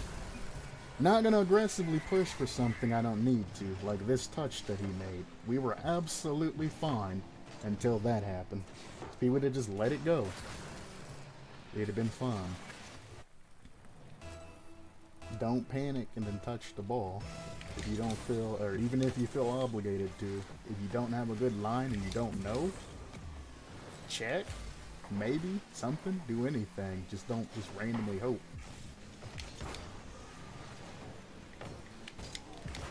I'm so bad. I'll catch that.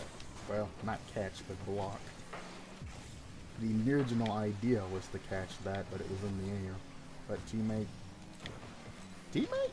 You alright, dude? Generally, if you want to take that corner boost from another teammate, you want to go for the ball as well. Nice. I heard teammate coming from the side, so I didn't want to jump for that. See? He backflipped, unfortunately, but I heard him coming in, and I knew if I'd have jumped for it, it would have been a double commit.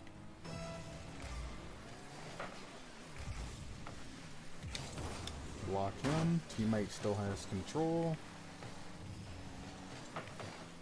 You need one more. One more. Come on, come on, come on, come on. Ah. I was expecting faster. There you go. Bang that in. Hello, teammate. I'm glad I checked, because I was going to let that go back. That's absolutely fine. Or not. He's not going to go for it.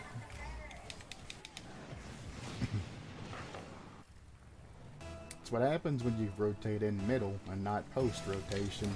He was pointed probably inside goal instead of the ability to go out of goal. Sad thing is I could have saved every single one of these, but there's always a teammate somewhere. Fake this. He has control.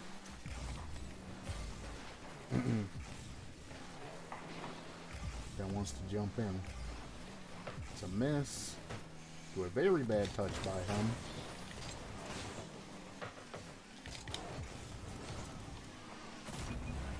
There we go. And I'm not doing terrible without warming up. Look decent.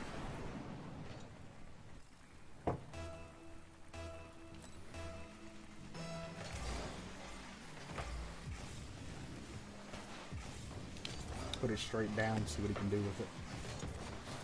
If I had boost, I might have been able to get down to that. If we're in trouble.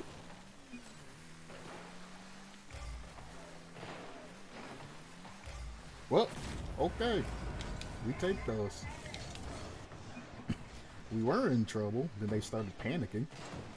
One guy's backwards, all of this craziness.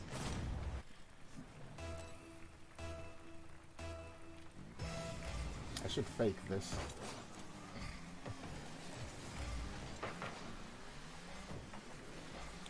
See, why? What are you doing, guys? You're really gonna come across me and take that one boost pad I was going after. Why? That's insane. Why are you there? Jesus. And then felt like he had to do something because he interrupted me. Which is why he bumped that guy. It wasn't because he noticed the play. Because he felt like he had to do something because he messed up. You gotta get rid of that obligatory feeling that you get when you mess up, to have to keep playing harder or try and make a play or something to basically feel better. You gotta get rid of those feelings.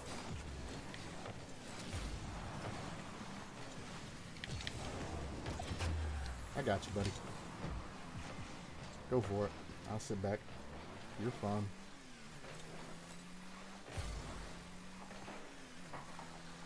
It's a nice pass. Teammate didn't go back or anything. I'm gonna put it over in the corner.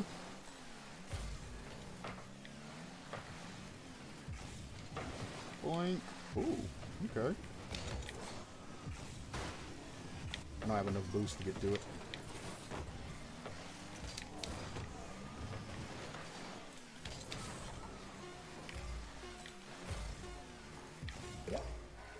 And they just keep giving us free goals because of their positioning. Everybody who harps rotation, rotation, rotation, it's positioning is more important. If you don't know the position you're supposed to properly be in, it don't matter how hard you rotate.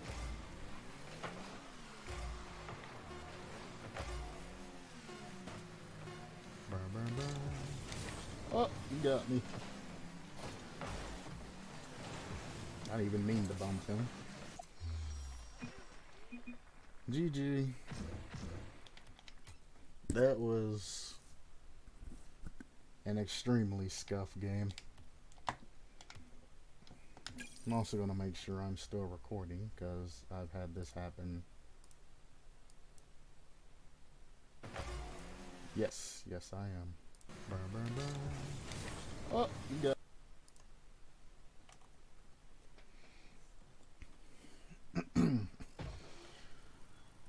Let's see if anybody's on. Squirrel's on. I don't remember Massey maybe. Oh, that was an open net. That's in trouble. That's in trouble. We in trouble. He's gonna get beat. Thank you. Good demo. I generally dislike demos, but our teammate was not in a proper defensive position. Smart fake. Now he has more power to send it back. That should be a pass to team. Well, teammate went back instead of taking it. Oh, teammate.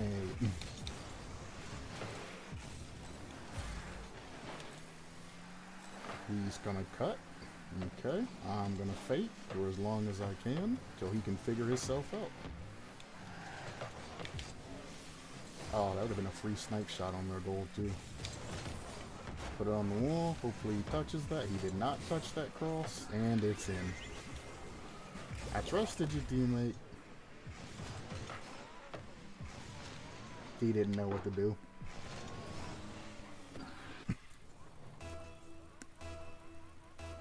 It's kind of a bad pass on me, but all he needed to do was just continue to drive forward and pinch it, 50 at anything, any type of touch there. Put it in the corner. You know you made a mistake.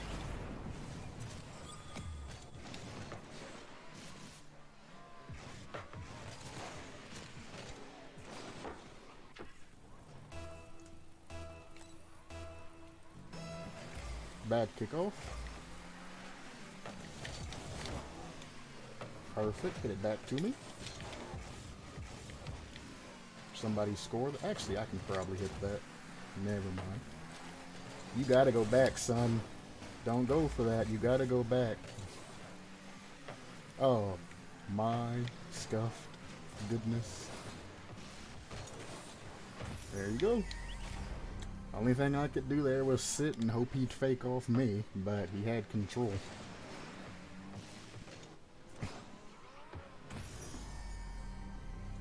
You earned it, buddy. You earned it.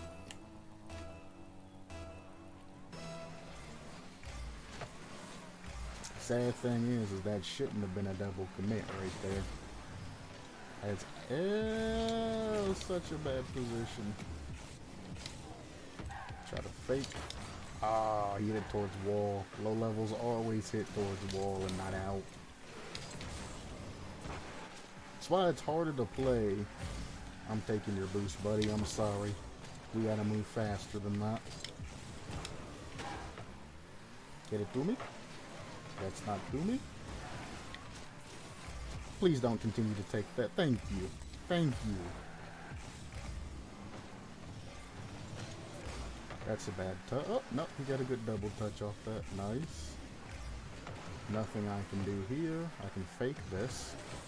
There we go. Free ball control. Oh, no, it's that guy. I gotta get back. It's fine.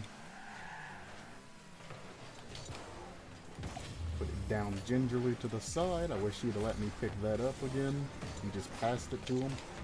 Please, guy, let me get control in this corner. You're just hitting it back out to him. My God. He didn't even grab boost, and he's already going for it again. Good fakes. Missed the demo. Go for it. You don't have any angle, and the other guy's up. We need to be up, you know what I'm saying? Good bump. You know what? No. You take it. You have more control, guy. That was in, and he just saved it, and then missed the shot. Oh, no, not like this. I can beat him, but I can't score it, unfortunately. Let that go.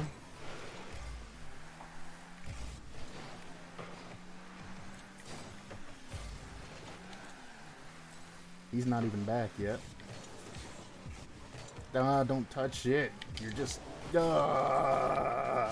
Stop touching it. It was free. just go away.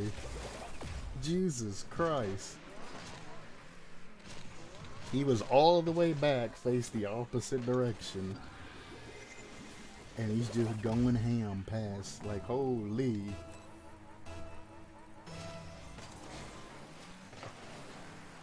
That's an interesting. Why are you hitting it to them, bro? Just catch it.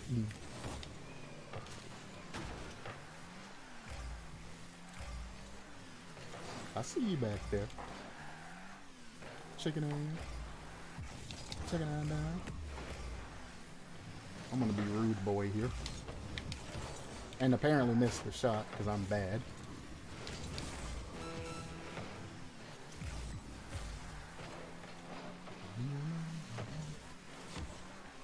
Come on, get it to me. He missed. Okay. He messed up, now he feels obligated to keep 50 in and keep challenging. See what I'm talking about?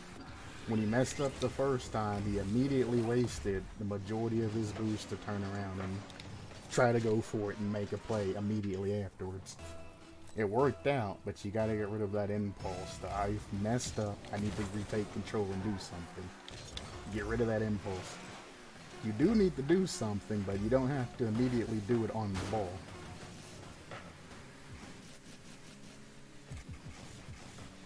I don't need to see the ball. There is another undeserved victory, but we take those.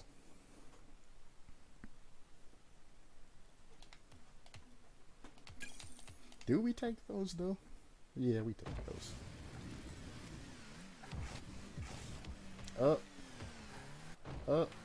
Why are you pulling? Why are you pulling? The no flip.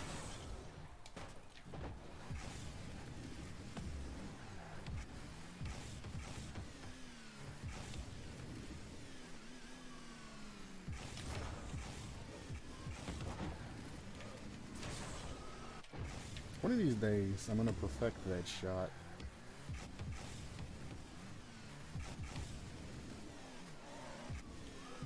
Oh.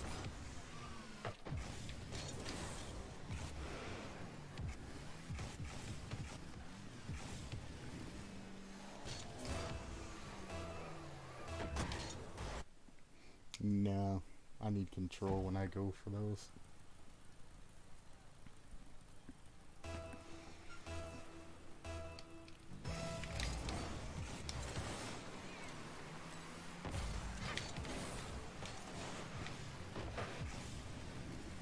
almost, when you hit it over them, if you'd have had the boost double touch that.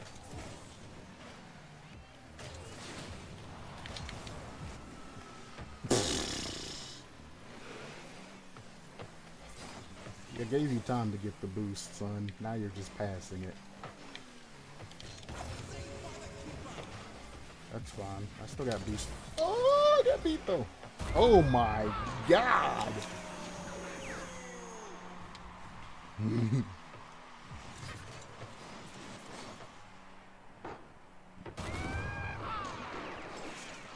Alrighty then.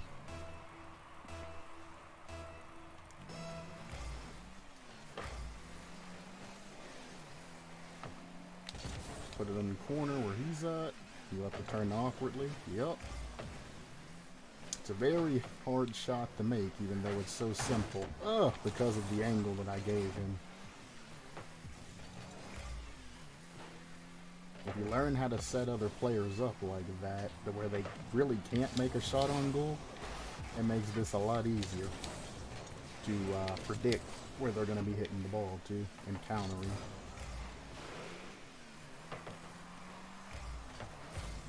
Nothing I can do here.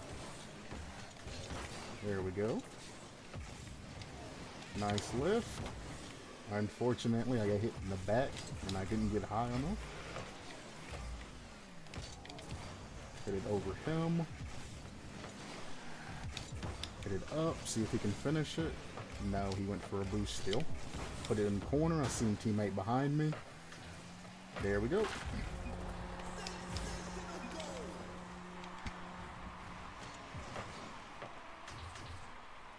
Damn. Damn. You're always part of the play. One of my #1 sayings. Don't matter what you're doing, you're always part of the play. Do I need to go for this? No, I don't. Yes, I do.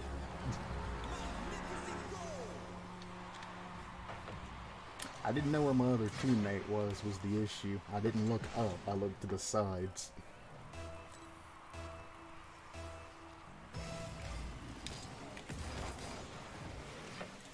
That's bad. Or not. Now it's bad.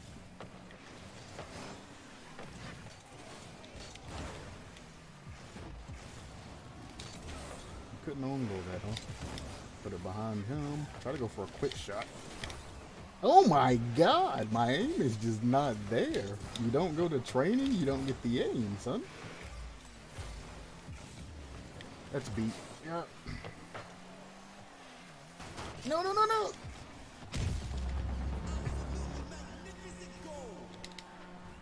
Oh, the panic was real there. Oh, no! They're in a party, too, when that happened. Oh, no.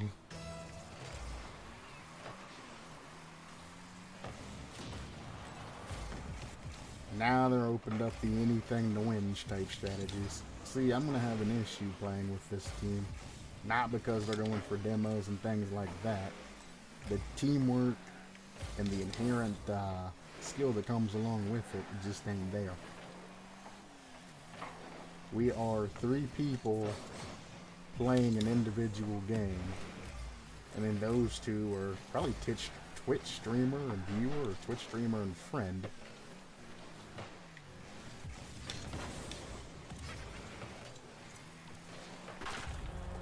I missed. Oof.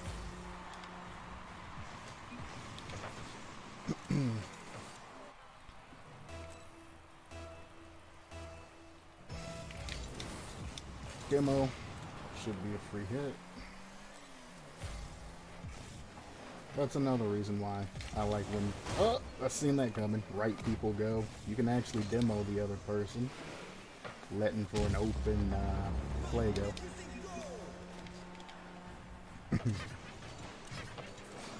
So even if you're on the right and you're thinking about interfering with your other player, you can still go straight to the right and demo the person on the left, giving the other person a free touch. Yep.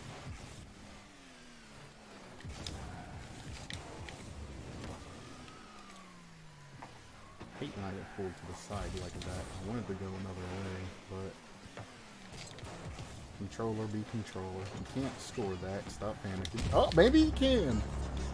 Jesus Christ. Yeah, in hindsight, I did set him up for the double, huh? Nice touch. Well played. Your teammate work far outweighed ours.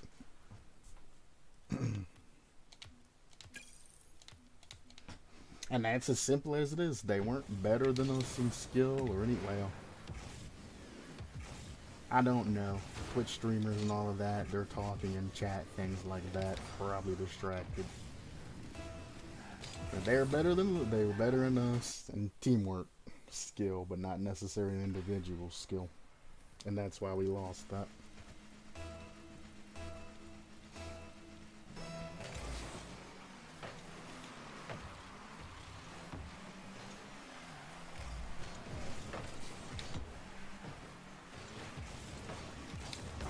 Put it to the corner. You picked it up, you don't have control. Should have let the goalie get it. There we go.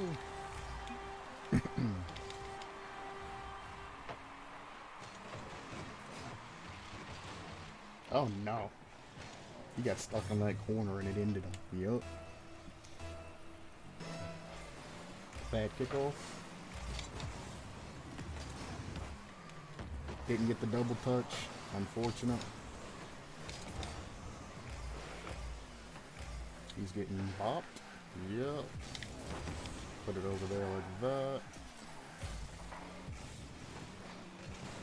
I should cut that, but he's gonna do it for me. Go on up the wall, buddy. Only thing I'm gonna do is make you hit it. I could score that. Never mind, I'm bad, and I'm not gonna land or fucking rotate, right?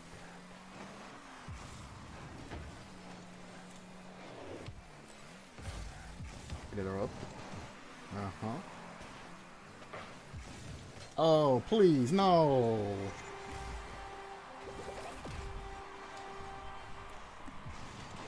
I had the plan set up so good. He was gonna pass it to me. That was gonna give me free reign. And he jumped out in front of it. He said, I don't know how he ended up in corner anyway in front of me, but that's a positioning thing. I guess that's positioning and rotation failure right there. Gotta go for this. He needs to hit it quickly.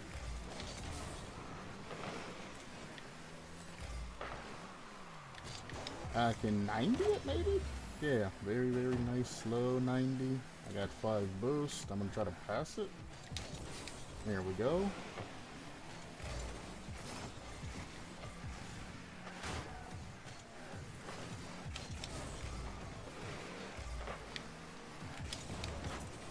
I didn't have boost. If I would have had anything on the way down. Man, that hurts.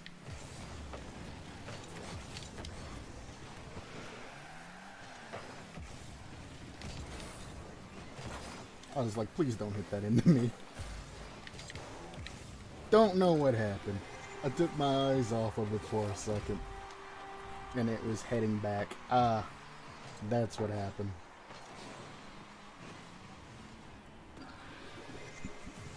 Ooh. What a save by me. I didn't keep my eyes on it. And I knew it could possibly go back, but I didn't see it doing that.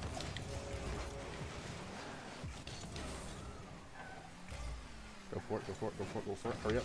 No, dude, you just needed to tap it. I was there for the quick goal.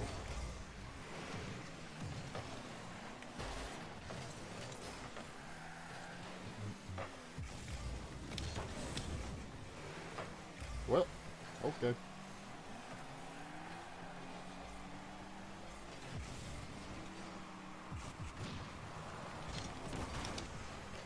Almost got it. He's beat. No, no, no, no, no. Oh, my Lanta.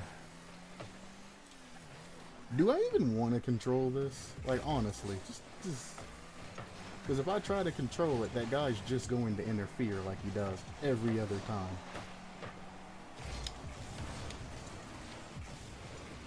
And to the point to where my teammates won't allow me to take control and play my own game. It's literally just, you get to the ball, you touch it. Some low-level play is what it is. Ball's here, I need to just go for it and just touch it. That's the play we've degraded ourselves to.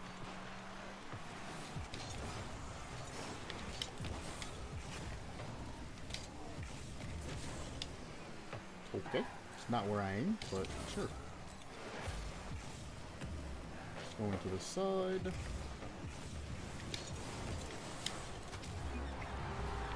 Tried to steal it. I tried.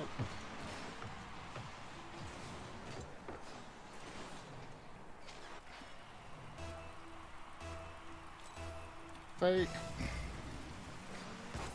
Or he's gonna hit it into me. Tease it up perfectly for that teammate. I guess he pre-jumped or something because he should have been able to easily take that.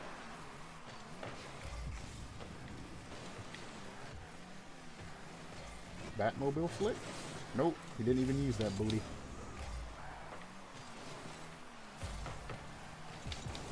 Beat.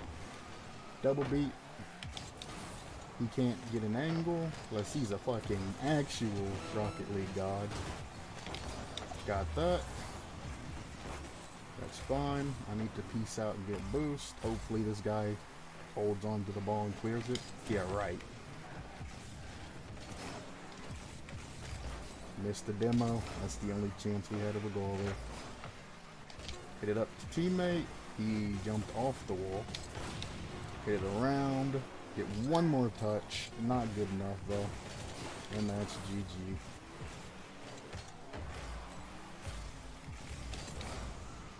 Hit it up, hit it up. That's...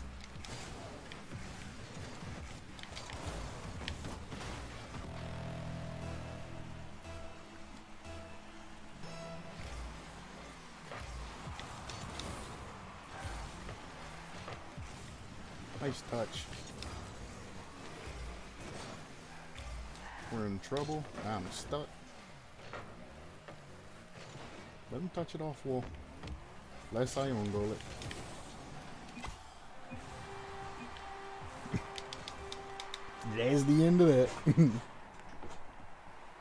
Remember that feeling of messing up and then wanting to hurry up and refix it? That feeling you needed to get away that I was talking about? That's that, except for the fact that I just kind of said F it, no gold. If I would have gotten rid of that feeling of F it, no goal, you know, I made a mistake, it just send it, we would have been fine because teammate was there to save it. That no flip own goal though. Ooh. As you can tell, the longer that I play this, the more my play is going to deteriorate. Unfortunately, that's how it goes with this game. I play this game to pass time, but I don't necessarily play Rocket League because I love it. I just play it because it's just a habit that I haven't found another habit to take its place with.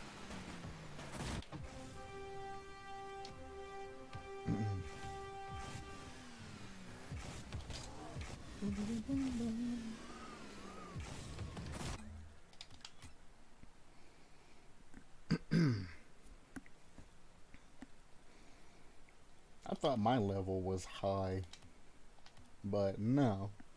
On this account, my XP level's 1,833. I have somebody on my friends list that has level 3,000 apparently. I thought my level was high.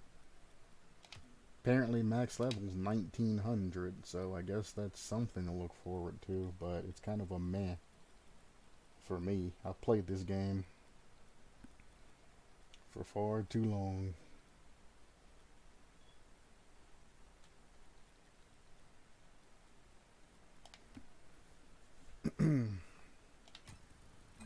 Wrong map.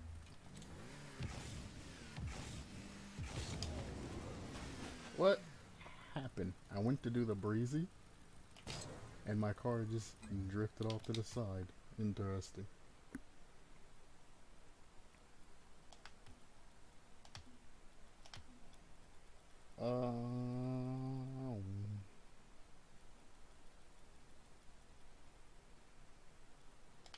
This one.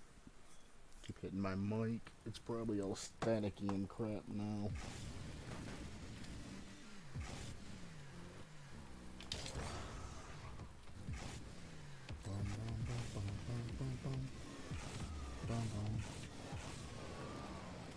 No, reset that. No! It was garbage.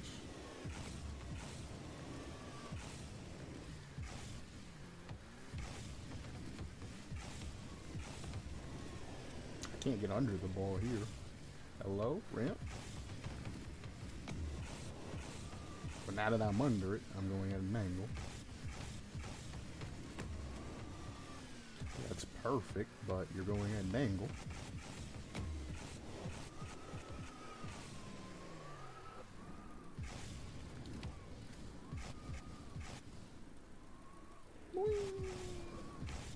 That's a bad first touch.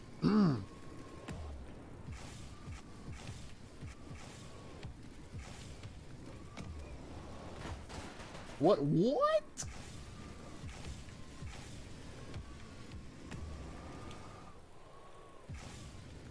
Did I not score that the first time? Oh my. Oh, that'd be nice if I was there dribbling frontwards.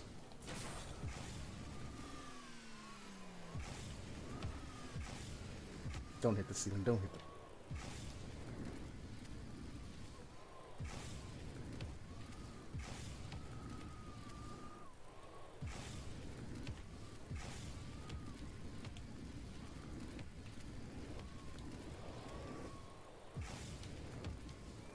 I tried to cheat. Yeah, that's cool if you're going the other way. Don't hit the ceiling though.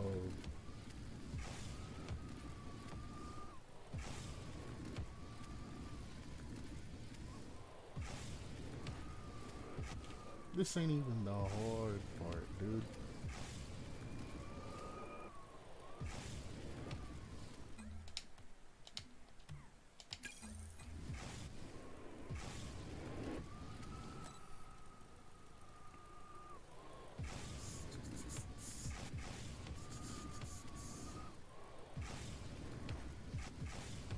I'm gonna lose my mind. Hey, we did it.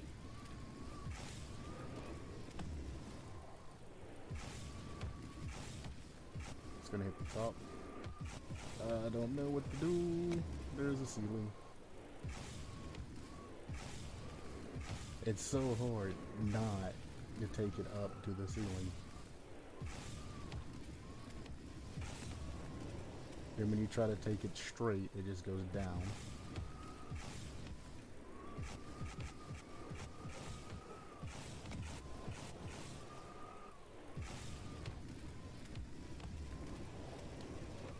No. Why do you keep hitting it down? Now it's too high up.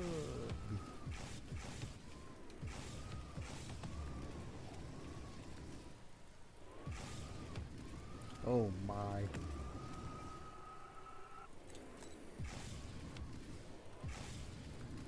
Well, that would be good if I was going up.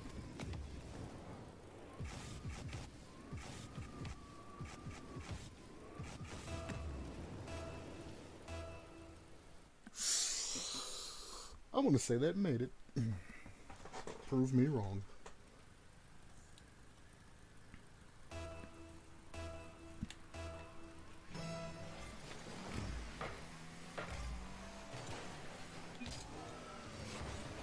Ongo? Basically. Well, if he's gonna mess around, I need to check my recording, so.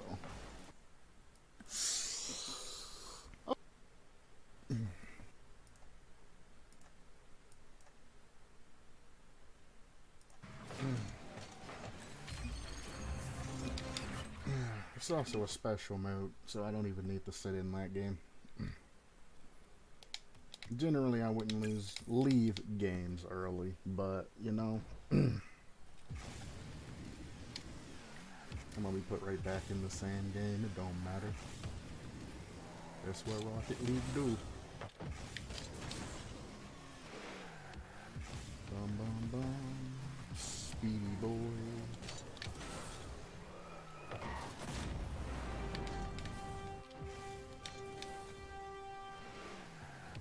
Then you got the slow boy.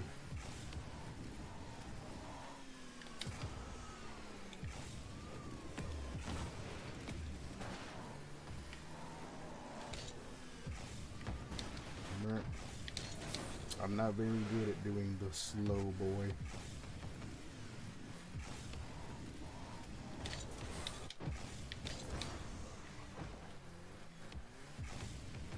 Hit the ball up. You go up all the way around, and then you follow the ball all the way down, and then you like it's so slow. But you gotta hit it out in that angle like this too, so it has time to sag. There you go. There's the slow boy. So you gotta hit it away from yourself first. Then you have to go about a long way to get back to it. To get a hit or a flip reset or anything on it. I don't know why the majority of people that do ceiling shots do it the slow way.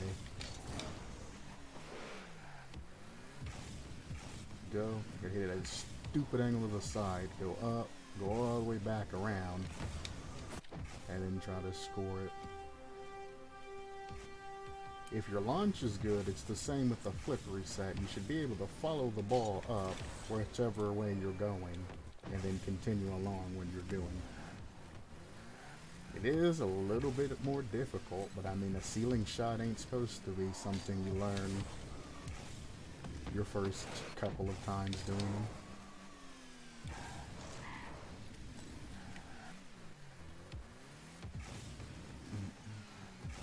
Just hit it, follow it, and take the shot. Or if you don't want to take the shot, you can actually air dribble it. If you're good at flying upside down. I guess you might be able to turn back around. Let's see.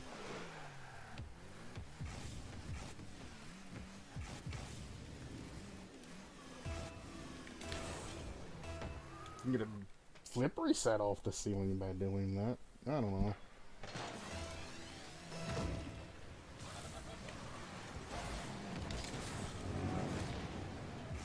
Oh, he died bumping me.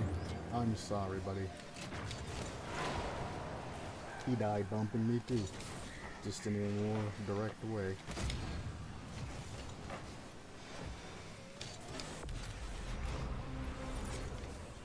Interesting.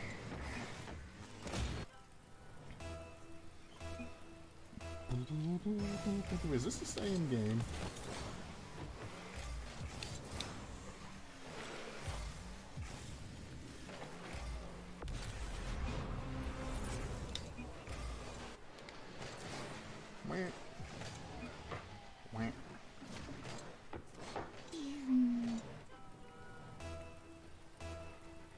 What in the world? I just hear a train? Cougar. Okay, I see you. Oh, I wanted to pinch over. That's a shame.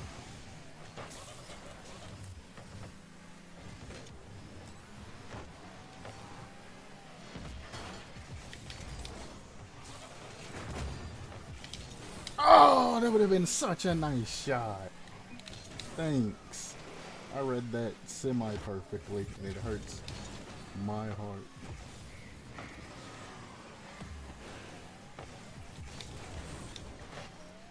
Waiting on the punch.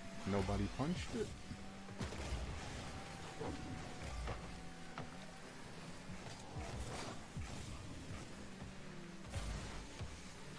Waiting on the punch. Still nobody punched it. There's the punch. Holy Hansel and Gretel.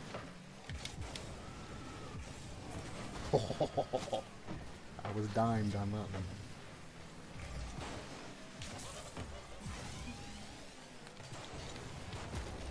I don't know why you would hit that when I'm right under it with the magnet.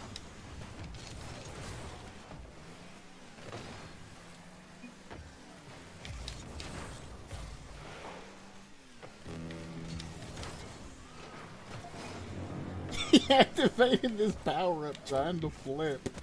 Oh, God. It was so funny till I just got obliterated by the bot.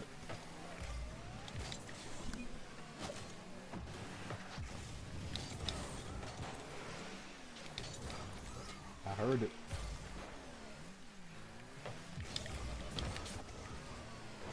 No!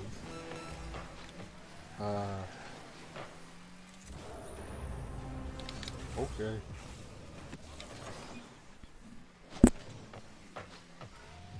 Savage. Never stood a chance.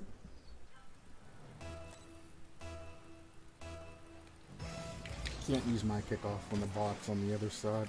They'll block it, unfortunately. Oh. Oh, I couldn't do it. Dang it. I was gonna hit it up, but then he was there, so I had to flip over to the side and try to hit a weird angle. That was good coverage there. I should have just waited and let it hit my car instead of going for it. By the time I knew he was still there blocking me, it's too late. And then that happens.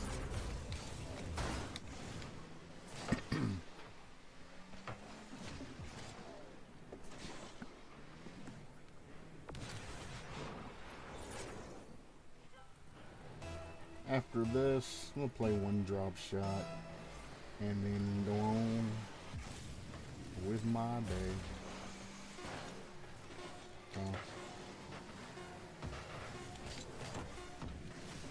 Oh my! Will he make it? Nope, because bots are... Wait. Oh, he's an OG. He's got the crown. I see you. What was I gonna do? Drop shot. Fortunately, I lost my champ too. Messing around.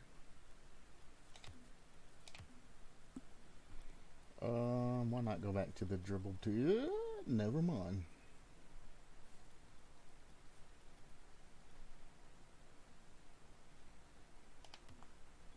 It ain't gonna go through.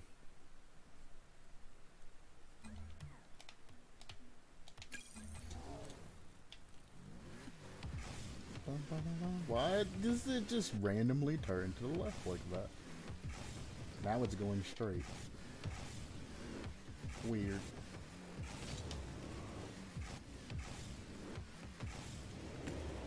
You see that? It lands on my car. It just turns my car to the left like that. I'm supposed to be dribbling. So let's dribble. It's a test of dribble skill. Apparently I have absolutely none of. Holy garbage.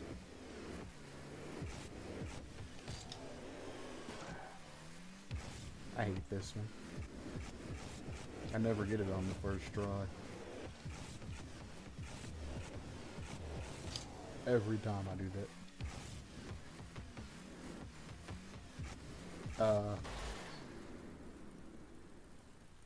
Excuse me, sir. Oh, do I need to be fast? Hang on. Nope. Do I need to be slow?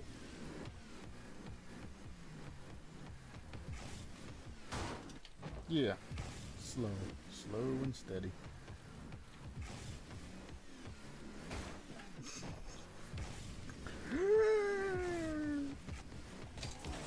I see think I can actually outspeed it if I stay to the side.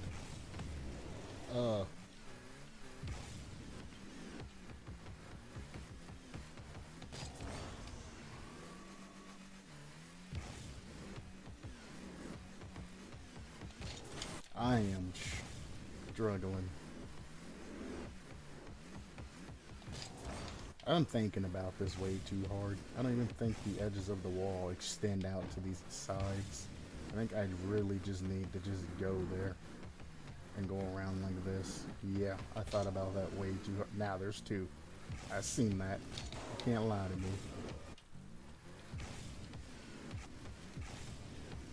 Where'd you go?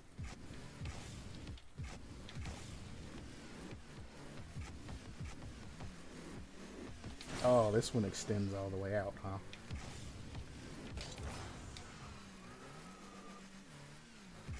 You gotta be quick off the start, yeah. So it makes you go fast off the start, but then you have to immediately slow down to catch the back of this one. Ramp? Oh.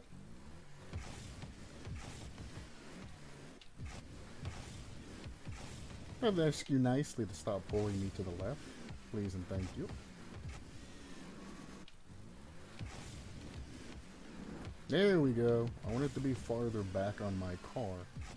But when I would land, it would just roll back up. It's what we're looking for.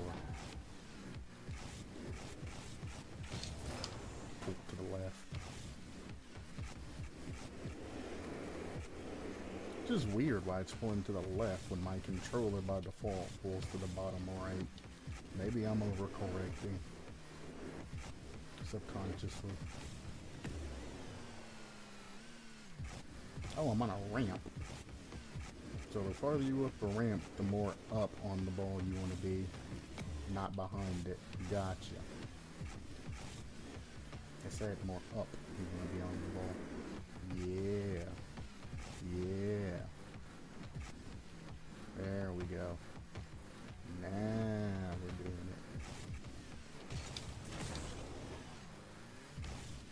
it. Oh, there's a hole there.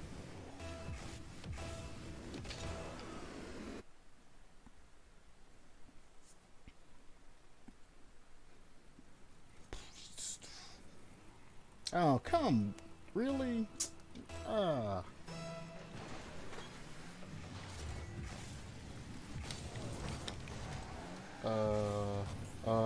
The lag? Oh, he just blocked that. I tried, teammate. I tried. This is not happening.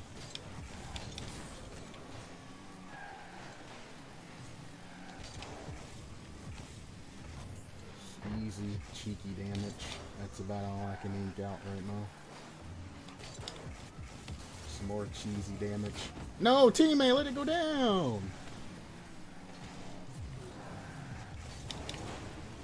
He faked me. Good place, good place. Well, he didn't fall for it, I guess I should say. This has to be cut. Exactly.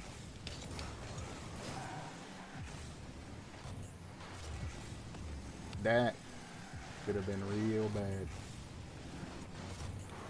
He saved it again. So yeah, they're not seeing us as a threat because of plays like that. They're just trying to see who can get the most damage.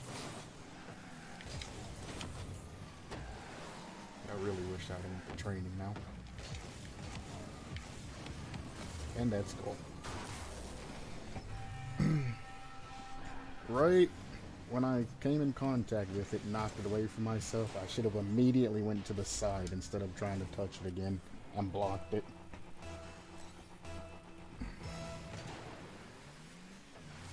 That's a beat.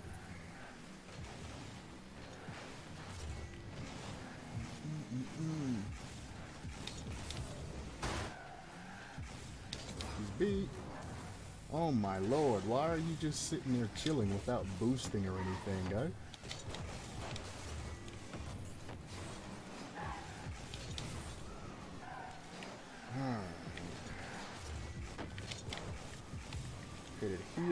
it downwards. There we go. I mean, I'll hit it downwards, not you'll hit it downwards. You know what I mean. You see. It's a fake! Teammate! Eyes open. You're there. I'm not.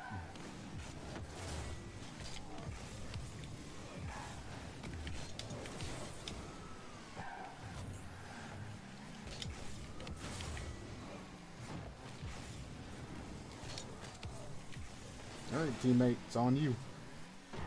Or not. He's not gonna do nothing.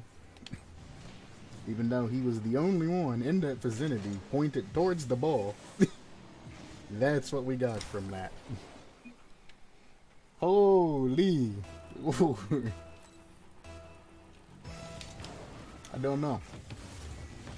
Generally, you find decent teammates. But I guess I am lower champ now, not champ 2. Games are faster, things make more sense. Also, server died. I wasn't the only one lagging. That time, we just got literally steamrolled.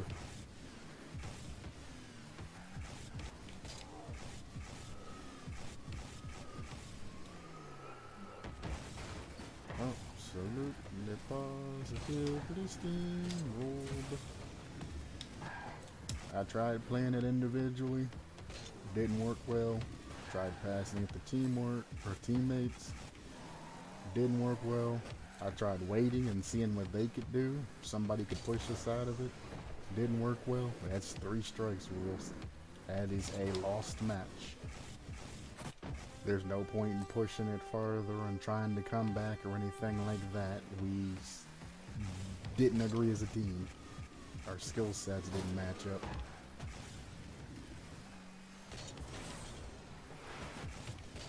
It happens.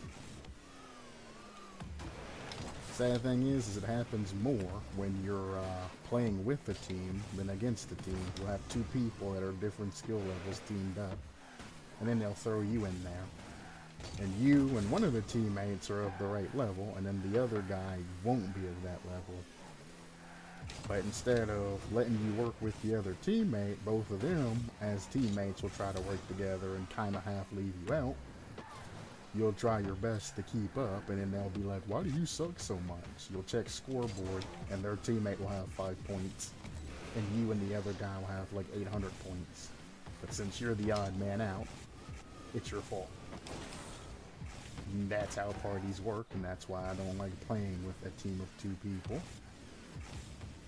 I don't like playing against a team of 3 people, because they initially have the advantage of comms. They also have the tendency to be toxic. Very toxic. Whichever one is the inferior one of the groups, gonna be toxic. Demo plays, things like that. Well, meta plays, things like that. Like that. If they start losing, Ko's probably gonna be talk crap too, regardless of how he does. Missing.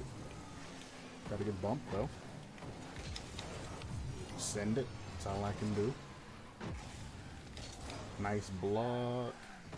I knew he was gonna do that. This is a very slow game too, huh? Ooh, I knew that was gonna happen.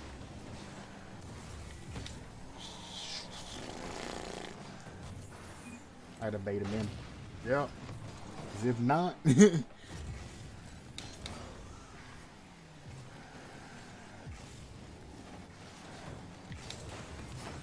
I would have been demoed as I passed it to their teammate, and it would have went right in our goal. That's why I had to bait him. Put it down, teammate. You suck! Why do I keep relying on teammates? Oh, it was so close, too. It's a heartbreak. You have no damage. And apparently he don't want to go for a kickoff. Put it up high. Just use all the boosts to get back down. See if I can run any type of interference. Catch this as it comes down. Not fast enough. Half of this could have been avoided if I just went into training and spent 10 minutes at least.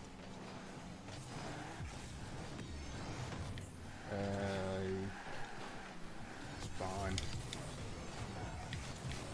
Ooh, should let him pass it to me. That's gone. Yeah. I need another touch here. So what I'm going for now is not damage, but positioning and location of said ball. I could care less if it touches or not. We want to get this goal in as quick as possible.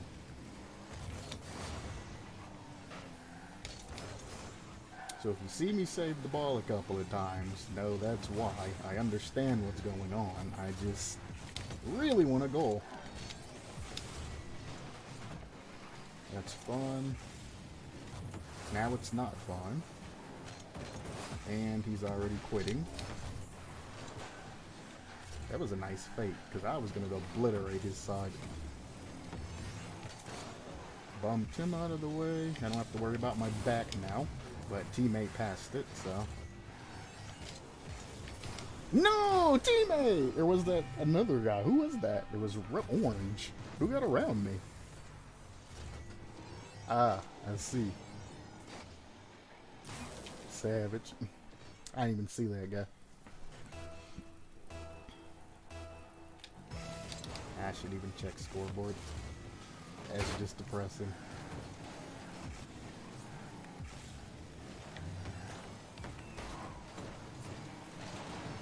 And now he's not moving anymore.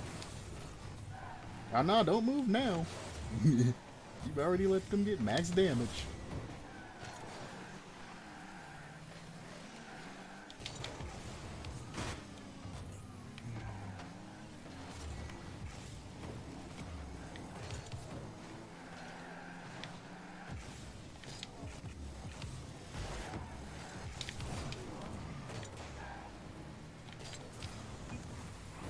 There's one.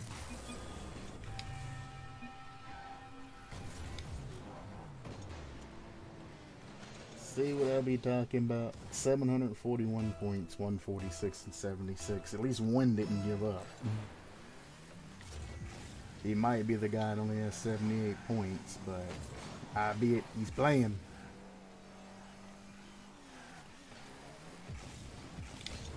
Hit it up. See if I can get this max damage. If not, they triple committed. Pass the teammate. Does he read those? Good enough. I don't have this. I'm gonna wait.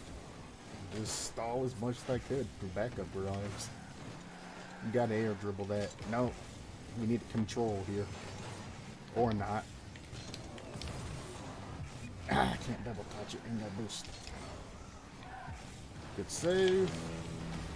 Need it to be faster, but I'm still trying to recover boost as I play. And almost. I trapped.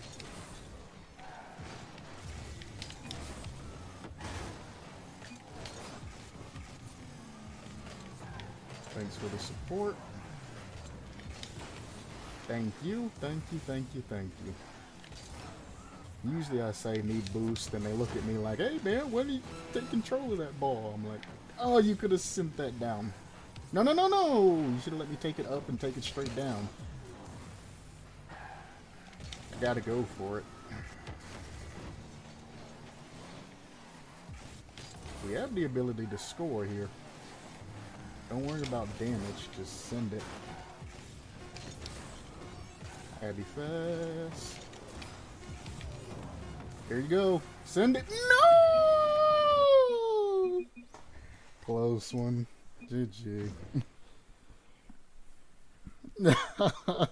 Dude. No. Yeah, one job. I have 1,000 points.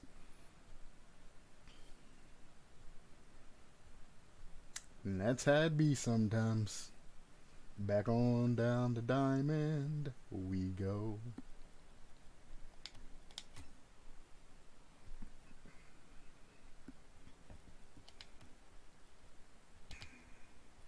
I'll play one more threes.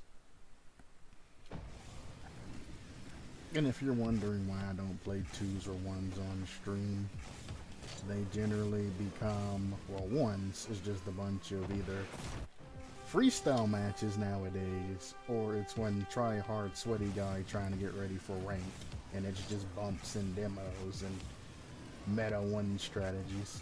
And I really don't like trying that hard, so that generally will end up just, hello, forfeiting and leaving matches. If I see somebody try-harding, the way I see it is, if you want the victory that bad as to where you're going to repeatedly demo me and bump me out of the way and do all kinds of dirty maneuvers, then just take the victory. Spare me the disrespect and take the free win. Just let me know before you start doing all of this craziness before the match even starts, so I know.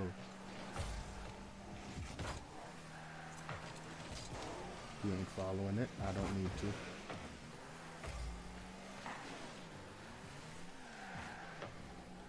Boink. Oh, I'm bad. Oh, no. Yep, I've gotten to the point where I stopped boost jumping and all of that. You can tell how motivated I am. They also aren't really on target, so... Over his head. Somebody score that, please.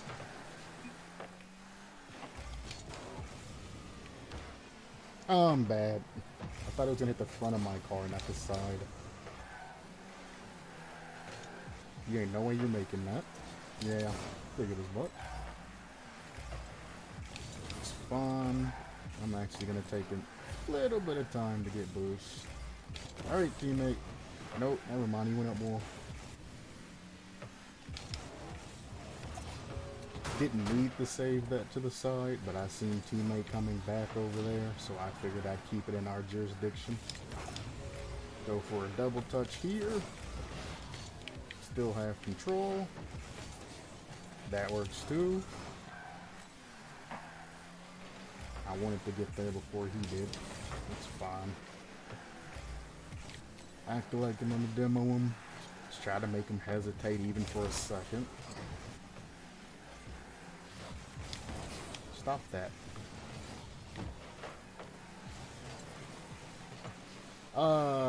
That guy keeps going for overhead pinches in the goal.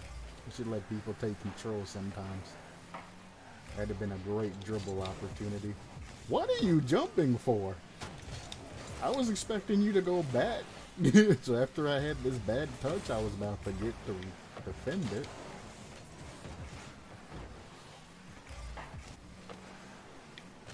That's fun.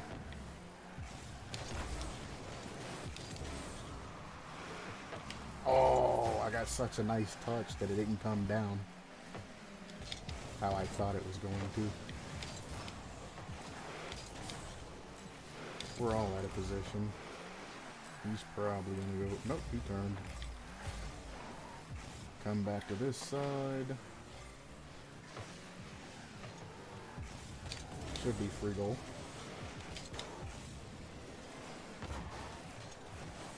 You know, I should have tried to score that instead of pass it off wall.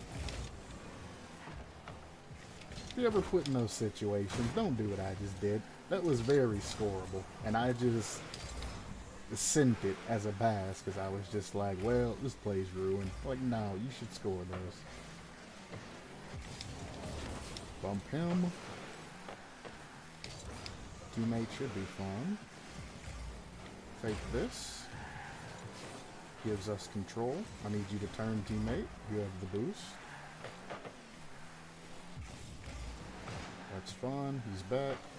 Shift over just in case. Don't touch that. Yeah. You done made things real awkward. Put it back in front of teammate. You can follow it. He didn't elect to though, even though he got boost, I'm pretty sure. Maybe not.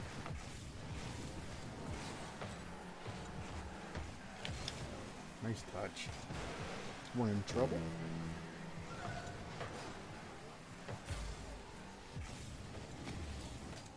I wanted to make him turn on it. Put it behind him. Oh, overflipped. I didn't mean to.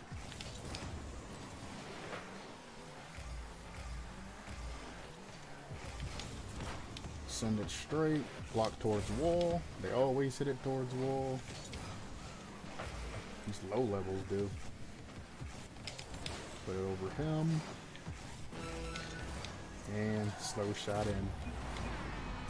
Thank you, guys.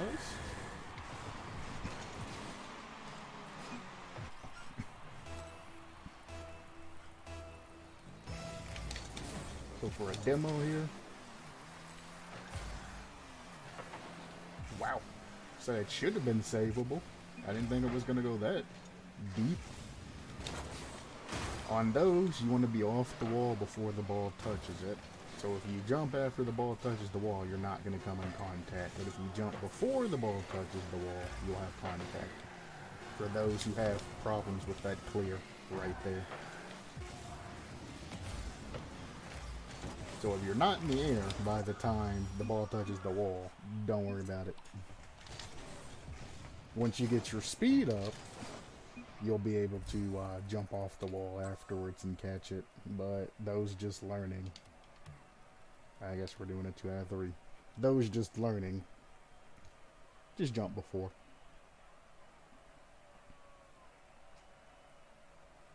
Or not, they're leaving. Or he got off for the night, I'm not sure. Maybe he went to switch cars. I mean, I'll take a free win. You guys are done. Don't do it, Johnny! Oh, that lag. There's nothing I can do.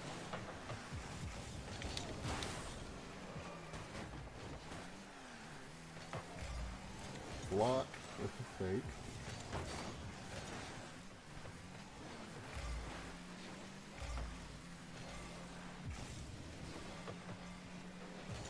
Bro, I wanted that boost. Now I can't challenge here like I originally intended to. Nobody can score that because one of you guys jacked that boost. Hit it out. Teammate wasn't ready. There we go. Hit it to the side where I think teammate was.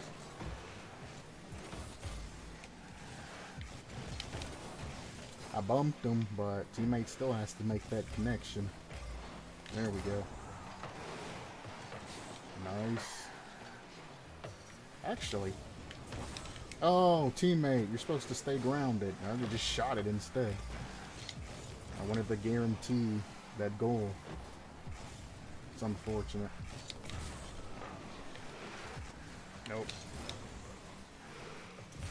Can hit this right behind him. Bumped him. Teammate, go quick. You shouldn't have carried that. You should have just ricocheted off the wall. I have to fake here. I don't have boost. And it's gone.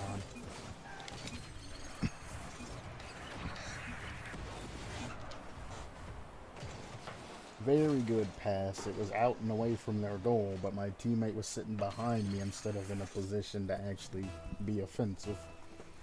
And nobody was back to defend goal.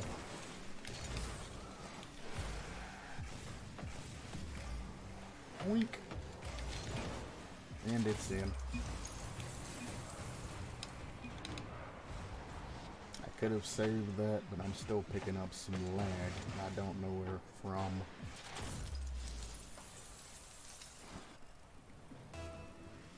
Plus, it makes the Twitch streamer look better.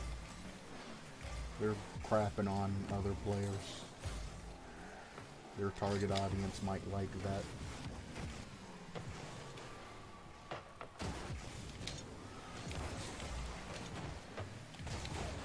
There we go. I tried to hit that as light as possible there. I didn't want to hit it with the front of my car.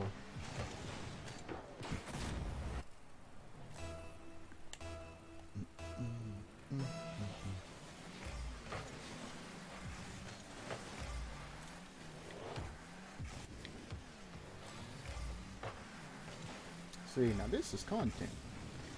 Always towards wall, every time.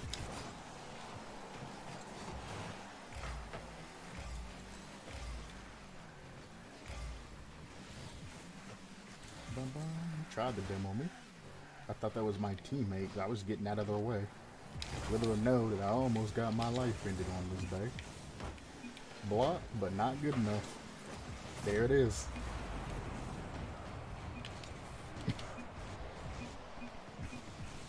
Ding! Sad thing is, I wasn't even on target. I would have had to have gone for a double tap, and it wasn't in my mind to go for one more. I was just gonna pass it off wall.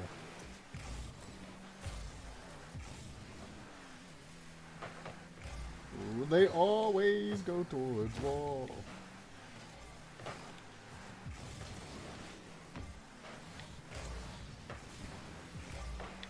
Should have faked that and took control of it instead of jumping and then flipping into it. That guy already went backwards and had his car turn. Pop that. Watch my back, because that guy loves to go for demos. Oh!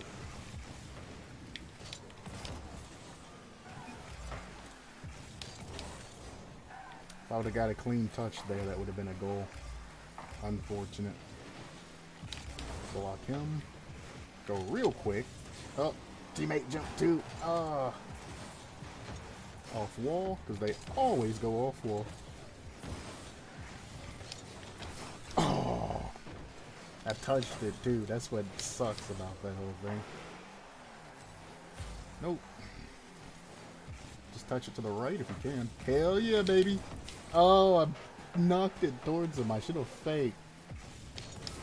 It's such a disappointment. Good pass though.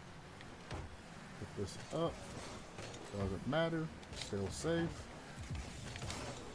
How rude. Oh no. Oh no! I knew it was happening too. I knew it. Oh, I knew it. They were both out of position. This is what I'm talking about. Just the positioning is so important. You have to teach yourself to always get into that defensive or offensive position, because you never know when things are going to happen. I mean, I'm here if you want to send it. Nice. That's fine. Even if he would have touched that there. There's nothing I can do there, unfortunately. I got a good bump there. We gotta be fast. Nope, good clear. Oh, that's the end of that.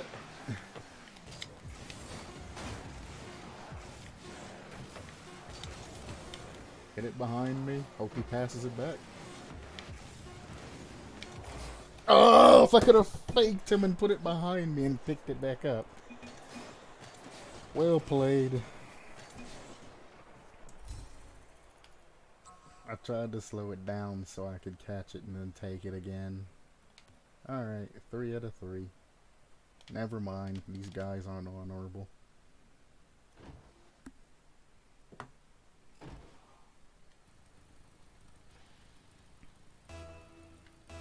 Yep, I guess he's off for the night.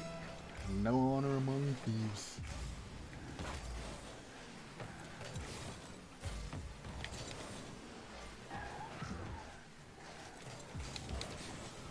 Bumped him. See if he can save it.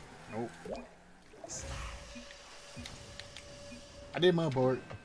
After that scuffiness, I got that bump in, taking him away to where he couldn't challenge anymore.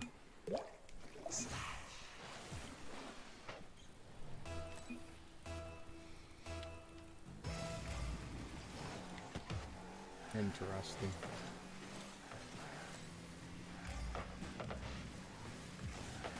I must not have had very many kickoffs last game, huh? Because I didn't notice this kickoff was scuffed till then. I need to stop passing the teammates to try to get it around people. It's just not working out in the end.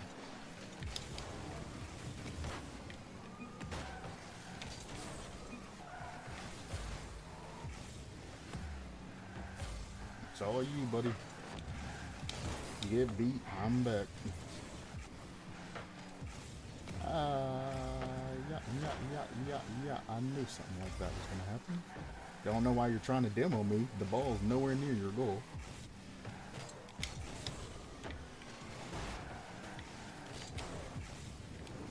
Nope. He's gonna take... Oh, no he didn't. I have to actually turn on this.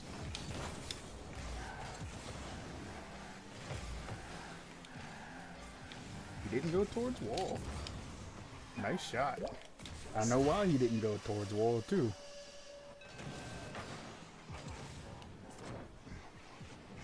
You got people at a position like that and the backman comes up. There's no point in going up wall.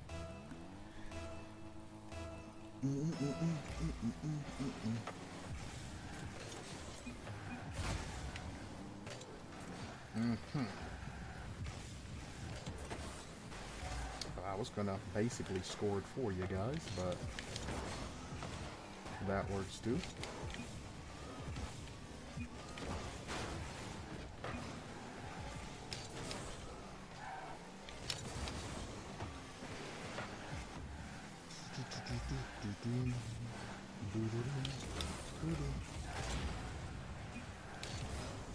See ya. Oh my.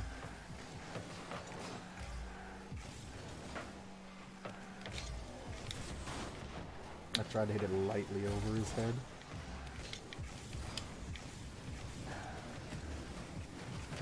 You can't score that. Get out of here. You ain't getting that either.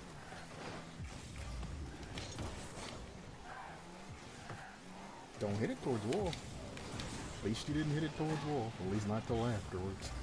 Notice how teammate was sitting behind me and got demoed. I don't know why people stack up behind you when you go up walls.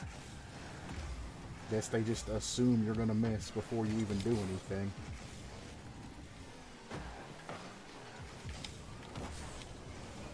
Well, he acted like he was going up the wall, so I passed it to him, and then he immediately went back down.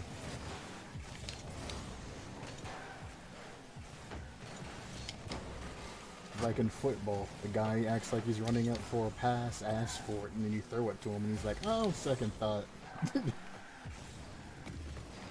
Nope.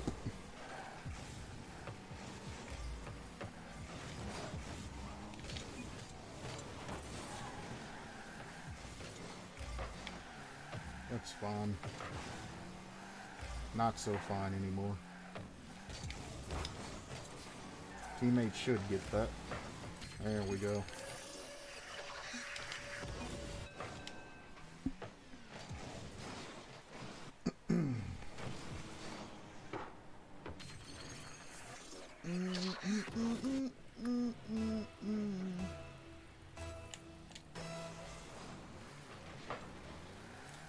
What is he talking about being cut off? You were the one that was in the wrong there. Notice how he got to the ball first because he was in a proper position.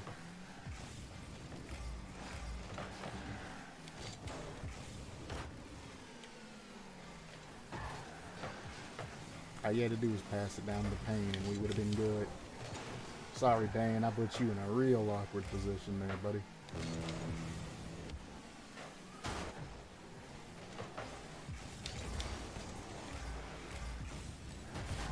Stole his boost. It's now open.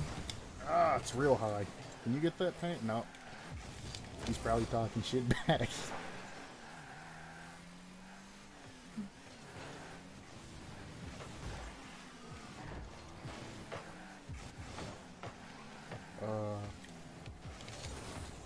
There we go. Nobody's up though.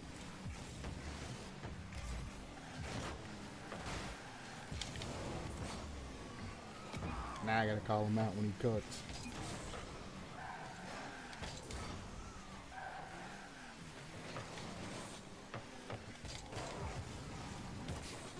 Damn.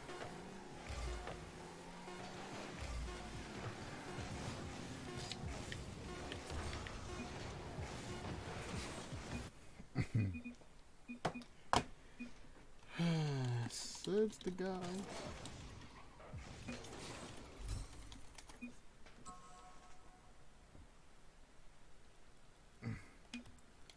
All right. Why are the people that are always playing the worst always feel the need to open their mouths? I don't understand that.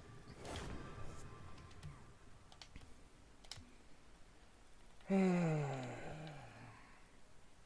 gonna leave it with another Gotham. Can't leave a stream off on toxicity. For no reason. Everything was going fine. I mean, I noticed that he wasn't, or that he was always out of position and doing things like that. But still elected to play around him, talking about, if you cut me off again, it's GG. Like, buddy, you were over there in the corner with me when I passed it, then you went out to mid-court, went back in to try to score the goal. Your teammate was waiting there in a position to score that way before you even fathom being there. And he cut you off. No, no, no,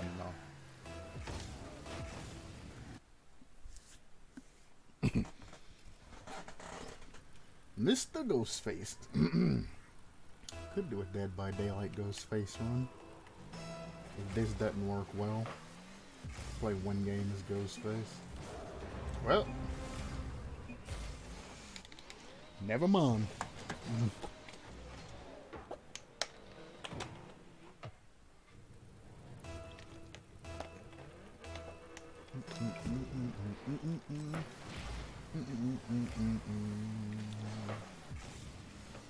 Should have took control of it. Nobody was downfield except for him. No, see, those are the touches. Why?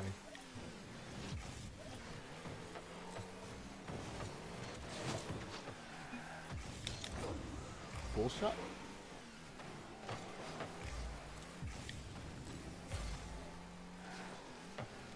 I got full control until somebody does something with the power up and screws me over. I did not mean to activate the power up. I wanted the breezy flick there. Oh god, it ruined me. It's off. Sure. Why not?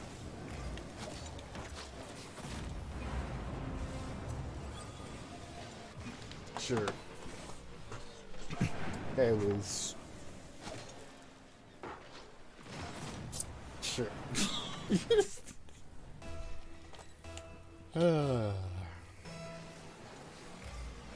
If you play Rumble, just because you have spikes doesn't mean you have the precedence to cut in front of your teammate who's trying something. Even if you use them early and you're just trying to get them. Like, if you can't get them, don't try to force them out. Because one, somebody's probably already noticed that you have spikes and they're just waiting to get you anyway. I hit it up. I can't control that.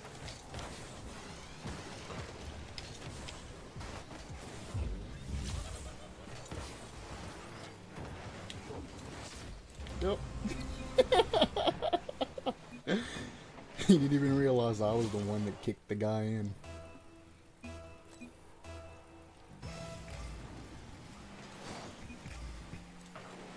I don't do on your lefts and on your right, but I'll fake it.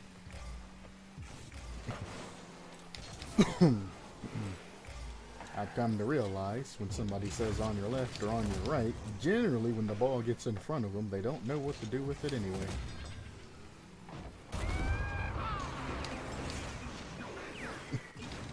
That's a highlight for the video. Boing!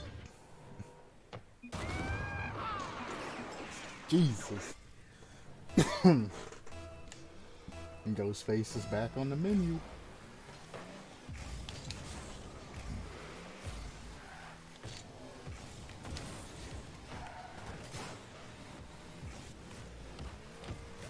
Oh. But no.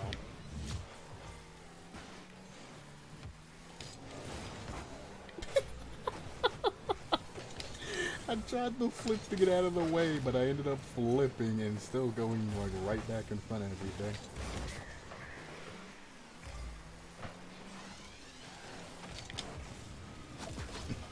Ooh, that was a nice block. Wondering why he wasn't going for that directly. I'll send it. Nobody's really back. Should be fine. There it is.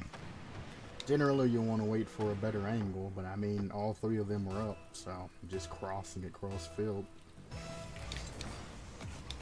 Very good use of that power up. He might get the double. Yeah. He had enough time to aim that.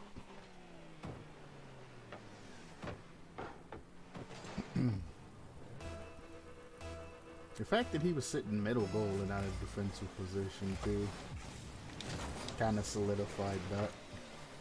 That's gonna bounce hard. Put it up high. There we go. I'm gonna pull this down so he can't do anything with it. Keep holding it just in case. And when he clears it, there's nothing I can do. And he's too busy with the freaking tornado, bro! I passed it to you, and you're tornadian.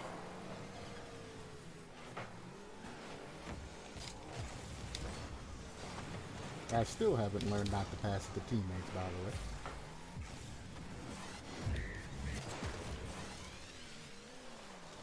Also, if you have spikes, by just saying I got it, you'll tell your teammates not to screw you over. Communication, very key when you have spikes. Because he was going for it, he was going to do something behind me, and then I was like, I got it. And he was like, yeah, bro, I trust you. Good googly moogly. Oh, we're gonna get this goal back. Yep. I knew it was coming, but he didn't get me all the way. Why did you freeze that? Controller. You're a dick.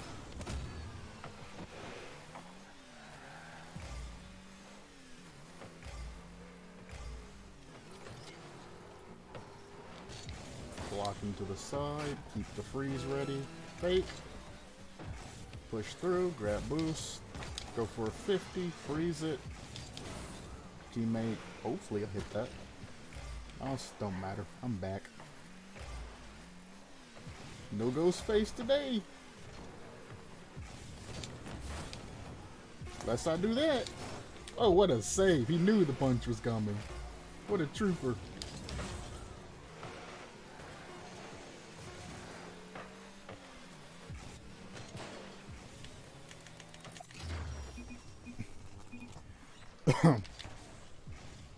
I even almost threw, and they still saved it.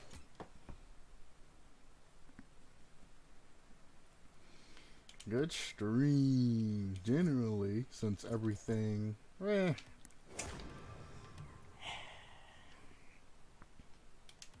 It did start with Dead by Daylight. Shouldn't it end with Dead by Daylight?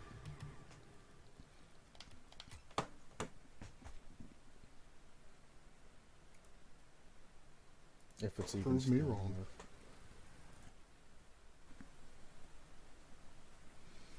Good stream, generally, since everything.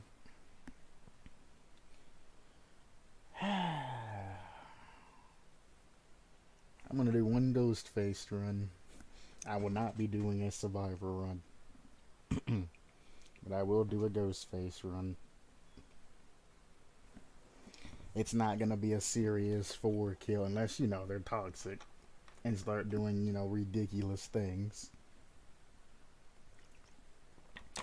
It's not gonna be anything like that. It's just gonna be me messing around, getting that GHOSTFACE love through.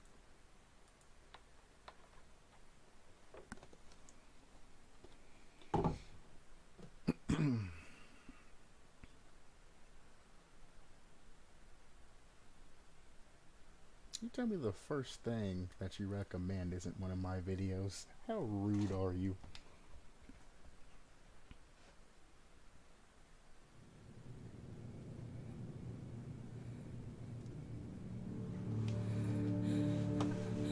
No. You will not demonetize the stream with your moaning, woman. Stop it. So I guess it's wrong to say woman. Person. But what if she identifies as a tree? Bang. Well, that's just the meaning. Adam. That's what you are. You are atoms.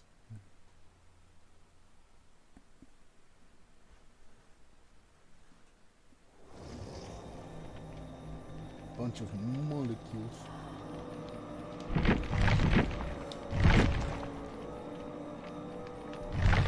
None of that matters to me.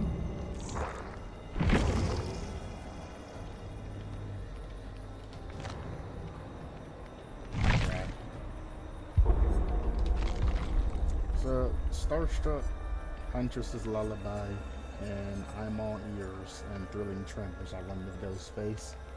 I don't use add-ons.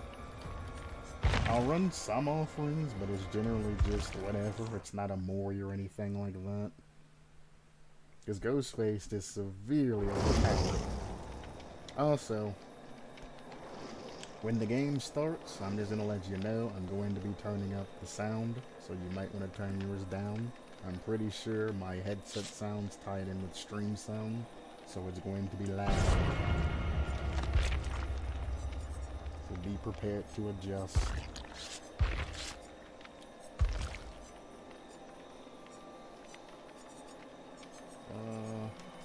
Sure.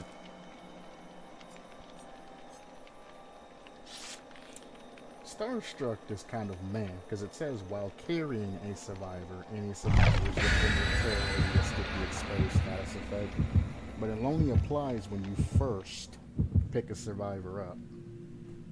It's very misleading because I've been holding survivors, walked over and slapped other survivors, and they just look at me like, haha, I stalled you, and then I'm like, don't matter, I'm still gonna hook them.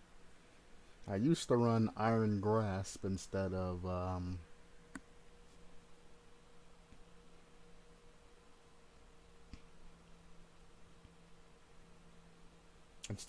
of the other Ghostface perks that I can't remember right now. And it worked very well.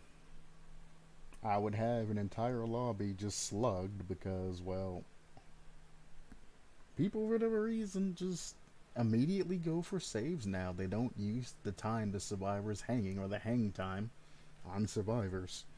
You have a fairly good chunk of time before you need to go for a rescue before they go to phase 2. And if you let them go to phase 2 because the killer is tunneling or camping, then that's all of that time of their bar to finish generators.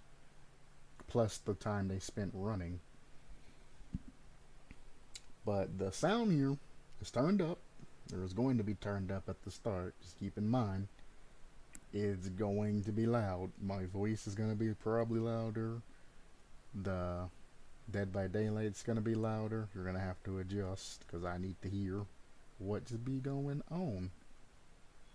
Mike's also probably going to go back to a staticky thing because the volume button, I think, is what caused this static. So that and my device overclocking. Alright, here we go. It's gonna be loud. First thing I always do is walk to the generator area that is farthest away from me. There's always a guaranteed survivor in the generator farthest from you. That would be that one over there. How do you find my totem already? How do you find my totem already? I don't even see you. You looked at me. It was a good 360. I'm gonna have to lean up in my chair for this one.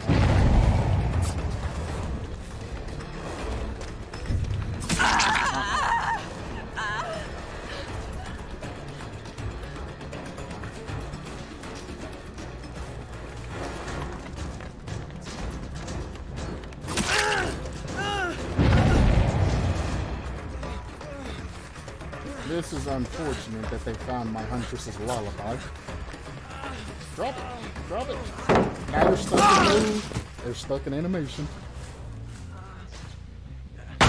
If she's working on that totem while I carry him, Starstruck value.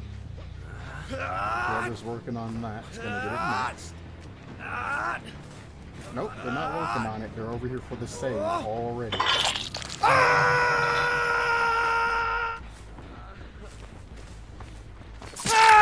Starstruck value. And this is why I ran.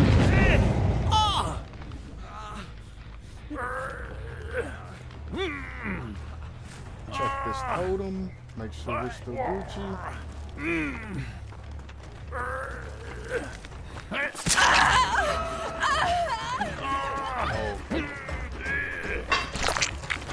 Now, both of you are the remaining survivors and you're running for an unhunt. I have to chase you. So what's the point? You're just going to make me come over here and immediately down him. Run the dare hard. He's down.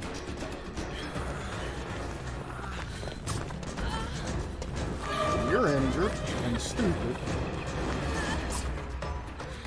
I'll say not very stupid. You got your good 360s.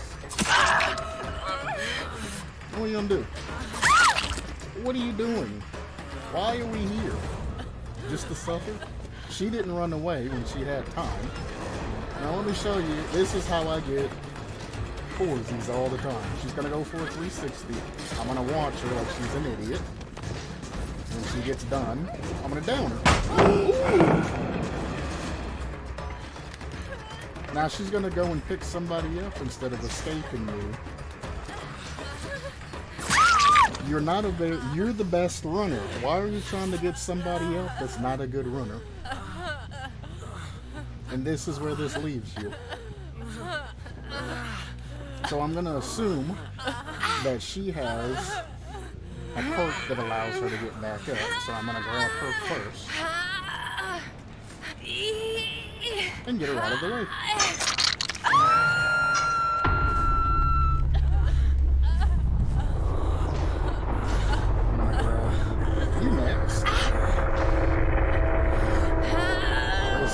Weakest link in this situation, so even if he gets up, I'll just re-down him.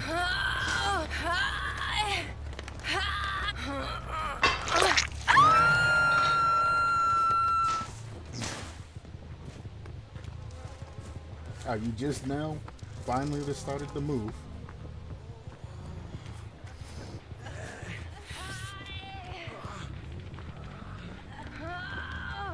Oh, I have somebody hooked there. I almost made a mistake.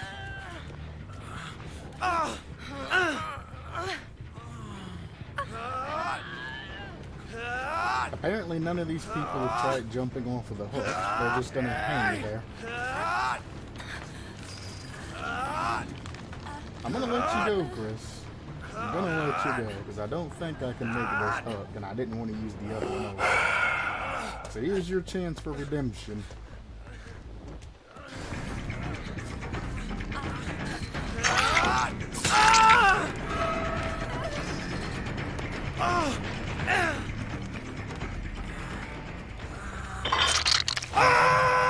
You have your best runner back.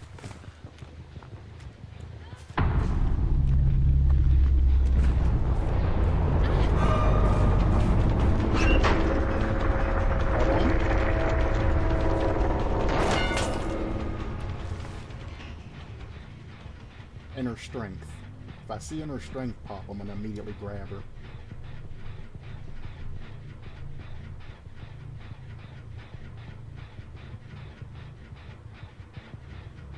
Not running inner strength.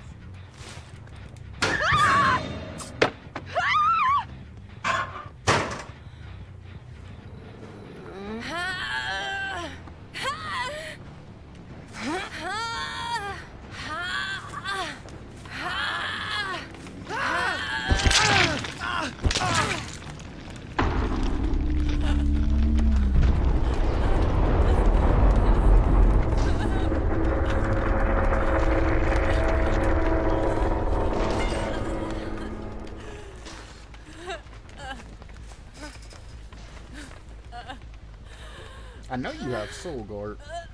or some sort of perk that'll give you a hit and let you get back up. I'm gonna be nice and let you go because you ran me pretty good.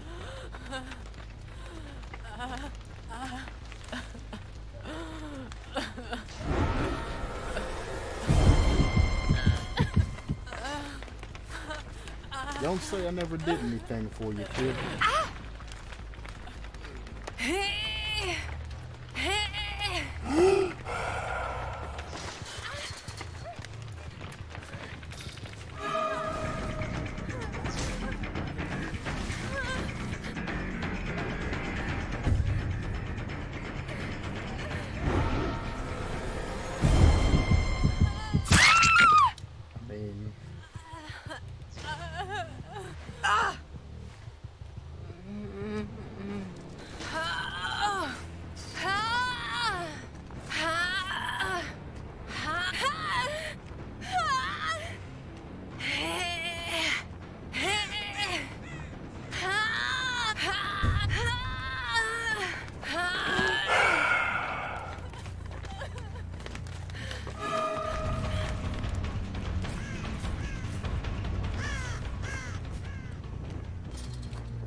Even though your name's Toxic Sally.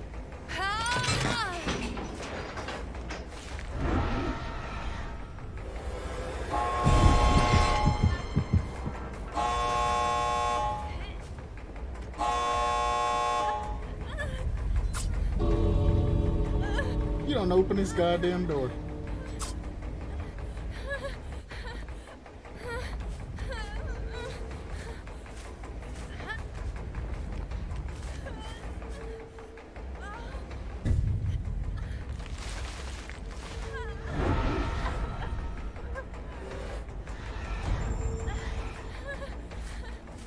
Get your ass out of this goddamn door. I will end you. Leave.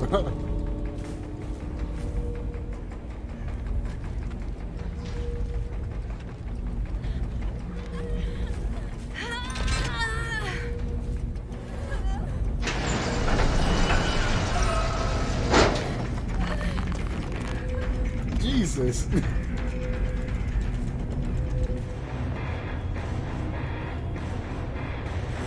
Starstruck value.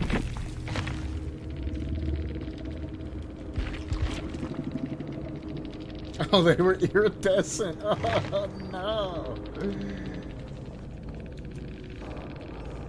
You telling me? No, it was this person was the one that was running me well. Not this person. Oh well. Is this the Chris? This was the Chris. So this is the Chris that I kept downing, who I thought was an Ash, but iridescent red. That's sad. So if that was the Chris, then yeah, she was the one that was running me around. She's a bronze.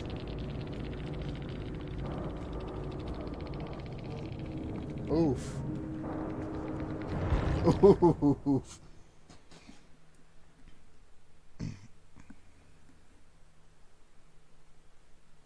Alrighty then.